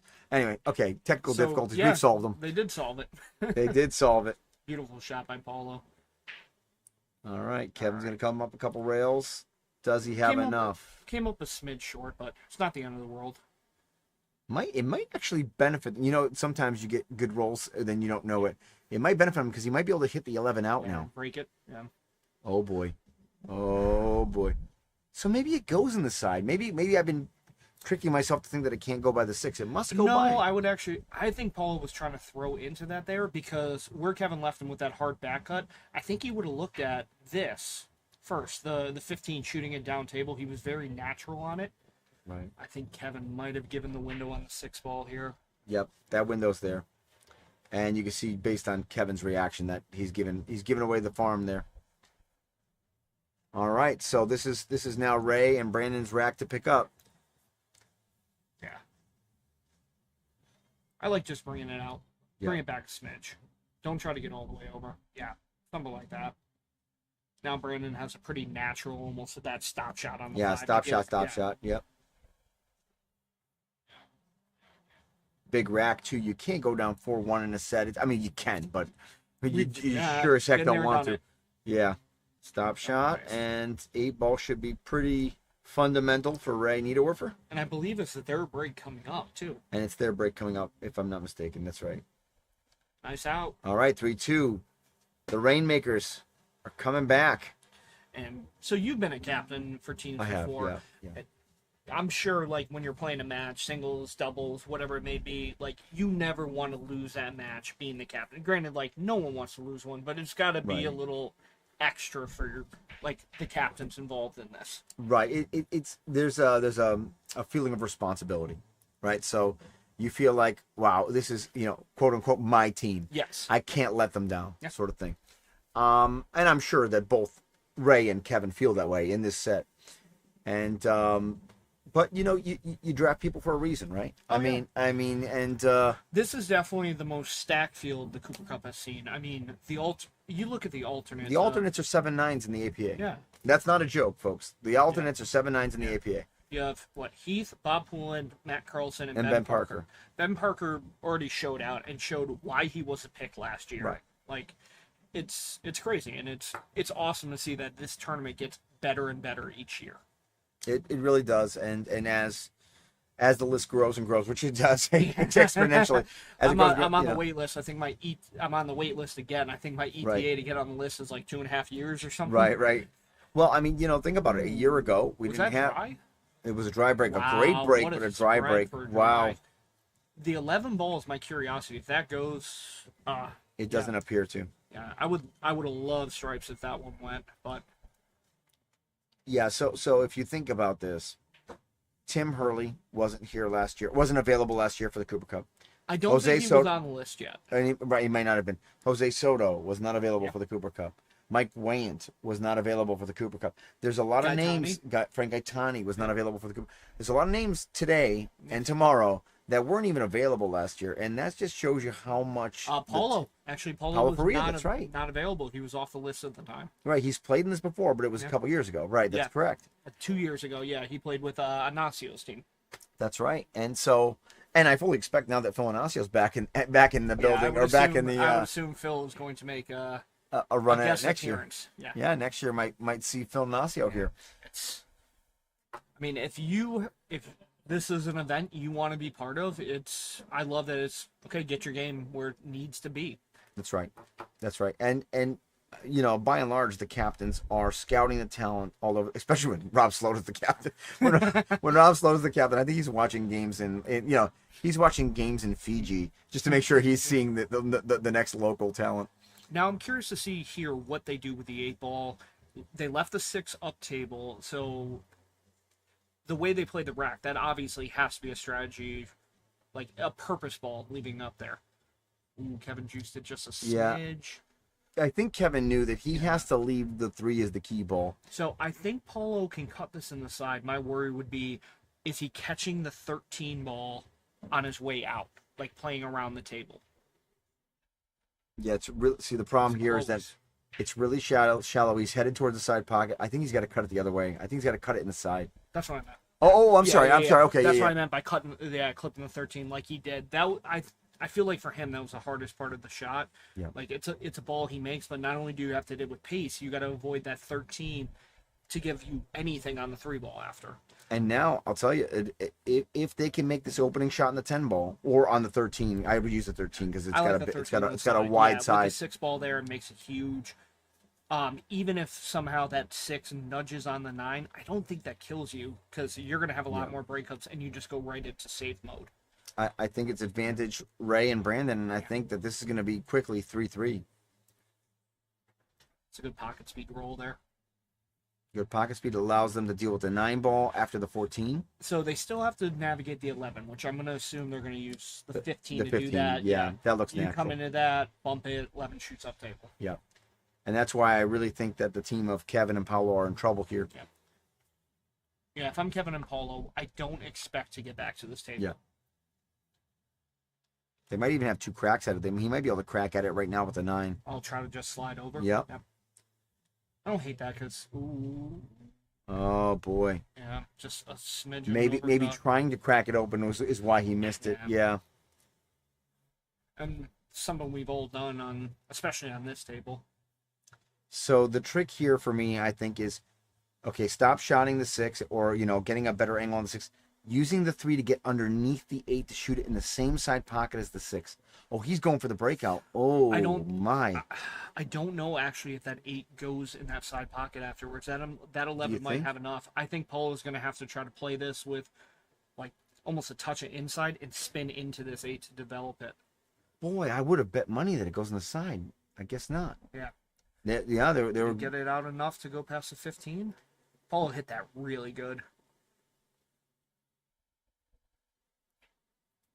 Oh boy, this is trouble.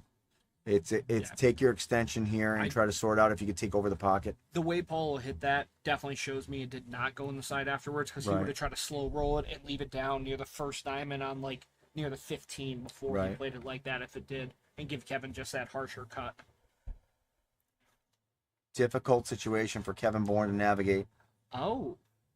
Did he just call it side pocket? Is he going just 3 called the rails? side pocket. How is he? We're gonna find out because that 10 ball looks so big to me. If you're gonna go 3 rails, but maybe there's a window there. If you can split between the 9 and the 10, Boy, the 10 ball. Well, let's check out. I'm rooting for this shot. Oh, it would have been cool. Oh no. Oh. Oh no. Ouch. Yeah, well, it was going to be a fateful shot either way. Unfortunately for Kevin, 3-3. It's a harsh result on it. I like that Kevin swung at that because I don't think you had anything. The way that Brandon and Ray's layout laid, you weren't getting back to the table if you didn't make that 8 ball. Yeah, it's stylistically, I'm trying to put it onto the, what was that, the 15? Yeah. I'm trying to put it on the 15. Yeah, you're trying to extend the match. Yeah. But I can't fault Kevin for wanting to win it. Yeah. That's a stylistic choice that I want to make life as hard as possible for my opponents. He just wanted to get done with it. Yeah, I want to go out swinging. Yeah. And so, unfortunately for Kevin, it ended up the wrong way. 3-3. Fortunately for Ray and Brandon, they are now tied. They were down 3-1. Now we got even set, race to 2. big point here, big match point. Kevin and Paul just need to shake that off because I think they have right now played better this set. I think they've collectively put more together. They need to stop getting to 1 or 2 balls and not getting out because Brandon and Ray have been able to like kind of dink and dunk, play the correct safeties, play everything well, but like they're making it easy on them. Right. Yeah, for me, if you're getting down to 2 balls and not getting out, well, that's the magic of 8-ball, Yeah. right? So that's how a lot of us have lost like mind-numbing 8-ball games of, cool, I got 2 balls left, I didn't really get one, I'll kind of play it safe, and you don't enjoy what you shoot at the rest of the time, and what do you know, you lose. When you get down to 2 or more effectively 1 ball, and you don't get out, you are now the other team is the favorite to win. Yeah, 100%. There's no sense in making a lot of Exactly, Karen. Yeah. Wait, what'd she say? Hard to play defense when all of you run the rack on. It's true, Karen. Yeah. It's true. I mean, and believe me, it weighs on our minds too. When you're playing players of this caliber, there's a part of you that's like, if I don't come up absolutely picture perfect on the defense, what am I doing? Yeah. Well, during the 9-ball doubles, a couple of the shots, Sydney asked me if somebody was going to play something this way. I'm like, no, because they know if they give up this shot, it's over. They don't see the table. Right. I'm like, it's just that level of play. That's right. So Paul and Kevin shooting solids. I mean, everything looks pretty good. Big shot there, big shot. No, I don't mind it. You know what? As soon as the 2 got kind of tied up there, I like it even more. Right. Yeah, I don't mind it. Now you really didn't have anything to deal with that. But it's almost the same thing. I think Kevin and Paul are in a better position now because the 5 protects, the 7 protects. Granted, they have the 2 ball. I don't know if that passes in the side. I mean, for me, this is all about, and this is what they're talking about. This is all about Ray and Brandon know they have 2 issues, and Kevin and Paulo have 1. Yeah. Right? And they need to flip that script. I mean, in fact, you need to get control of the rack. I'm actually surprised that Brandon even fired away at the makeable ball. I think for me, I want to use that 11 ball, get in front of the 7 again, because I know that I'm not the favorite on the 14. So this I don't mind if Ray had the angle, roll the 9, shoot the 10 to do it there. Like you could play the 10 off the 7. Oh, you might be doing it here, 10 off the 7. Risky. Well, at least he's taking advantage. He's taking control of the pocket. That's the big part. Yeah. Take control of the pocket because now you each have 2 problems. Actually, I feel like Kevin and Paul are coming to the table with a couple more. Like the 7's in trouble. The 5, you got to get pretty good on that 5. Well, yeah, but you know that you contain their 14. I'm not worried about the 5. Trying to bank that back towards and take away that 10 ball. Incredibly smart shot. So you're going to see a lot of dink and dunk here, folks, to try to set up the quote-unquote breakup ball for the team's problems. Now, the one thing that Kevin and Paulo have to be mindful of, I don't believe that 2 goes in the side. You don't have a breakup ball for it. So my very next thing I want to handle is that 2 ball. You could have a breakup ball for the 2 if you get the angle on the 5 and like playing in the corner and try to. I don't like it. Yeah. And I'll tell you why I don't like it. That scratch is screaming. Yeah. That's a wide pocket, side pocket. I like how Kevin positioned the 4 because, I'm figuring in their next shot, maybe 2, that 4 is going to roll right into the 10. They're going to leave it in the pocket. Okay, our 7 ball is solved. Right. All right, so Ray and Brandon talking over the options here. How do we sort out all these problems? In fact, if I'm Ray and Brandon, I'm not even shooting at the 10. Just get the 14 out of the way. You want to solve one of your problems while keeping theirs. Yeah, try to kind of bank the 14, yeah, like that center table, like that. Yeah, anywhere out into the open is fine. I think Ray was telling him like nudge it, make the 10. Let's see. No, fire at it. Okay. Yes, he pocketed the ball. I don't like it. Yeah. Because you still have the 14. Yeah, the 14's, yeah. And if I don't like shooting the 14 here, the 14 is going to be the only way you can try to get into that up table. So they're going to try to leave themselves after the 11, some angle on the 13 to try to punch at the 14. But when you leave your problem ball that deep in the set, you're asking for trouble. Okay, maybe the 9's going to shape him up for the... I was going to say, I don't think he has the angle here to try to punch up and into it. This is the danger of, for me, it's 8 ball's all about problem creating and problem solving. Yeah.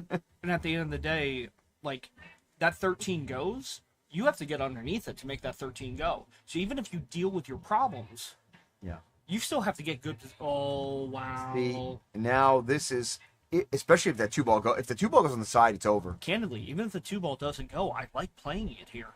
Like, if you can play the 2-ball... No, if the 2-ball doesn't go on the side, I'm playing a safe and nudging up on it. No, that's what I mean. Yeah. Yeah, I'm just burying you right on top of your own ball. Like, something like that. Exactly perfect. Right.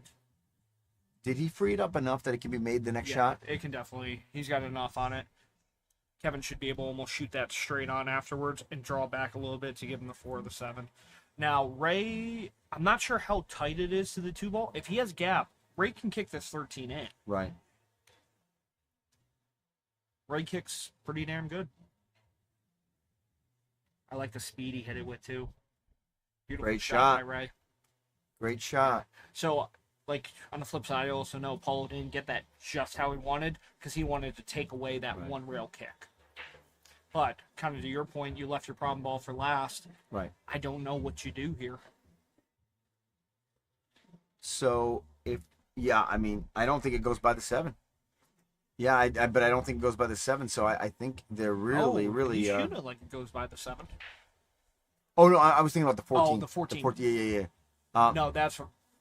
We're going to find out if the 14 goes by the 7. He might have enough. Ray's getting down to shoot it right away. I think he has enough. And if he does, if I'm Brandon, I'm like, dude, just stop it. Draw back 3 inches. I don't care. If he does, what a miracle shot that was by because he got positioned by sitting on it. Wow. Listen, you just tell your partner, I trust you. I know I'm on the rail. Yeah. I know I'm 7 feet away. I trust you. Yeah. Swing away. Yeah. No hanger by any means. He's got to come with one, but this would be an incredible run out from how it started. A real fortunate bump where the cue ball sat for the 14 in the one spot that can make the 14. Yeah.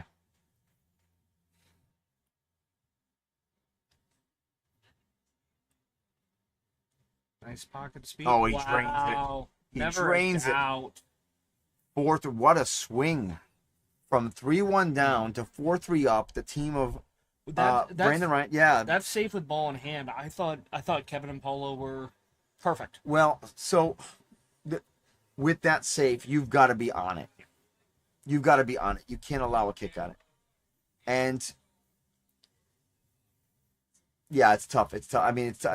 It's easy to say in the booth, get on it, right? Yeah. It's tough. Nobody misses from the booth. Right. You're almost better served on those safes not to nudge up on it and softly kiss it, but to make sure that you punch out the object ball away from the side pocket and stay behind it. And if I'm Ray and Brandon, finish it here. Oh, yeah, for sure. You don't want to watch the opposing team break because there's a chance you do not see the table. Yeah, there's no question about it that you're going to see Brandon put all 240 of his body behind this. No, he's on a diet now. I think it's like 230. 230. That's what happens when you don't have all the fat I have. That's well, he's got 3 kids now, keeping him busy. Well, he's got to move around a lot more. Brandon Brinkin, head ball or second? Looks like head ball. No, that looks second. I'm sorry, that was second ball. Wow, he hit it good. See how everything lays. Okay, kind of same thing. You got that little cluster. If he could pick up the dirty combo, stripes look awesome. Yeah, you have no issues there. Now he is tree-topped over the 13. On the flip side too, if you make the combo, I don't think you're gonna get hitched on the 10, like shooting the 10 afterwards. And if you do, you still have the 13, the 15, right? Sure. Ooh. Unless you find the did he get the window? Did he get the window? So I'll tell you this, Brandon also jumps pretty good. Even if he hooked him like a quarter of a ball, Brandon, he can dart that. Yeah. Okay. So the dart jump is something that some of us are. It looks like he's grabbing. Yeah, he grabbed it right away. All right. If he makes this 10. Yeah, this is everything. Because now, to be fair to Brandon, he's only got to jump a half ball, right? To be fair. Yeah. I don't even think it's half a ball. I think it's like a quarter of a ball. But on the rail, really close. Definitely. Oh, yeah. Definitely not a gimme on it. And keeping it on the table. Mm-hmm. How did he hit that one? My goodness, let's go. And drew it. Okay, so he almost drew it a smidge too much. Where Ray's a little bit awkward now. When you're jumping, Yeah. the other guy can't complain about it. You get what you get and you'll like it. I've played with Ray. You can get a couple complaints. But I'm curious what Ray's trying to play here. I think the 14 goes. Yeah, the 14 goes. I'm pretty This sure. coming from you? Yeah, I'm pretty sure it went. I thought it did go, but we won't know. We'll never know. And Need Roger to tell me if it goes or not. well, Roger still tells you everything goes. That guy hasn't missed a shot since 1987. All right. So Kevin's got some options coming out. If he doesn't like the 2, I love playing that lockdown safe, just rolled on top of the 3. He likes the 2. Yeah, I think that the team of Paolo and Kevin are gonna be attacking this rack, essentially. I don't mind attacking it early because that the 15 now isn't a lot of problems. Like, it doesn't pass the 4, it doesn't go top right, it doesn't go top left. Like, I'd even be thinking about encapsulating their 14 with this 4 ball, but is he cutting? Paulo called top left.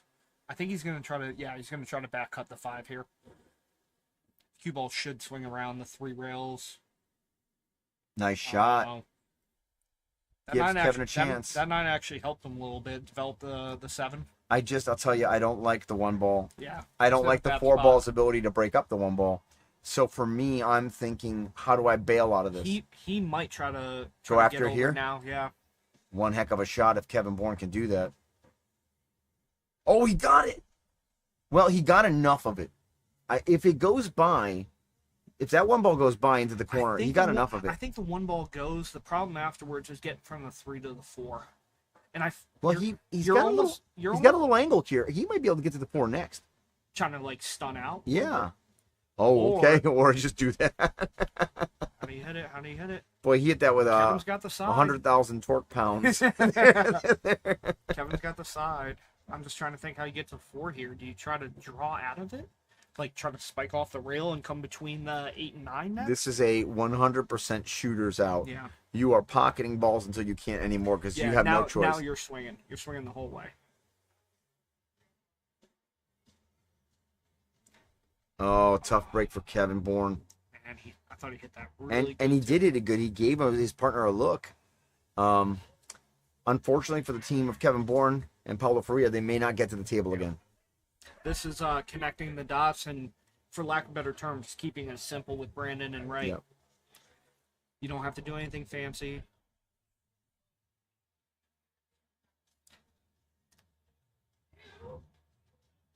I was going to say, if you had any doubts on that shot, you just would have shot the 15. Right. What a swing of events here. If Ray and Brandon can close us out from being 3-1 down, stole one here. Yeah, they might have stolen one. I like that. Just now, roll to the rail, back out. Yeah, kind of what Ray's saying. I like trying to get almost where the dot is. Yeah. Yeah. Anything past that 3 is good. Yeah.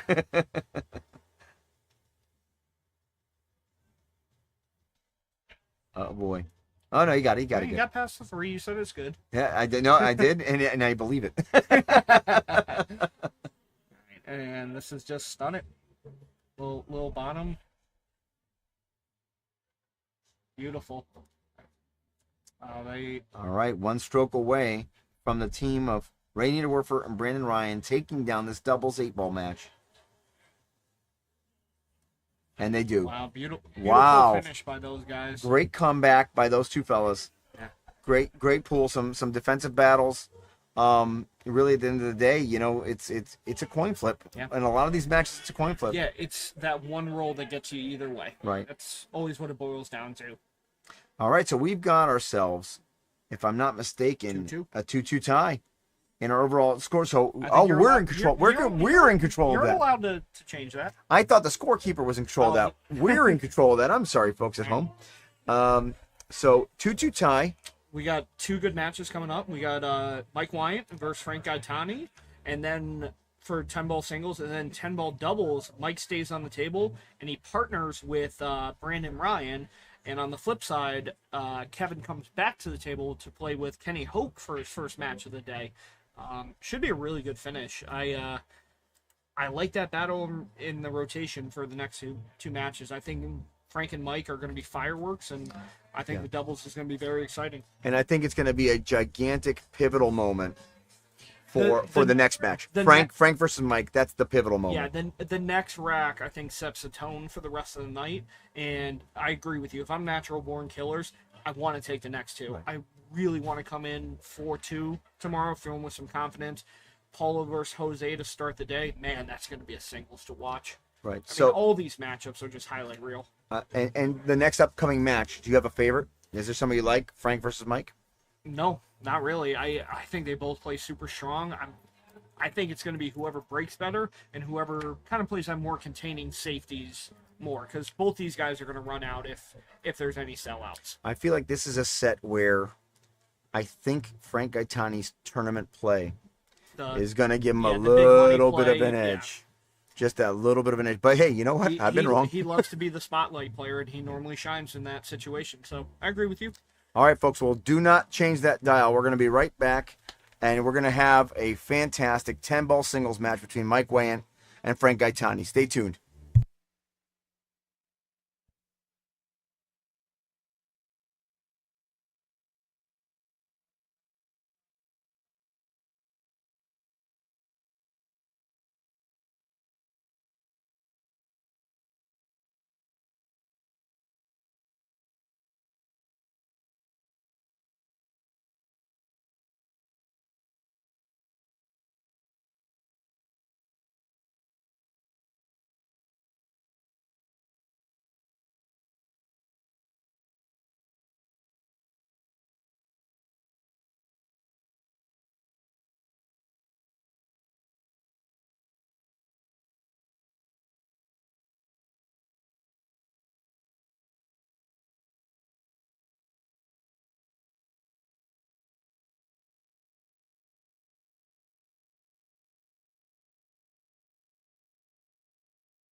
All right, guys. This is Lance back with you here.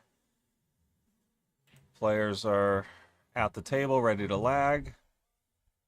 We are in match number 5, Mike Wyant versus Frank Gaetani in singles 10-ball.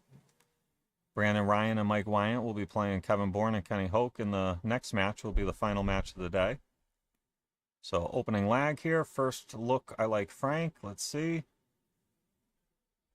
Yep, Frank wins the lag. Dave Sheehan, thank you for liking the stream.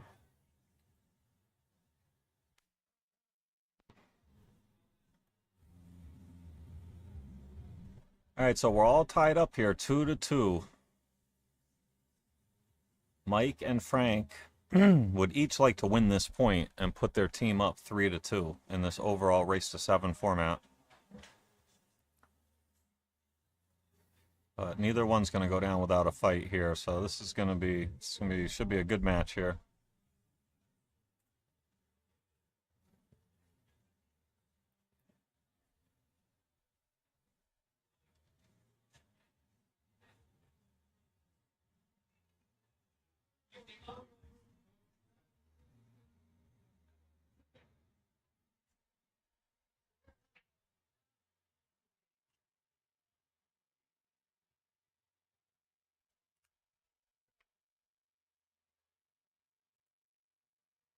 All right, Frank won the opening lag.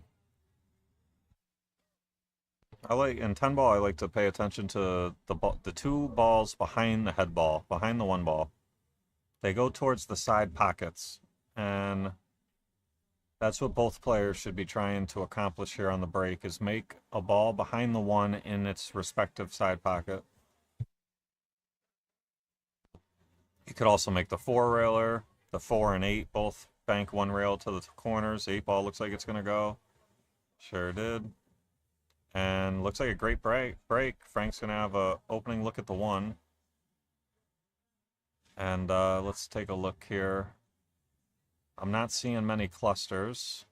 1 to the 2. It's not easy, but doable. Justin, thanks for liking the stream.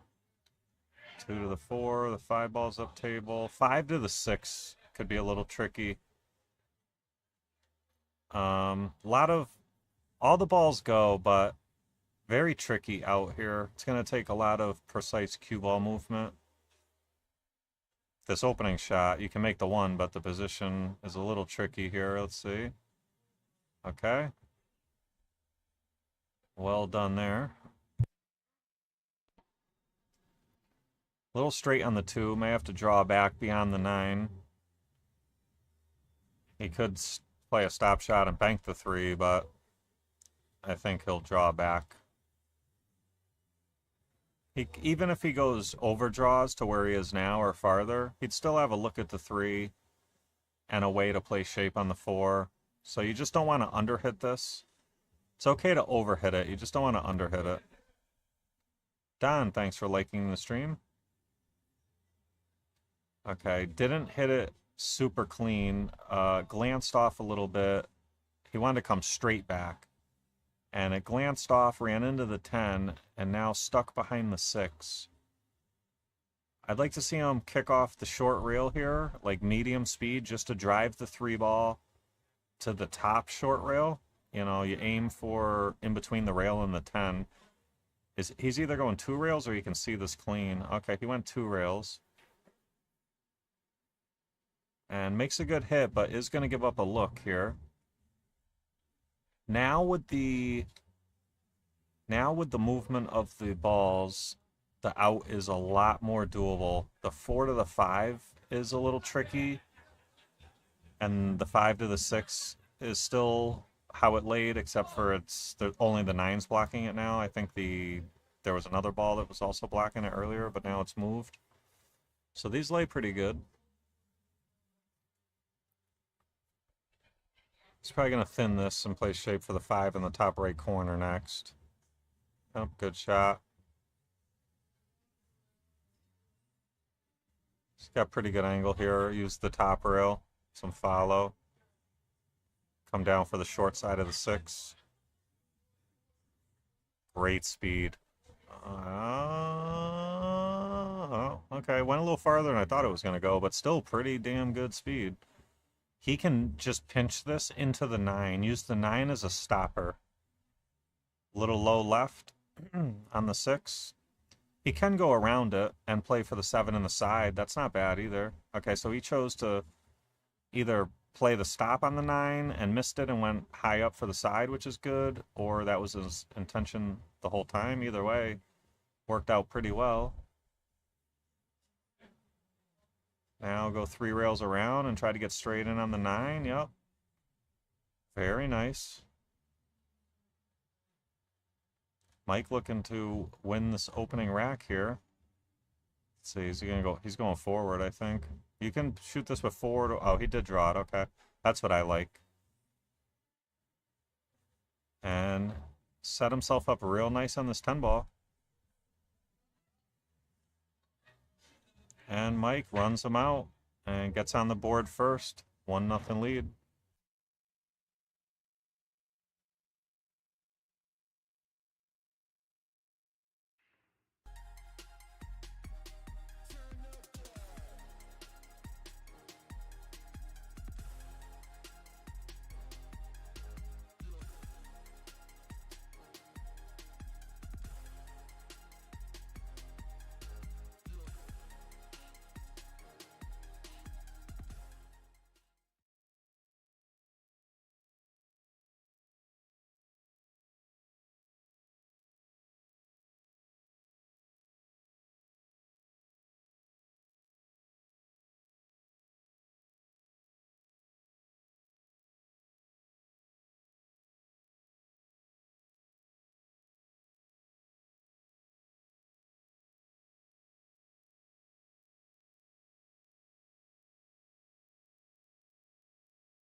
All right, Mike to break. 1-0 lead. We got to, I think the scorekeeper's falling asleep out there, but we'll take care of it. 1-0 lead for Mike. And I had to look away to mark the score, but he did make two balls, 3 balls. And looks like a great starting shot. 1 in the side, roll it in. You got the 2, and then maybe a 4-10 combo or a run out. Either way, very nice position here. He looks a little concerned. Maybe if he rolls forward, he finds himself stuck behind the 9. Because he does look concerned about something here. He could play the corner if he wanted, but it's a lot more missable. Great shot. So he did go with the tougher shot to ensure position. And did fall a little straight on the 2. Let's see what he can do with the cue ball here. He could go forward for the 4 on the side. Oh, that was very well done. I hate that rack being there, but sometimes you just got to deal with it. Now, this is a little tricky here, position.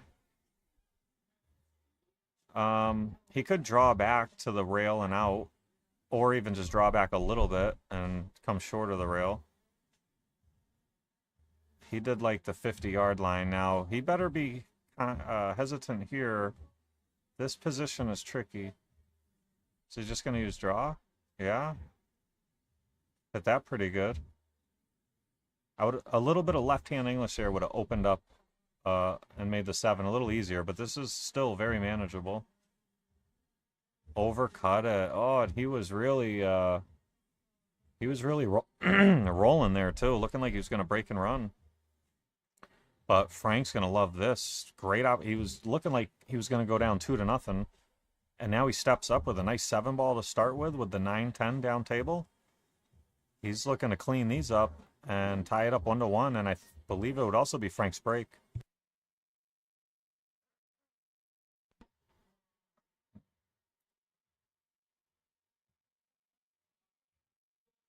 Speed looks really good. Fell a little short, but that's okay. You can just cut this one in the side, go 3 rails around for the 10 in the bottom right. It's pretty natural. Let's see from the side view how it looks. Yeah, nothing wrong with this. Just got to make sure you make the 9. Other than that, the position's pretty automatic. Maybe at worst you end up like frozen to the rail or something.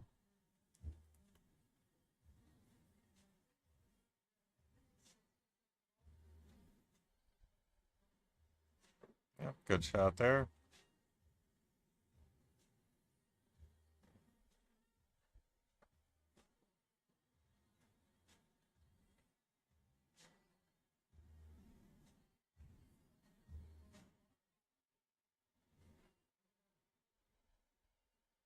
Oh, Mike just helping him out, moving the rack. Good sportsmanship there. And Frank's going to look to deposit this 10 ball, tie us up 1-1, just like that, no problem.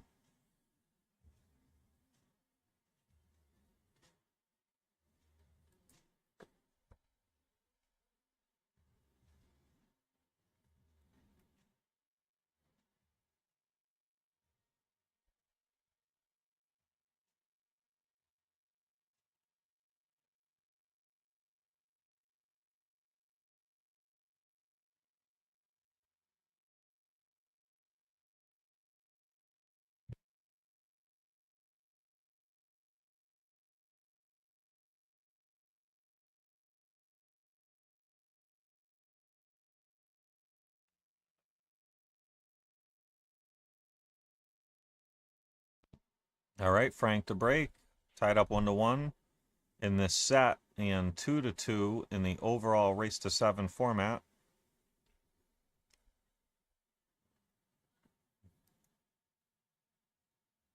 Let's take a look at Frank's break here. Almost made the 5 in the side. It fell just a hair short. Looks like a dry break. Hit him pretty square though. Cue ball in a great spot. But was a dry break. Mike's going to step up with a nice opening look at the 1. Quite a bit of cue ball movement in this rack. 4 to the 5 could be a little tricky, but yeah, there's going to be some, this rack has some real fine position play.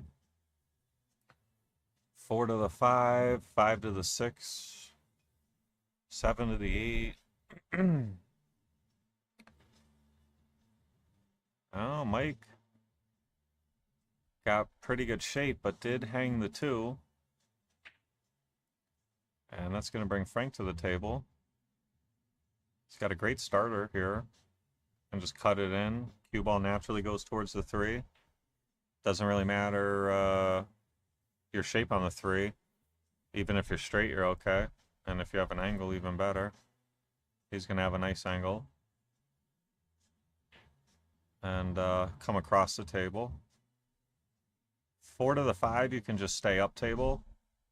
Take a long shot on the 5. Give yourself an angle to come back to the 6. You know, in any rotation game, you always want to think at least 2 balls ahead.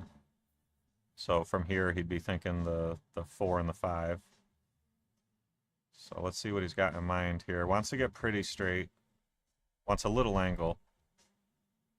Did get pretty straight, so may have to roll forward a little and just take a long look at the 5. Yeah, that's what he's looking at. There's really not anything great that can happen if you draw back. The window that you'd have to get to is so small, it's not really worth the risk. So you just got to roll this one in. Take your medicine on the 5.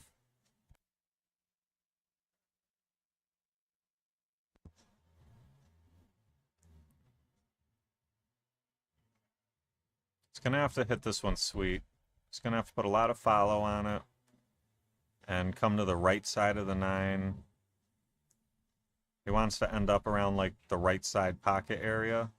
Even if he goes beyond that and gets straight on the 6, that's okay too. He just needs to give himself a good look at the 6 in the top left next. That's the key. There's really no side of the 6 ball you have to fall on. You have plenty of options. See, he overrolled it by quite a bit, and he would have been good on the side. He was going to have a good shot in the 6 somewhere, but he did hang the 5. It was a tough shot. It wasn't easy. Even this, trying to get the cue ball back up there is not going to be easy. He might go rail first. He did. And that's the danger with rail first, is you may clip the 10. He did get around the 10, so he's in the driver's seat now. This is a little delicate. You need some slow left-hand English and go 2 rails out of the top left. Hit it pretty good. Watch out 9 ball. He's okay. Ooh, pretty good bump, because now he's got a nice angle to go from the 7 to the 8. He's going to go high left, which I like because it takes the scratch away. But he did bobble the 7. Oh, look at this. The 8 ball may even go in the bottom left. I think he played shape for it there. We're going to know because Frank will also play for that bottom left corner on the 8 next if it does go there. Which, it does look like it does go.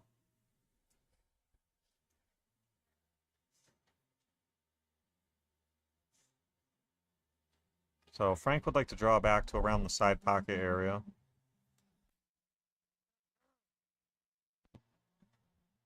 Watch out 9 ball. Hold up, hold up. Yeah, that looks good. I think he's okay. And if he is, it's really good because you can pretty much just stop shot and then play the 9 in the side. And then hold for the 10 in the bottom left or come across the table for the 10 in the bottom right to finish out the rack. He should be okay here. He could even like draw a little bit for the 9 in the top right next. Depends on the angle. It's tough to tell from the monitor. Yeah, he did. Oh, he tried to... So he tried to cheat the pocket so to maximize the angle, but he missed the 8. He was playing all cue ball, basically. And you'll see that happen quite a bit with players. And when it requires fine pinpoint position, they get so focused on the cue ball that they miss an object ball. Mike fell really good on this 9. He's going to play the 9 and the 10 in the same pocket. Any predictions in the chat? The chat has been pretty quiet today. We got to get the chat more engaged. Oh, Mike hit that one a little fat. You could tell he wasn't super comfy with it, but he gets the job done, runs him out. And that's going to put Mike up 2-1.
We got Rob Slota.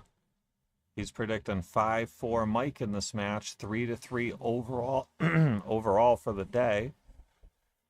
Thank you for your prediction, Rob.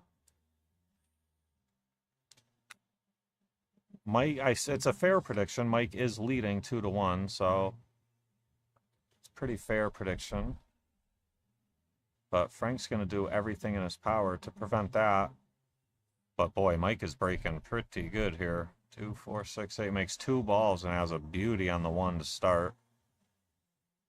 3 ball is pretty good. 3 to the 4 maybe. He's gonna have to fall good on the 3 to get to the 4. 5 ball is good. 6 ball will be much more opened up. Yeah, he's got a good chance to run these out. 1 to the 3, 3 to the 4 is he's gonna have to be pretty delicate with here. And needs the cue ball to slow down. Alright, so if he can just roll this in, he did really well. He may be able to go back and forth as well. Oh, a little low left to kill it. Got a little friendly bump on the 8. Is he going to try to slice this one in? Sure looks like it. Ooh. Cue ball comes around 2 rails and scratches. And that's going to give Frank ball in hand.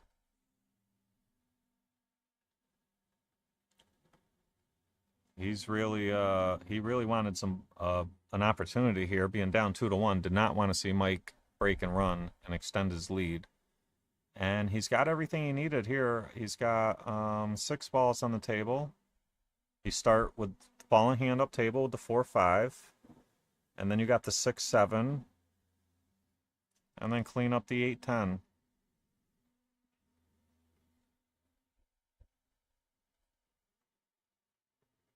So here, I like pretty much a stop shot. Give yourself an angle going from the 5 to the 6. Get to about center table. May even go above the 8 on your way from the 5 to the 6. So you don't bump into it and end up down table. Should be pretty cold roll. He could even go high left around the 8-3 rails. I like low right here to about where his hand is, where the chalk, the diamond on the rail by the left side pocket. That would be pretty good. If you go high left, you can't get that far down table. That's why I like low right. Let's see what he's going to pick.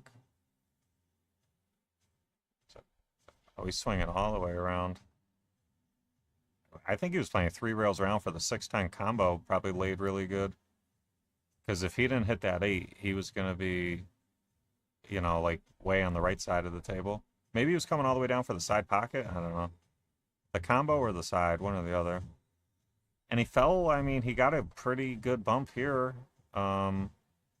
Looks like he can pocket the 6 and go into the 10 and have the 7 in the corner. Oh, missed the 10. This is even better. Now he's got the side. He can just float with follow.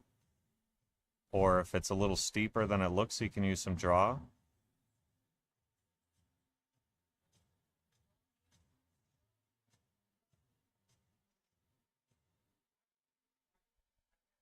Yep, fell perfect on the 8. Just draw back for the 10 in the bottom right. And it looks like we're headed for 2-2.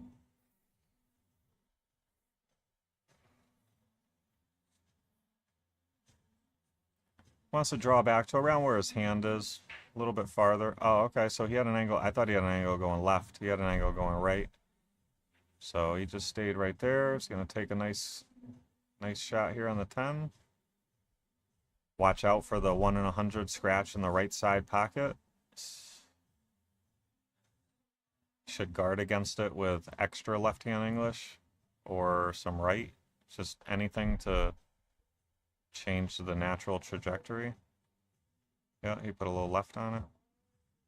And good out there, and that's going to bring us to 2-2.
Free ball.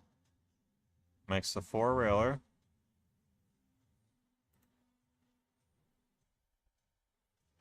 Does not have an opening look at the 1.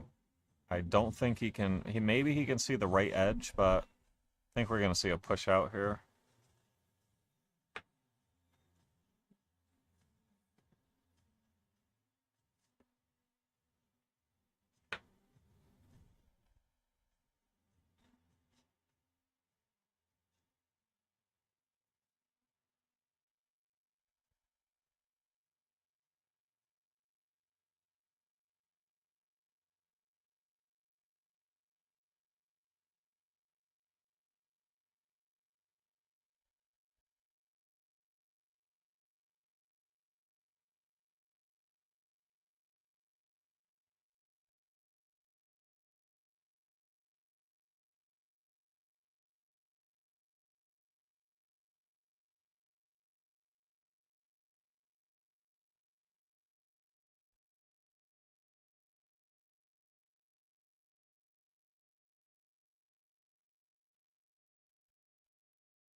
Frank's going to be looking to play safe here. Come off the right side of the 1. I don't know if he can see enough to spin behind the 6-2. I don't think so. Probably going to bring the cue ball back to the bottom short rail and try to get behind the 10-8-4. Oh, got behind the 9. Mike going to kick off the short rail. He could maybe bank this cross corner, but I like the kick more. Try to kick it down to the center of the short rail where the chalk is on the rail. Oh, used the 9 too. Almost got him. Froze into that 9. But I believe Frank is going to be able to see this 1 ball. Not a bad looking run out. They're definitely runnable.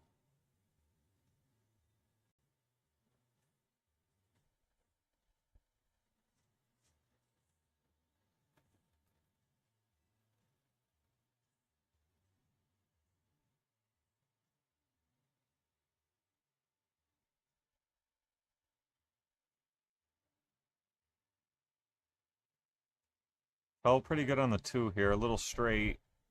May just have to draw back a little and take a long shot on the 4, a little back cut. If he wants, he can draw basically into the 5, but a lot of bad things can happen. You might miss the 5 and draw behind the 8-10. You might bump the 5, end up behind the 5. I think he's better off just favoring the right side of the 5 and just taking a long back cut on the 4.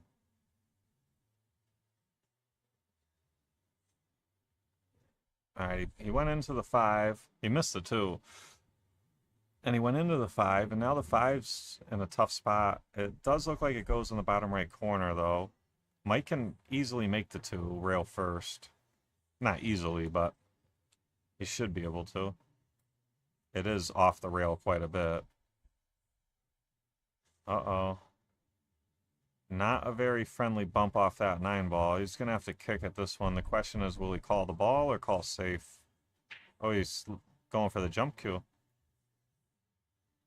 This is a really tough jump.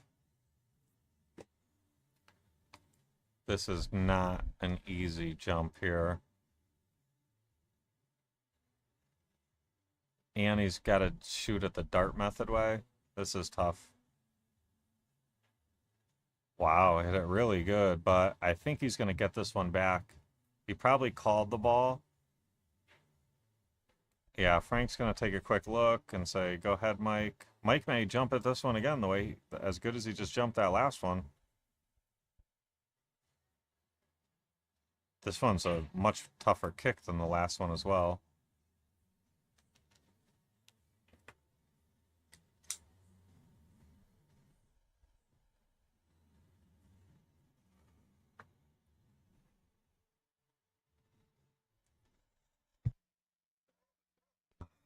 Motika in the house. How we doing, Joe? Mike came out really good here. Did not give much up. If Frank could get 2 rails behind this 4, it might be more favorable. Try to kick the 1 to the top short rail and may get coverage behind the 8-10-5. 4 ball could even end up behind the 7-6.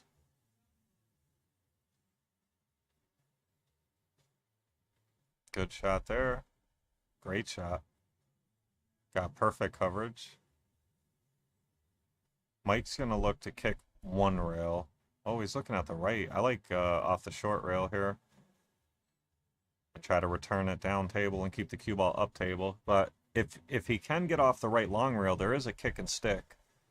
There is also a potential scratch in the top right corner if you were to mishit it. But there is a pretty good kick and stick here. But we got a double kiss on a sellout. And Frank's going to have a great opportunity here. 6 balls on the table. Great starter. Leads you to the next ball. Whether he can go around the 6-7. He may be able to even draw short of the 7. He's looking at 3 rails around. Going all the way to the bottom rail.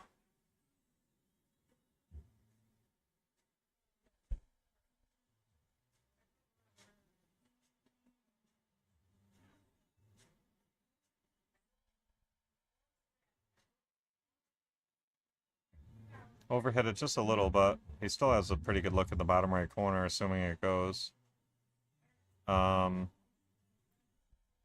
He could shoot it with some low right and just make sure the cue ball stays down table. He'd have a good look at the 6 in the top right next, as long as he doesn't find himself behind the 8-10. But that'd be pretty tough to do if he attacks this 5. He could play safe, but I like going in on this 5. It lays pretty good. Only because you don't have to do much with the cue ball. You pretty much just have to focus on making the 5. He may be able to even just cut the 5 in with high ball and avoid the scratch and come 2 rails out of the corner. That would make pocketing the 5 much easier. Let's see what he's going to do here.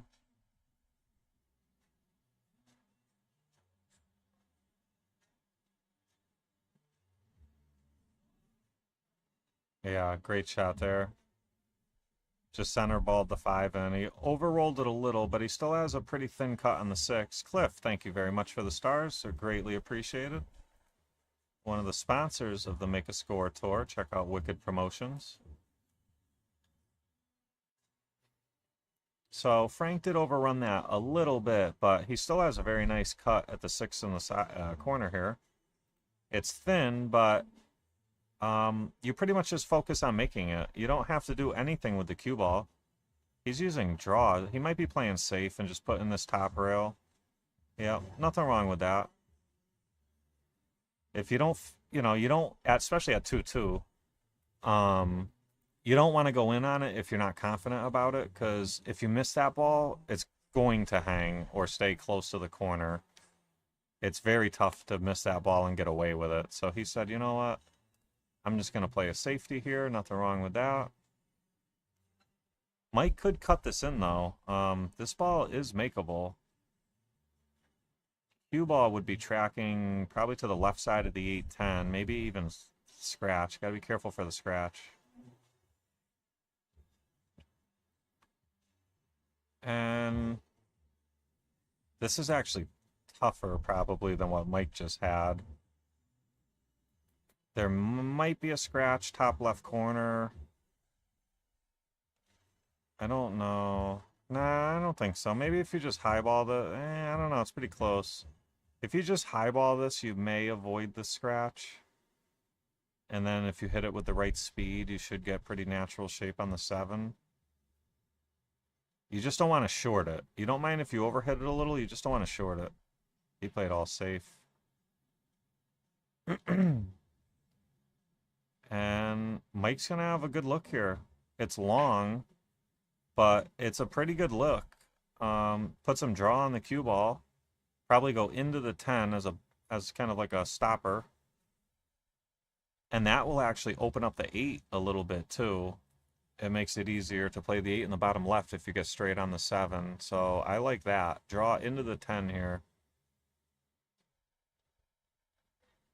Oh, we missed the 6 ball. And now Frank's going to have a good opportunity. Long and straight here. Cue ball pretty tight to the rail.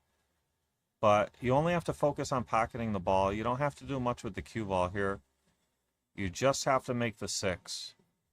Most players will level out and just roll it in, like medium speed. Some players will jack up and punch it or use draw. Let's see how Frank's going to shoot it. He might be punching it. He does look a little elevated, but it could just be the camera angle. Yeah, he did. He jacked up and stunned it, punched it, I should say. But he hung it. Steven, thanks for liking the stream. And now Mike with a great opportunity here. 6 ball hanging. Sometimes it is tricky to get the cue ball out of the corner for shape. That's going to be too soft. And he fell well short here. He can bank this in the side and come around pretty naturally 3 rails. Yep. I like this. If he makes it, he should be good. But if he misses it, he probably is not going to like the results. All right, so he hit it pretty good, but caught the point, and now Frank is going to take care of business here. He's straight in on the 7. He can roll forward for short side on the 8, or he can just stop there and take a back cut on the 8 or draw back a little. He's in the driver's seat big time now.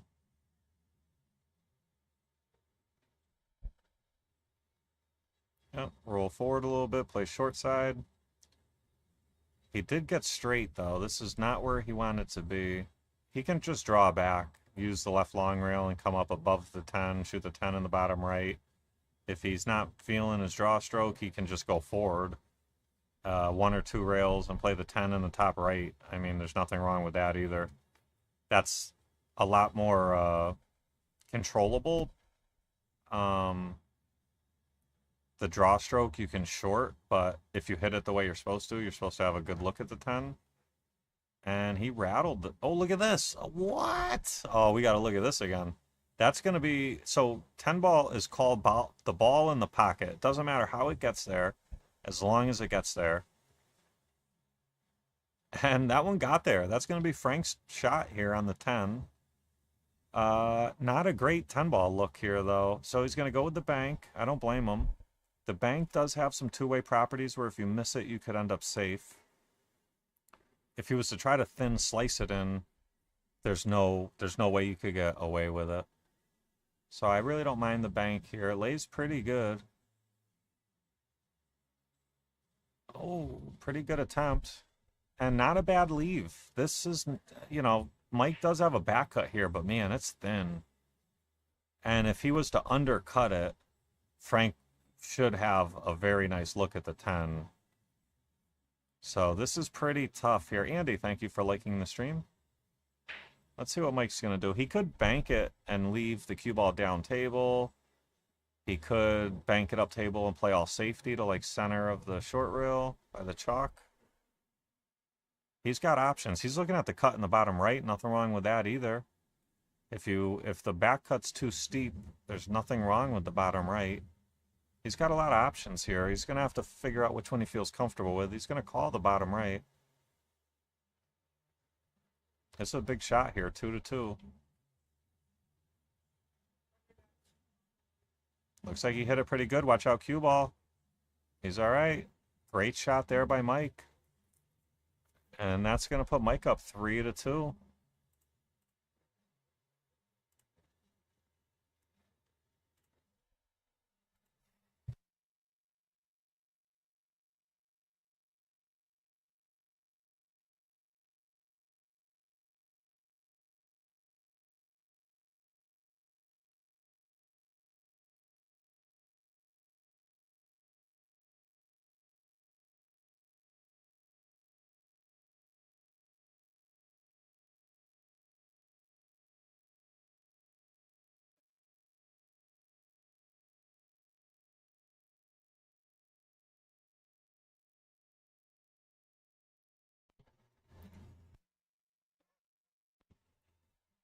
All right, Mike with a 3-2 lead and the break.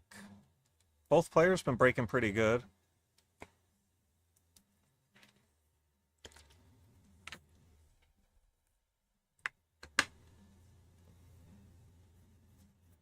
Both of the balls behind the one been falling short of the side. Mike hit the point one of them. Oh, he hit the point again with the 4 ball. He's gonna make the 1 though. And he's going to have a look at the 2 on the side. So, very nice break there.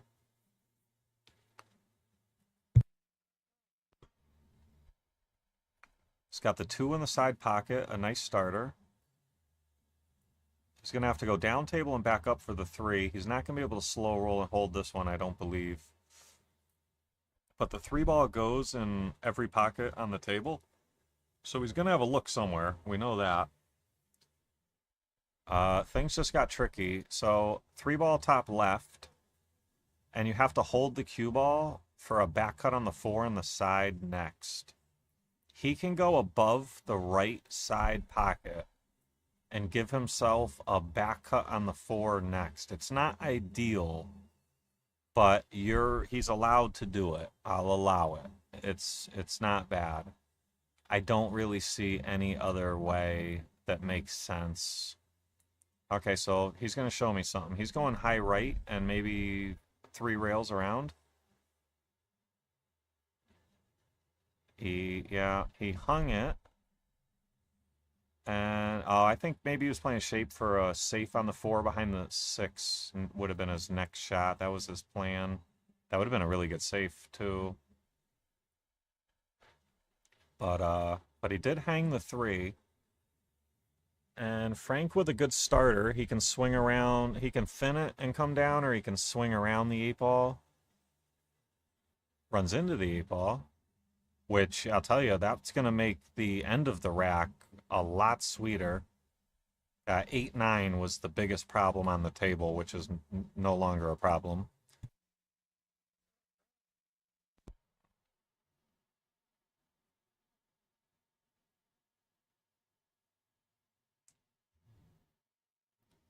So he's trying to figure out how to navigate here.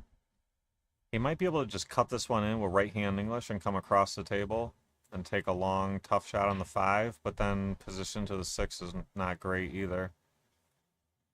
So he just chose to drive through the 6, kind of see what he ends up with, which is good because that 6 ball wasn't in the greatest spot anyways. Now all he pretty much has to do is make the 5 and use a little bit of draw, stay up table, and give himself a look at the 6. That worked out really well, actually. You don't really want to go into balls if you don't have to, but sometimes you have to. You know, that was not a bad time to do it. And lost the cue ball a little bit there. Did not want to have it go up table. But he's still okay.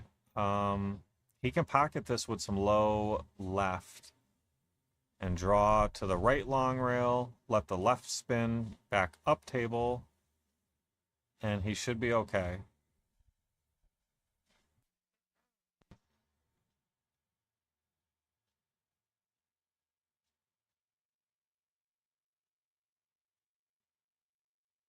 Good shot there. And let's see what the angle is going to look like here. So, kind of funny angle here. I think all he can do is draw straight back. And he's got to be a little careful because if he was to cheat the pocket by accident towards our left side, he may end up with a really, really thin cut on the 8 or even behind the 9. So got to be careful here. Maybe he could spin it with a bunch of left and go 2 to 3 rails. I don't know. Let's see what he can do here. Yeah, so he did go all draw, but that, oh, look at this. Can he play short side? That 8 ball might go in the top left. Let's see our other angle. Frank, move just for a second, please. Oh, yeah. Yeah, that looks like it goes. That looks pretty good. From here, at least. It might look a little different out there. Want to hit this soft. You don't want the 9 to go too far on you. Yeah, that's a good speed. Cue ball got to the rail, though. Did not want the cue ball to go to the rail. Steep back cut. This is tricky. He'd like to... Maybe he can just make it like medium speed and go 2 rails with the cue ball by the right side pocket and just hold there.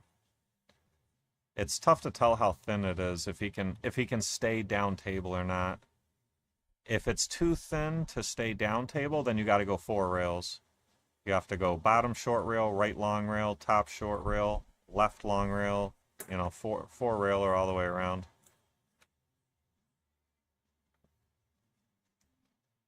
I think he can hold it if he hits it really good.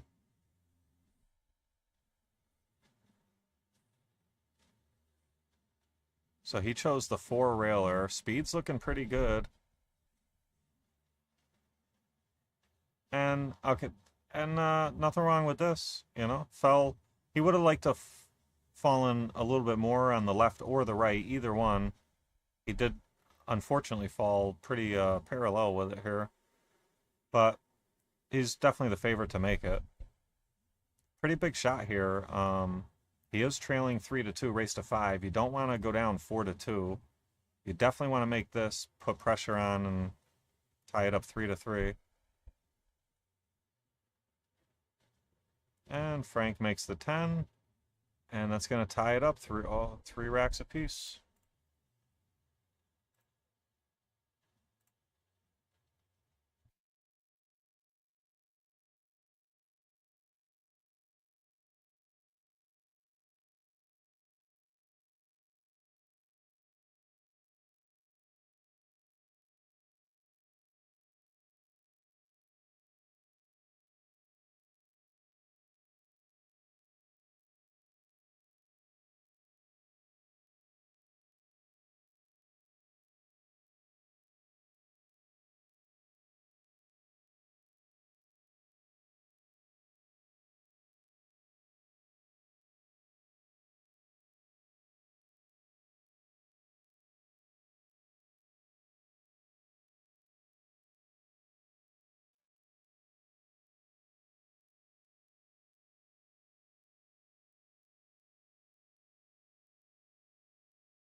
All right, Frank's a break.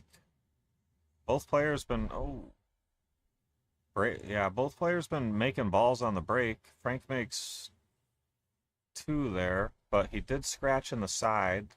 We've seen quite a bit of scratching in the side today so far. Mike in the chair. I don't know if he even knows he's got ball in hand. Now we know. Now he knows. Joe, thanks for liking the stream. So Mike stepping up a ball in hand. Let's see how the out looks. 1 and the 2, both up table, no problem. 5 ball. He's gonna have to pretty much stop where he's at now. Maybe have to go to the top rail or draw. Let's see what he can do here. Yeah, just stop there. Take your shot on the 5. I like that. And he can draw into the 8 as a stopper.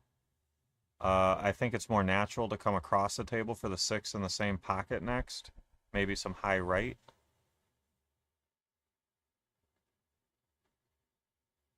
One way or another, he should end up with a shot, but I'll tell you, the 7 to the 8 is big problems. You might have to just pocket the 7 and bank the 8. He played safe. And yeah, I don't think Frank can backcut this. Let's see if the other angle shows us something else here. Yeah, this is not being backcut in the side, I don't believe. Maybe a bank cross side, though. I could see that for sure. It's definitely not easy, but I don't see much safety play here. So Frank may be better off being aggressive. Yeah,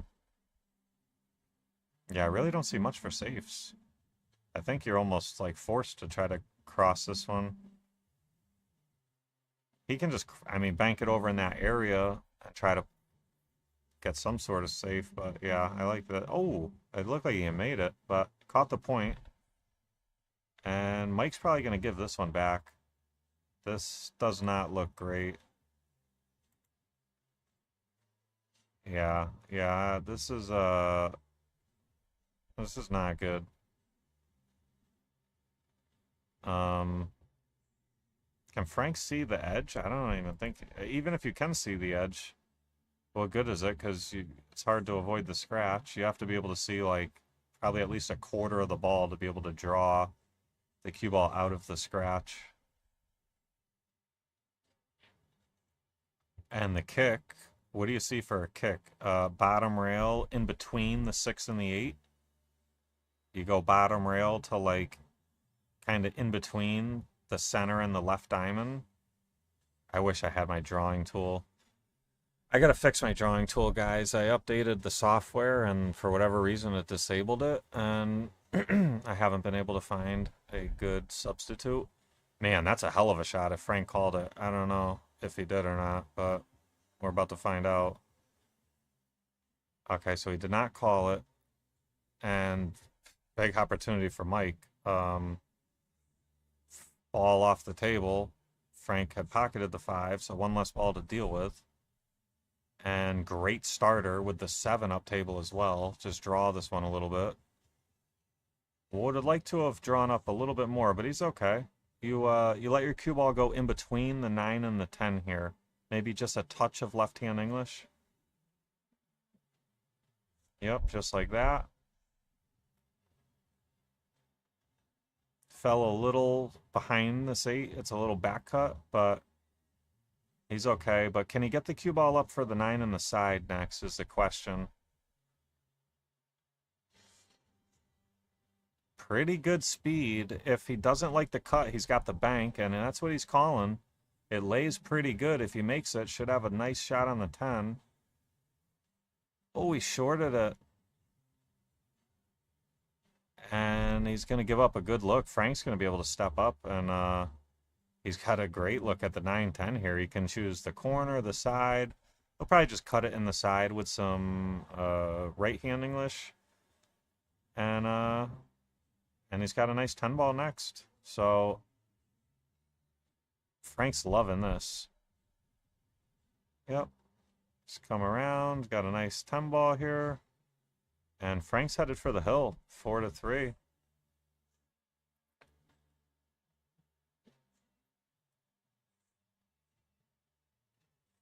Frank runs out the 9-10. And he's on the hill. Leading 4 racks to 3.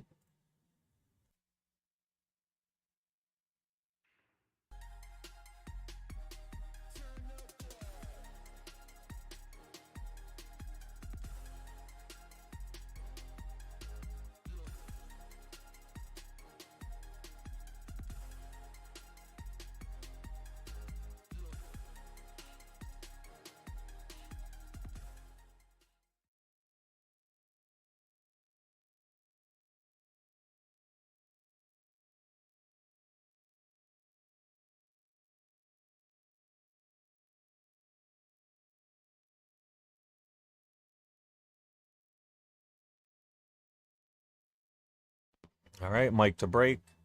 Trailing 4 racks to 3. Let's see what the break looks like here. Both players been making balls on the break here. Oh, he almost scratched. But he does makes 2 balls. Not going to have a sweet look at the 2, though. Definitely some work to do. It does cut in the bottom right, but it's tough.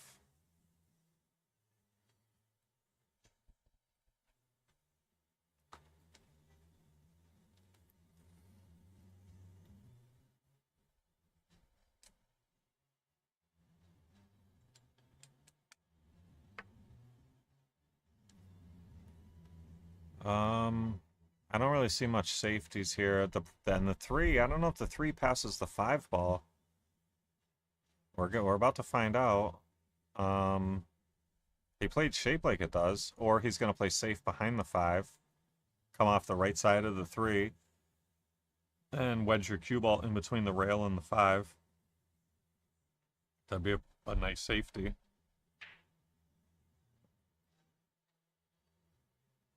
That's what he's doing. Well done. Frank may have an escape on the top short rail.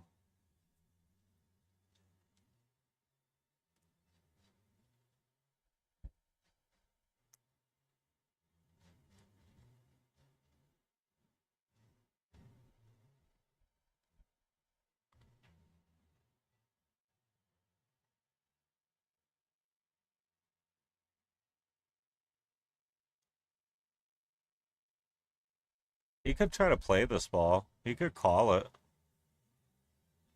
I mean, it's not the greatest percentage, but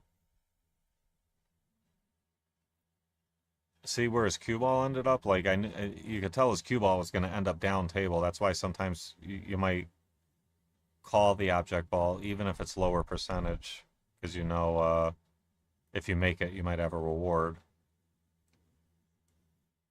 Mike has a combo here, but it's no gimme.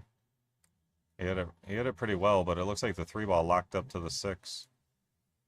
I do not think he can pocket the 3. He may have a carom on the 6. You thin the 3 and pocket the 6 with the cue ball.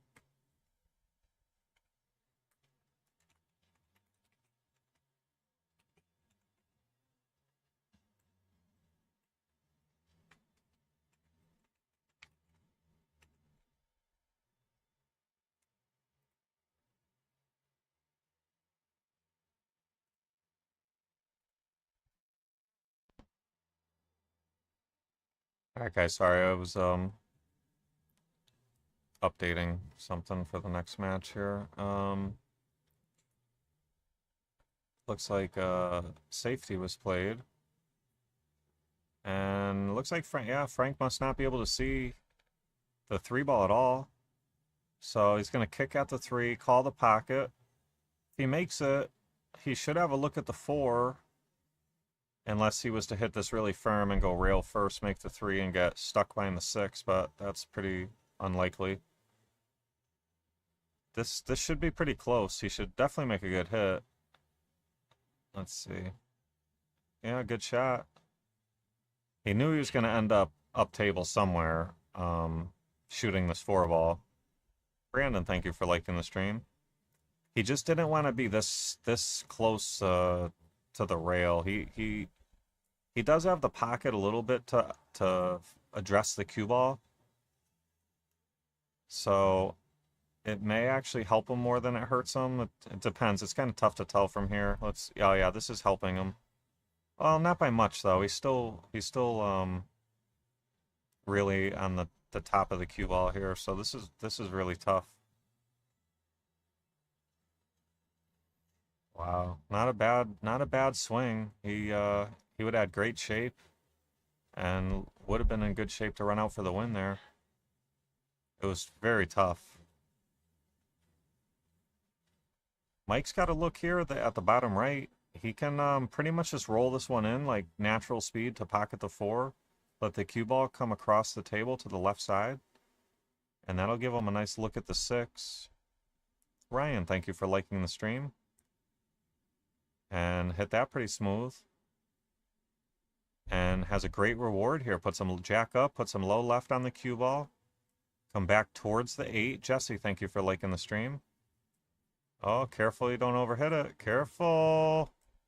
Oh, this just got funny. See, this should have been pretty routine, but this just got funny. He's going to have to shoot a good recovery shot right now, and there is a scratch in the side he's got to be careful for. I like how he played that. He managed that well. And he's in the driver's seat now. He'd really like to run these out and tie it up 4-4, hill.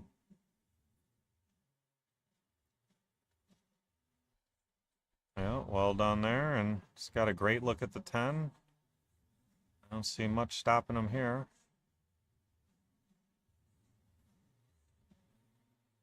And Mike runs those out and ties it up 4-4, hill. We got a good old-fashioned sweat fest here.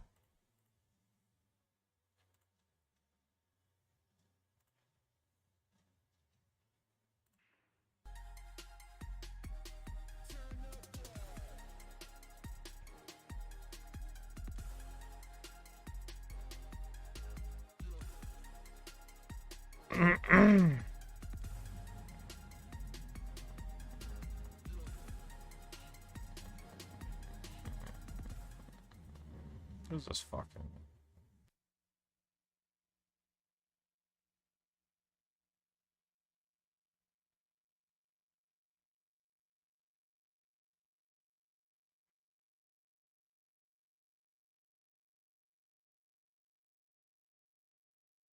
All right, hill, Frank to break.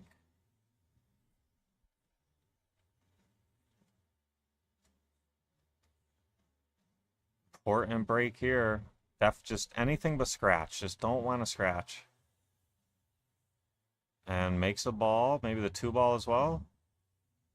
Oh my god, the cue ball must have got kicked or something, because it looked like it was going up table, and then it ended up way down table. So unfortunate there for Frank. Cue ball gets kicked around into the corner.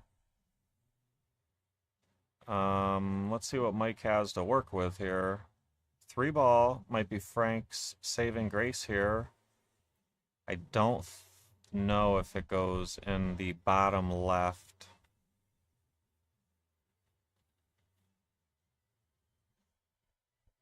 We're going to find out, though, because Mike fell really good on this, too, to go high left off the right long rail to about center table if the 3 goes in the bottom left. And even if it does, he's going to have to be careful he doesn't get stuck behind the 9 ball.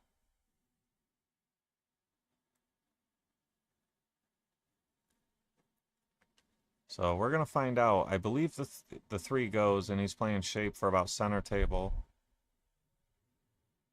He fell a little short, and this actually, if he makes the 3, this is not terrible, because now he's much less likely to end up stuck behind the 9 ball. Oh, he played the bank. I did not see him call the bank, but he definitely played the bank. And can Frank just shoot this in between the 9 and the 5 to the top rail and play safe? If not, I think that's what he's looking at. If he can't, he can just come off the left side of the 3, very thin, and let the cue ball go by the 4 ball and use the 9 as a blocker. It's very, it's pretty easy to execute. This one here, if you graze the 9, graze the 5, overrun the cue ball, weird stuff can happen. So if you're unsure about this one, you shoot the other one. Yeah, see? He caught the 9, caught the 5, no rail. And Frank's on 2 now because he scratched on the break, and now he got no rail. So I don't know if Mike even remembers he's on 2, because a lot of the times you just forget, especially when the guy scratches on the break. And they're all open, so Mike's got, he doesn't have to play a safety here. There's the runout's there, but the combo on the 5-7 is not, not great. So he's going to try to run him out. And we're all tied up hill to hill here. And we are tied up 2 sets apiece in the overall race to 7 format. If you're just tuning in, this is the semifinals of the 2025 Cooper Cup.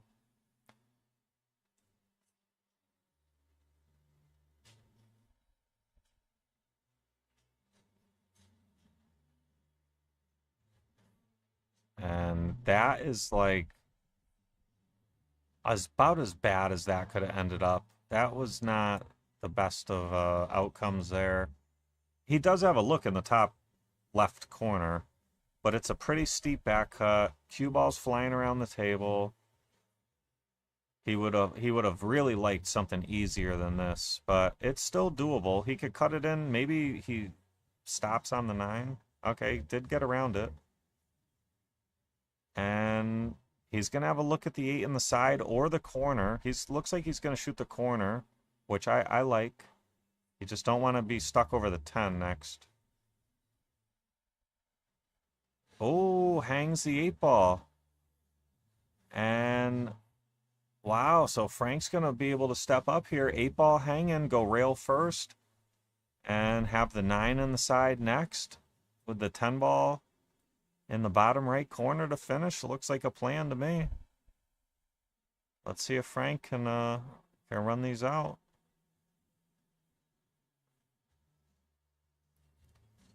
Yep, this one looks like it's over here. You just pocket the 9, pocket the 10. You can just roll forward a little, stop shot, whatever you want.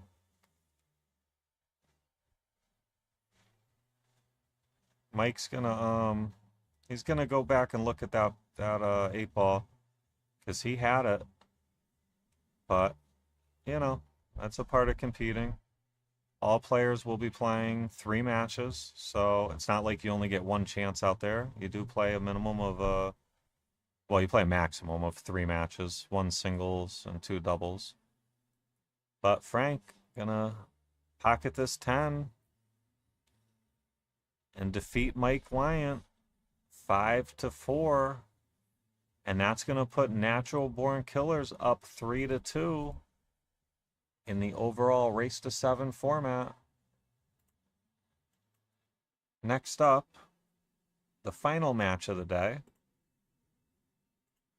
We are going to have Brandon Ryan and Mike Wyant. So Mike going right back out there against Kevin Bourn and Kenny Hoke. So you guys know the routine. Players are going to take a brief 5 to 10 minute break, and we'll be right back with you.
Okay, fellas, we are back. Eric Sikowski and Ray Needworth are here in the booth. The captain of one of the opposing teams, not going to be biased.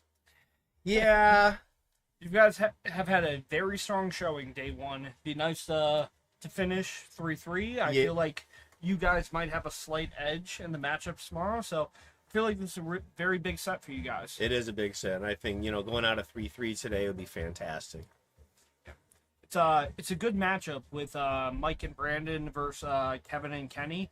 The only one who hasn't seen the table yet is Kenny. Obviously, Mike's just coming off that very well hard-fought singles against Frank. I'm hoping he shakes off that last little rattle on the 8-ball, because it was a set I always thought he got out on that, but on this table, it takes that little bit extra spin. Right. Brandon obviously had that great comeback with you in the 8-ball doubles where you guys played fantastic. And I think Kevin and Kenny are going to try to come out making a point. Yeah, I'm best I could hope for, obviously, today. It has a great jump shot. Holy cow. You're going up against somebody like Kevin. It's like... Yeah. And, Kevin's definitely looking to get one back for the team. Wow, nice carom shot. Yep. They just set themselves up very well to get out this rack off two very crucial balls. I mean, Kenny should take this 5 here, float down a little bit. He got a good rub on that one. Yeah. Kevin's going to be able to shoot the 6 and kind of play back to the... He played a little soft. Yeah, just a little bit. But not having shot... I don't hate that. You're not going to have the feel for a rack or two. He shot lights out in 9-ball singles. Yeah. Kenny definitely has that gear. We've all seen it before. Absolutely. Kevin got him a little straight on this one. That's... Yeah, he's got a little bit of enough to nudge it over. Yeah, just a smidge. You don't have to go too much because, that 9-ball goes in both pockets, no problem. The 10-ball, that's fine.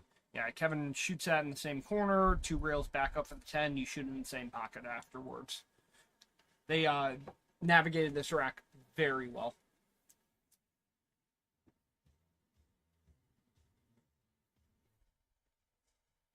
Oh no, you don't see that usually ever.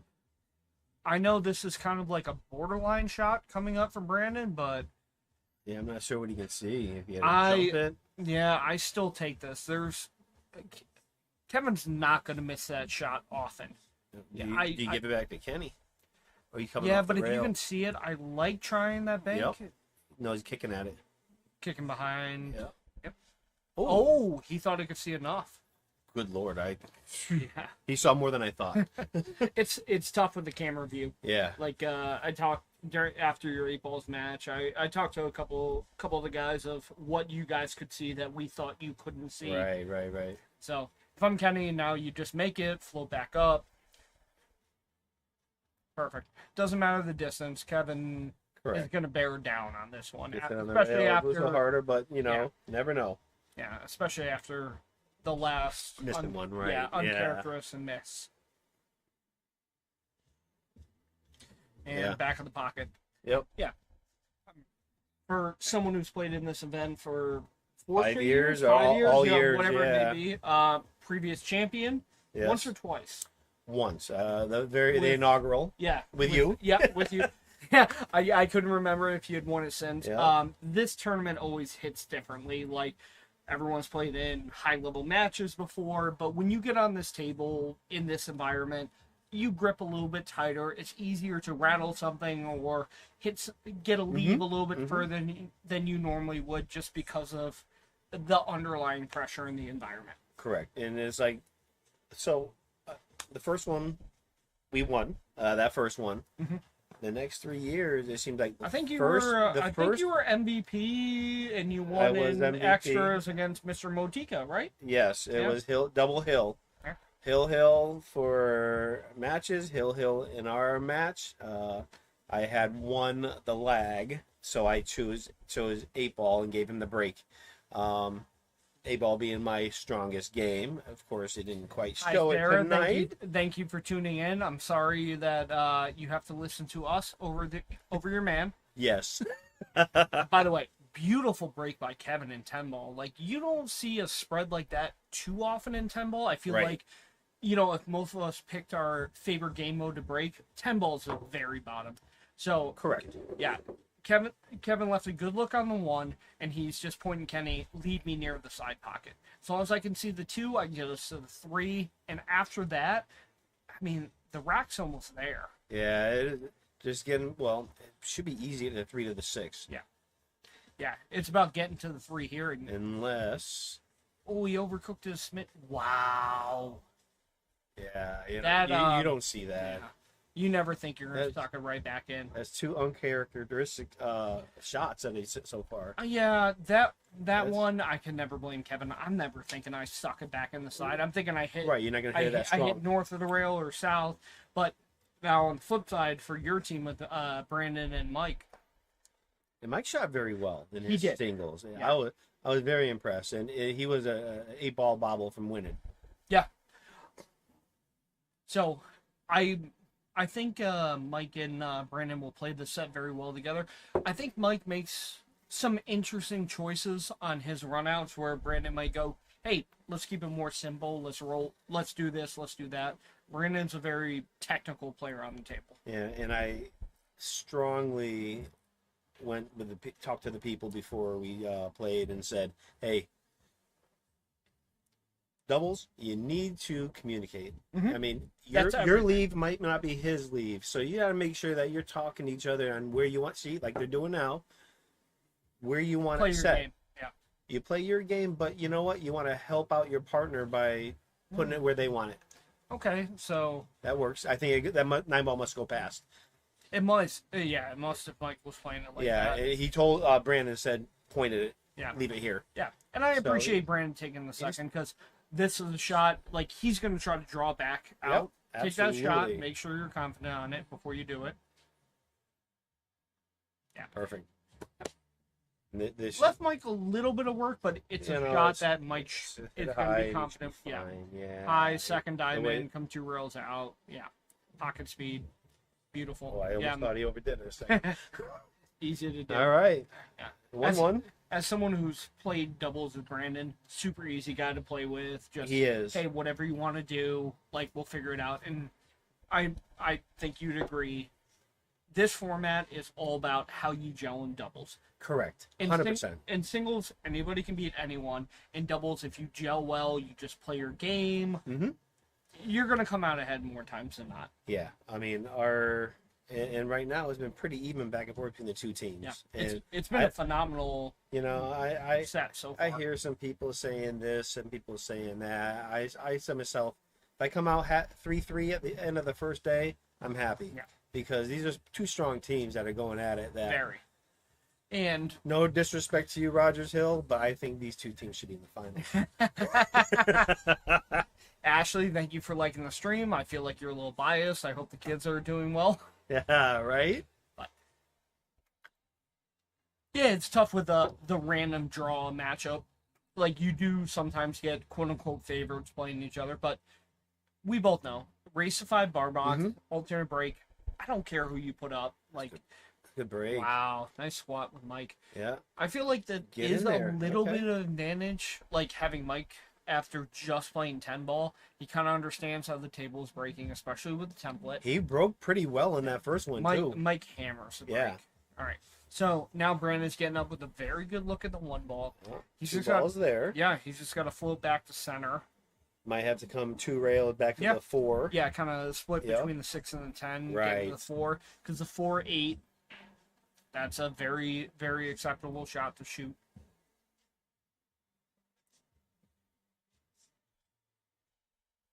Very nice. Big bounce. I don't think he's got that. Yeah, he's got enough of that. Mike should be able to make draw it. that back up. No, to make the 2. I'm not sure if he goes past the 9. Hard to tell with these angles here on this computer screen.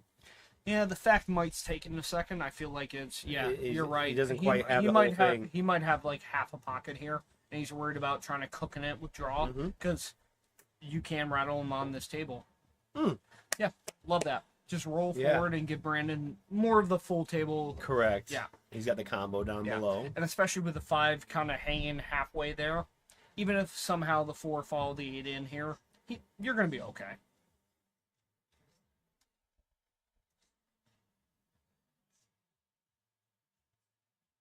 Kick. Well, ooh, got a little funky. Yeah, a little funky, but that's a shot he can make. Yeah. He's just going to go up and down a little bit on this. I would love to come in between the 9 ball here. Get the Yeah. 5 inside.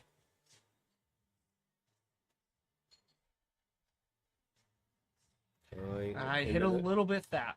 Yeah, that's okay. So I would expect to see Kevin coming up here. Yep. Because Choking through, let it this come. With this format, Yep. the losing team can come with Right, whatever exactly. order. So I'm like, if Kevin has a chance to shoot, I'm letting he's him catch. shooting. Absolutely. 100%. So Kevin's going to try to do the same shot type where he's going to make the 4 and Come just, back up for the yeah, 5. drift between the 5 and the 9. Ooh, little thin. Yeah. But he did not miss that bad. It's No. not a shot. I don't. It's not a sellout at this point. Yeah. So I don't think. I don't think you're giving that back, and by any means. no, you're gonna play a D. But the safe's not a gimme here. There's like, Correct. especially with the 5, 6, I mean, everything's there's no spread. discussion that they can still give it back. They don't like it. Yeah. I mean, I can see Brandon playing like almost a containing safe where he leaves like 4 ball second diamond, cue ball second diamond, Yeah. something like that, Yeah. and give up a quote unquote bank, but he hits those pretty well.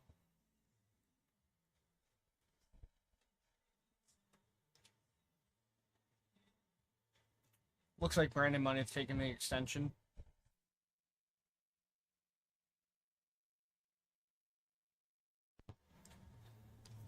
So, unfortunately, we can't see the shot clock, so we don't know if they're taking that extra extension or not. right. That's what I was just. Yeah.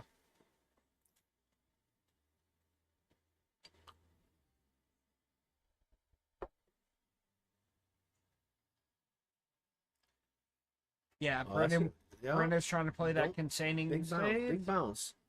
Sorry, I'm a little biased on this one. If you hear me rooting for Brandon and Mike, yeah, I am. Brendan might give up the edge of the ball here.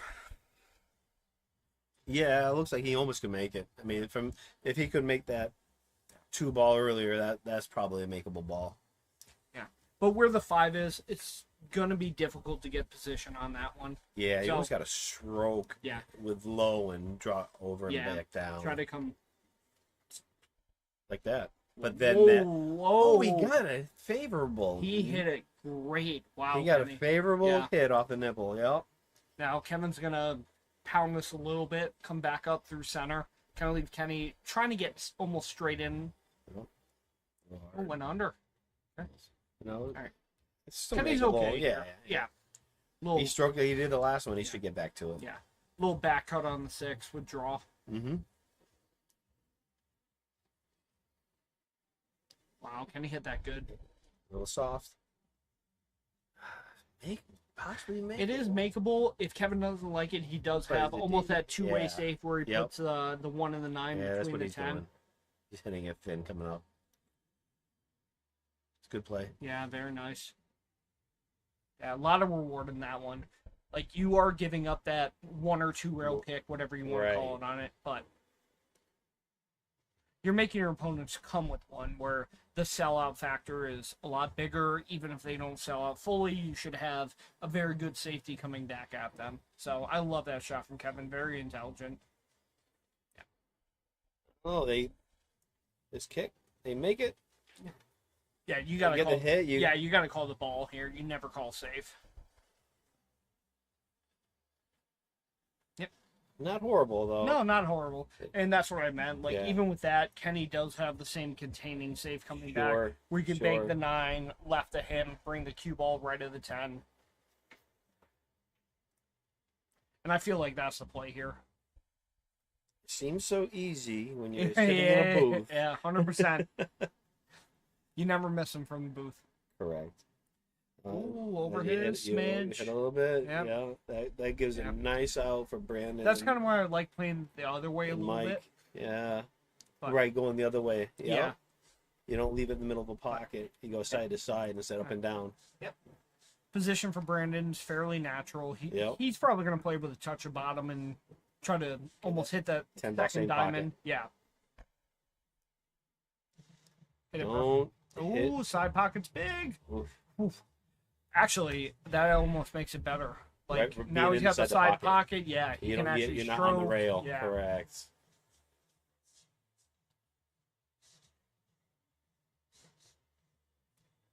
Very nice by Mike. I don't Takes, know. takes a 2-1 lead in this match. I think they stole that one.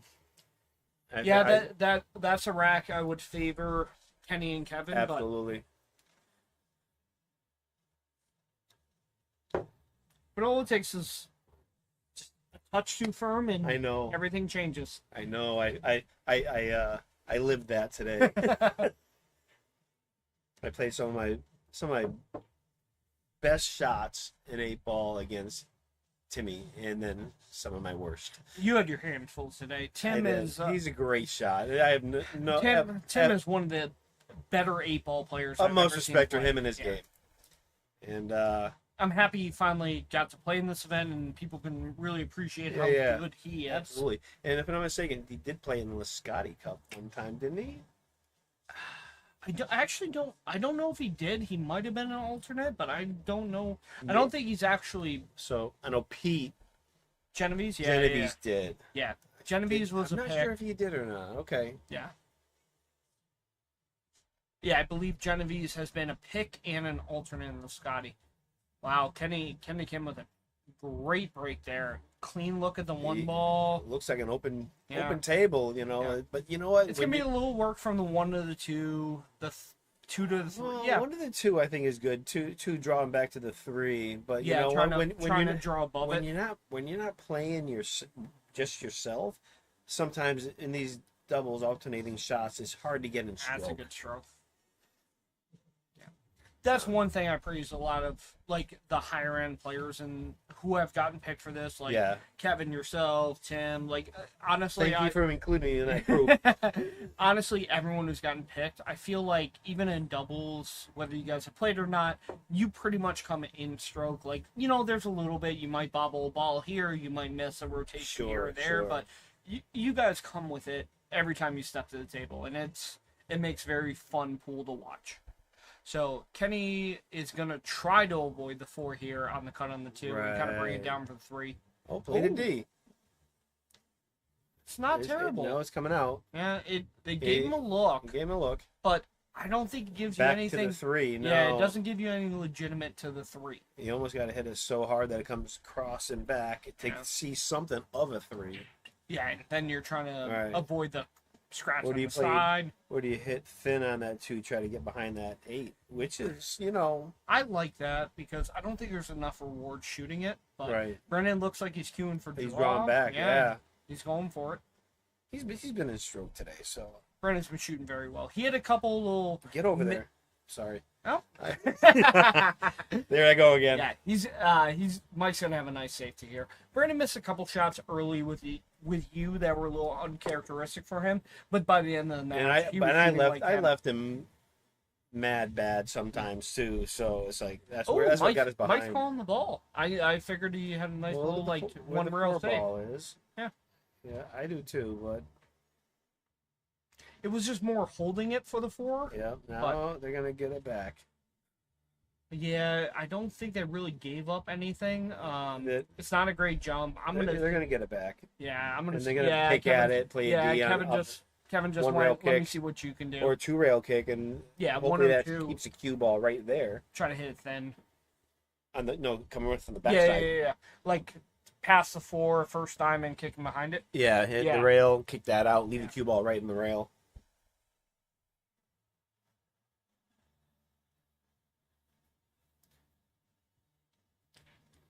Yeah, Brendan's thinking about that one. Because even if you came more thin on that one, that cue ball's still going to bounce up by the 9 ball. As long as it doesn't, come all the way across. So I think he's just thinking about which way he wants to kick it. Yep.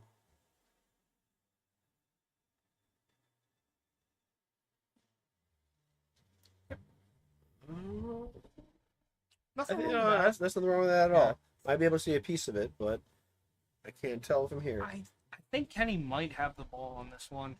To make it? Yeah. That's like that other shot we were looking at. Yeah.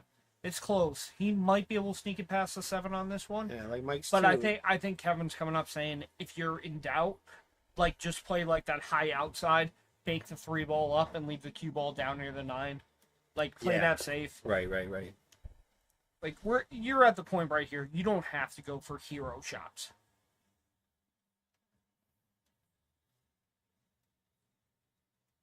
Good long discussion. Kenny also has very good touch on those banks. Like obviously, Yep. everyone who plays here knows like Kenny's a very good one pocket player. Coming out. But the 4 balls there. Oh, yep. All right. Yeah, that worked.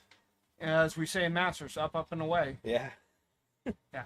Kenny's a fantastic one pocket player, so he really understands like the banks, the angles, those little tricky safety plays or banks. So You gonna go airborne on this? unless you like the kick behind it, like it depends where you're trying to go on Yeah, this. he's going airborne. Yeah, Yeah. he's got the propel. Yeah. I like the value in that one because if you kick behind it, even if you call the corner, you're probably going to sell out. Toughest part I of like this is for going it. off the rail if you don't hit it solid. Yeah, it's not that far of a jump. I think you can keep it down. Ooh, jump past it. Interesting. All right, so now Kenny and Kevin with a fantastic opportunity to run this rack.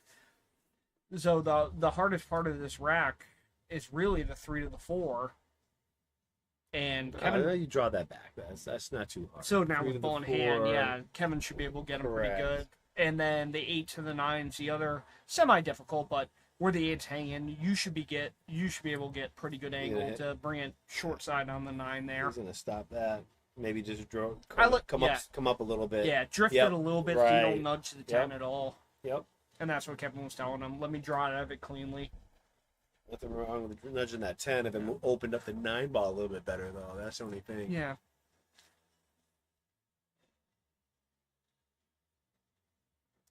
So, you know, Okay. that ball's getting fat, though. You know, you Yeah. never know on this one. No Yeah. bias at all. I'm just saying, it's not as easy as it looks. A little stupid. Yeah. I like playing this with, like, Kenny might play this 2 rails in. I like dragging it the other way. Yeah, beautiful. That's a very good angle. Now, Kevin did Okay. Kevin All right. Kevin missed a similar He's looking shot at before. it. He's looking at it, though. It's Ooh, like, is it closer? he's looking at it.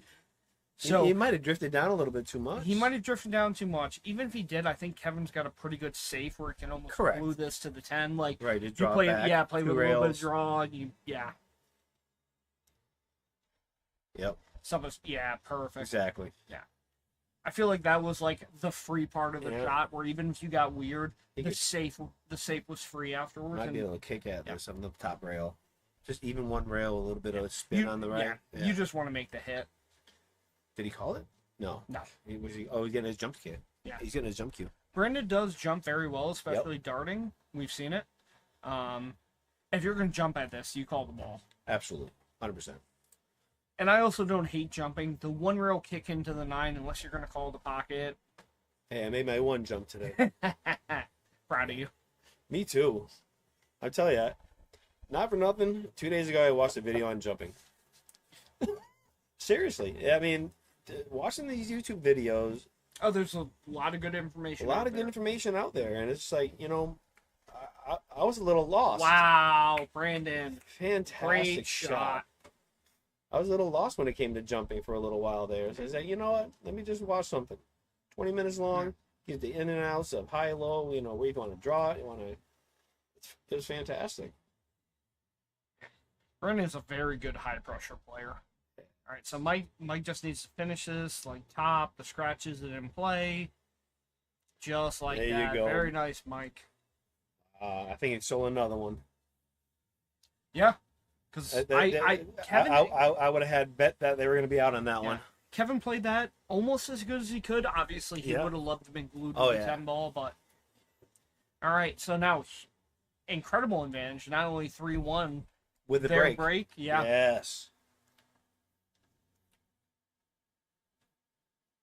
And as much love I'm giving Mike and Brandon, I do respect 100% their games on the other side. So it's not like I'm rooting against them, but I still love to see good play.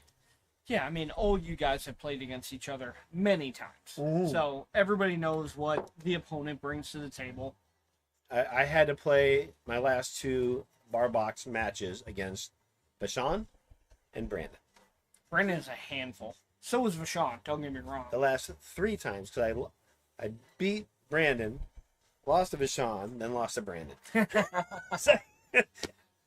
But, I'm glad to have these guys on my team. That mountain of a man is surprising because he has amazing touch shots, like his safety play. Like, you would figure someone like him would be all go. It's almost the opposite. Right. Yeah, looks like they're waiting on something. Yeah. Whose break is it? Maybe a little bathroom break for people. Could be. Yeah. Yeah, Brandon's getting up to smash it. I'm also surprised he's breaking from the side. A lot of people for 10-ball break almost in that box. You know what? I did that one time by mistake, not thinking it was 10-ball and 9-ball in my bar box match. It broke fantastic. Sometimes it does. From the side. Yeah, you can get the cue ball flying a little bit on that one. I love and it spreads the balls. Yeah. For me, I love breaking from almost center, almost dead center. No, for me, I almost bring it out to where the line is in the box. I go probably be an inch off center. Yes. Don, you're right. Little bit higher than center on the cue ball and hitting down on it. Give a little jump on the cue ball. Yeah. Don, you're correct. Brandon is one of the nicest guys you can meet. Yes. Most of the guys here who are quote-unquote scary looking are some of the nicest people you could ever meet. All right, so Brandon hit the snot out of it, but came out dry. I'm not sure if they have the full 1-ball or not. I don't know if they have any of it. They definitely have a piece of that. You can get by that. Yeah. If you got enough of it, I love going offensive here. If not, he might be able to chip the 1 up by the 7-10 and go. He can't. Oh, he's pushing. Push. Yeah. Tying shit up. Yeah. Well, the 7-10 is tied. Like, you have the shot on the 1 here. Right. Yeah. You're creating a lot of work in this rack. Right. Now, obviously, the 3 can develop that 7-10. You have the 4, which is center of the table, but that 6-8-9 is going to come back later in the rack. You're going to have to use the 3 to break that up. Because the 4 is in the middle of the table. And then use the 5 to try to break that 6 out. Yeah. And you're almost hoping a little bit it lays good because, like, anytime you're bumping into multiple balls, you can get tied up pretty easy. Tough, yeah. I'm curious to see what I see them talking about this a little bit. I'm assuming Mike's saying, bring me back a smidge. Right. Unless he's going to stroke it out. Yeah. The angle that he has right now looks like he's drifting down table. No, I think you can cheat the pocket and just draw back a hair. Yep, good shot. Yep. Now that angle breaks that out. Yep. It all depends on where he leaves it for the 4, though. But the shots I've seen Brandon make, it's okay. Mike's just got to put a good stroke. Oh, he missed it. He missed it. Oh, he's getting tight. Yeah. Unfortunately, by he's married to that too. Yeah, that 4-ball. I think he played the proper speed if he nudges it. Correct. It would have deflected it a little bit. All right. Brandon's about to see how tight he is to it. Brandon's used to this. That's what I do to him all the time. I play with him in doubles, so he's used to this. Yeah, I was gonna say the good news for Brandon, like you can play that containing safe here. Skim the 4, try to get that separation. The 4-5. Okay, that's available. You have no 6 out right now. And kick that down. Yeah, use the 6 as a blocker. Yeah, try to bury behind it. Yeah. Is he calling the 8? He called the 8. Oh, that's right. I love that shot. Yeah. It wasn't far. Jesus, it just wasn't far off at all. Yeah. The only hard part is, like, yes, that gets you the 5. That gets you the 4. That gets you the 5. That's 7-10. Unless you're going to play that combo up table, which it does look wired. Right. At 7 balls, You got nothing else. Well, you know what? If you get the right side of it, he's 7-9, 7-10. Yeah, the 7-10 I feel like is what you're playing for here. Right. Yeah. Oh yeah. That's Yeah. funny. Oh, I'm looking. I'm looking at the other angle. Looking at the side view, looks very good. All right, Kevin hit that good. Just got to get there though. Yeah. This, he's gonna have to go 3 rails. You think play it forward, like go down, Yep. almost like 3 rails. Yeah, and the back third to the rail hitting back, where the chalk is, and back to the like pro coming side up. of that 7. Yeah. That's a good stroke to get there. Yes. If he doesn't, it's gonna be hard to get that unless he doesn't kick at the combo. Kenny does love these creative shots. Oh, he was trying to Z it that way. Okay. I don't hate that. He just underhit it a smidge, not by much. Didn't really. Oh, he's gonna kick at it. Yeah. Yeah. Why not? Yeah. No, I don't think you're doing much with the 7 ball that's value here. Like, I love kicking behind it. So unfortunately you guys can't see it. The side view, that 7-10 is absolutely wired. Yeah. If he hits a 7, that 10's going. Pretty much. Oh, hit a little fat. Yeah. Who's up? Mike. Yeah. So. Mike's been on this. He can make this shot all day. Yeah, and this is. He'll just tap it in. I was going to say, the benefit of this shot is just a floater. You don't have to do anything for position. You leave it down table. So just bear down, make the ball. Good stroke. That's a great ball. Yep. That is a great ball. Oh, love my team. So Brandon should just stop this right underneath the 9, play the 9, follow it up. Bring it up on the other He can side. do that too. Yeah. Okay. Not quite where he wanted, but yeah, he's going to come around 3 rails. He's going to come around 3 rails. 2 rails. 3 rails.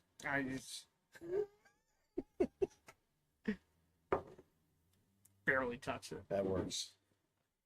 Beautiful.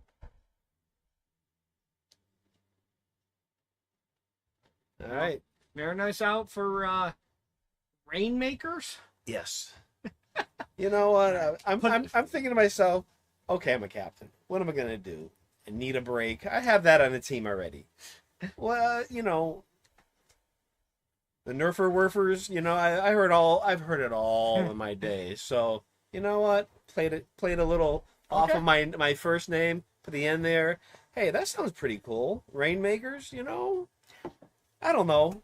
I didn't have a lot of any negative feedback on it, so I went with it. All right, so that puts obviously Brandon and Mike in a commanding position. 4, right? Yeah, 4-1. It's 4-1. Yeah, they'll get to it in a second. So Kenny and Kevin just need to make sure they play this rack intelligently. You don't try to win 3 racks in one. Start with 1, keep battling. I do not feel like they're playing bad by any means. I think they've gotten a couple tough rolls, couple tough layups like this. Kevin absolutely smashes the break, makes 2 balls, and you start with either a carom or a combo. Now, I feel like you leave this one up to your partner, whatever they feel more confident with. For me, I feel better taking on the combo other than the carom. For the 1... Yeah, the 1-7. Yeah, me. I feel like it's a personal preference shot. Can he hit it good? Perfect Can shot. he hit it very good? Played it really good. So I will say this shot that Kevin's about to shoot is the only downfall for me for our current 10-ball format. If it was not called shot, called safe, he is calling the 10-ball and playing the 2-way shot. But he's going to play all safe here. Right. Because this. Yeah. Wow. That's a good kick. That's a good play. That's why he's been championed. Yes, absolutely. 100%. Beautiful. And I really enjoy playing Kevin too. I've played him many times in the past, both bar box and in the Cooper Cup. And I tell you, he made some fantastic shots against me to beat me one time. It's like I was in the driver's seat every game, and he just pulls these shots from I don't know where, but he pulled them out, and I love his game. Yeah, I feel like he doesn't get enough credit as being a quote-unquote shot maker because he does. A little long. That's okay. So he's gonna back cut it and Is it scratched? No, he should play with a touch of draw, come out. He doesn't. Just saying. You know, things could happen. Yeah.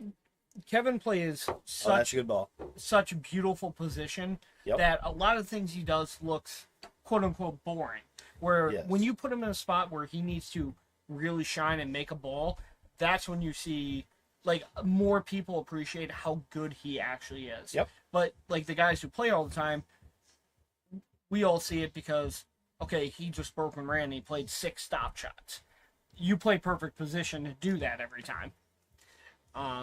So You gotta just He looks- fade this long. yeah, he Just- looks like just he's go- jacking up a little bit, so he's going to try to play it He did- above the it's an side. angle, Yeah, that's he's got to why. play it above the side. Yeah, especially on the rail, that made it tough. See how it lays. Oh, he's got an angle on it to Yeah, that's- possibly give roll the it forward. Yeah, 9-ball back up table. Yeah. and it's It's got to be a good stroke, Yeah. obviously. so Or do I you- know. or do you I jack know, up, or do you? No, I roll it. Yeah, because of how close to the Yeah. side. I also pocket is. appreciate that Mike saying Brandon go ahead and hit this because Brandon's already hit a few very good strokes off Oh the my rail. God, yeah, he like, has. That doesn't bother this guy. Like, hey, get me anywhere near that 10 ball. I make the 9 ball. And Brandon, you know, when we were playing, and I had that, I think it was a 15 ball going past the 7 ball. After he broke it out, yeah. And he said, Leave me on the just rail. make I'll it the if 8 ball. you can make it. And I said, I wasn't quite sure. My eyes were deceiving me if I could make that or not. He said, just if you make it, I'll just draw back a little bit and give you an angle. And it went clean, and I was happy. Oh, he's played it playing deep. safe. Oh, I don't hate look that at all. That. Not so Good. low. Okay. That's fantastic. So he's giving Kenny a little bit of a jump, but correct. But I'd rather give him a jump than a miss and sell out. What I was going to say, even with a jump, he's got to draw it back to give anything on the 9 ball here. Because if you play it forward, like Well, you got to play it cross-side. forward 2 or 3 rounds. Cross-side. Yeah, you got to call it cross side. Well, no. If he makes E8, he can just leave it there, and then the cross side for the 9. Oh, I It's see not, what you're saying. It's not that hard of a shot. Oh, That's a different story. That's gonna be tough. Especially with the way that lays. Yeah. Mike's gonna shoot the 8 ball, drift above the side pocket, let Brandon float the 9 ball down. 10 ball should go in the right corner. I mean, this. Correct. This should be all but over.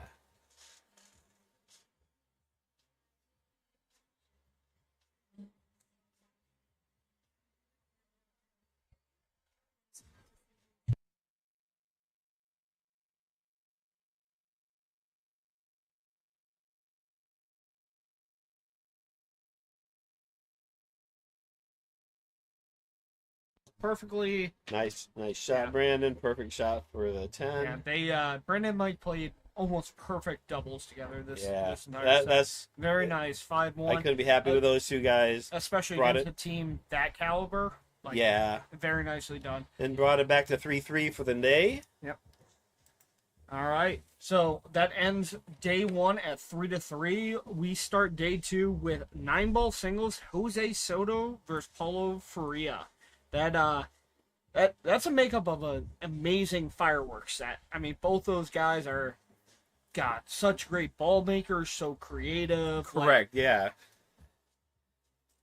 I can't say much. Yeah, say as much as I could about Paulo's game. I love his game. And It's just like Jose, since he's got on the list, he's Oh. ran through this list. yeah, that's Like, that's the reason I picked him in my first pick. I mean, I don't think anyone's blaming you on that one. no, I couldn't believe that he fell to me, and it's just like then I had the snake pick, so I had 4. So Kevin had the first pick, I had the 4th pick, and it's just like, and the people that fell to me were fantastic. I couldn't ask for a better team, and I can't wait to see what happens tomorrow.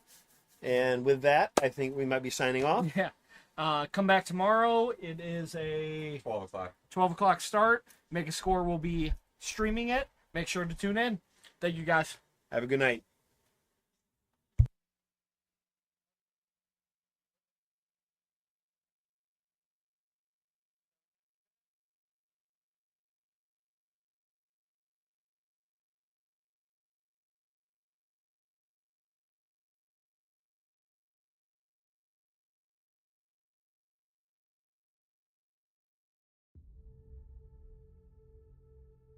For many times I was laughed at and not believed in, but it was still a kid with a dream and a belief in himself. I feel I still have room to improve. I still set goals for myself to strive for. I'm never complacent with what I've achieved. We have money, we have everything, we have fame. But the most important thing is the family. Keep your family healthy, good, and take care of your family, because this is the most important thing in the world. Failing to prepare was preparing to fail. The night before a game, I ate the same food. I went to bed at the same time. I got up, I ate the same breakfast. Some people call it superstition, but it's a routine. I went on the courts with just a ball and a racket and a hope.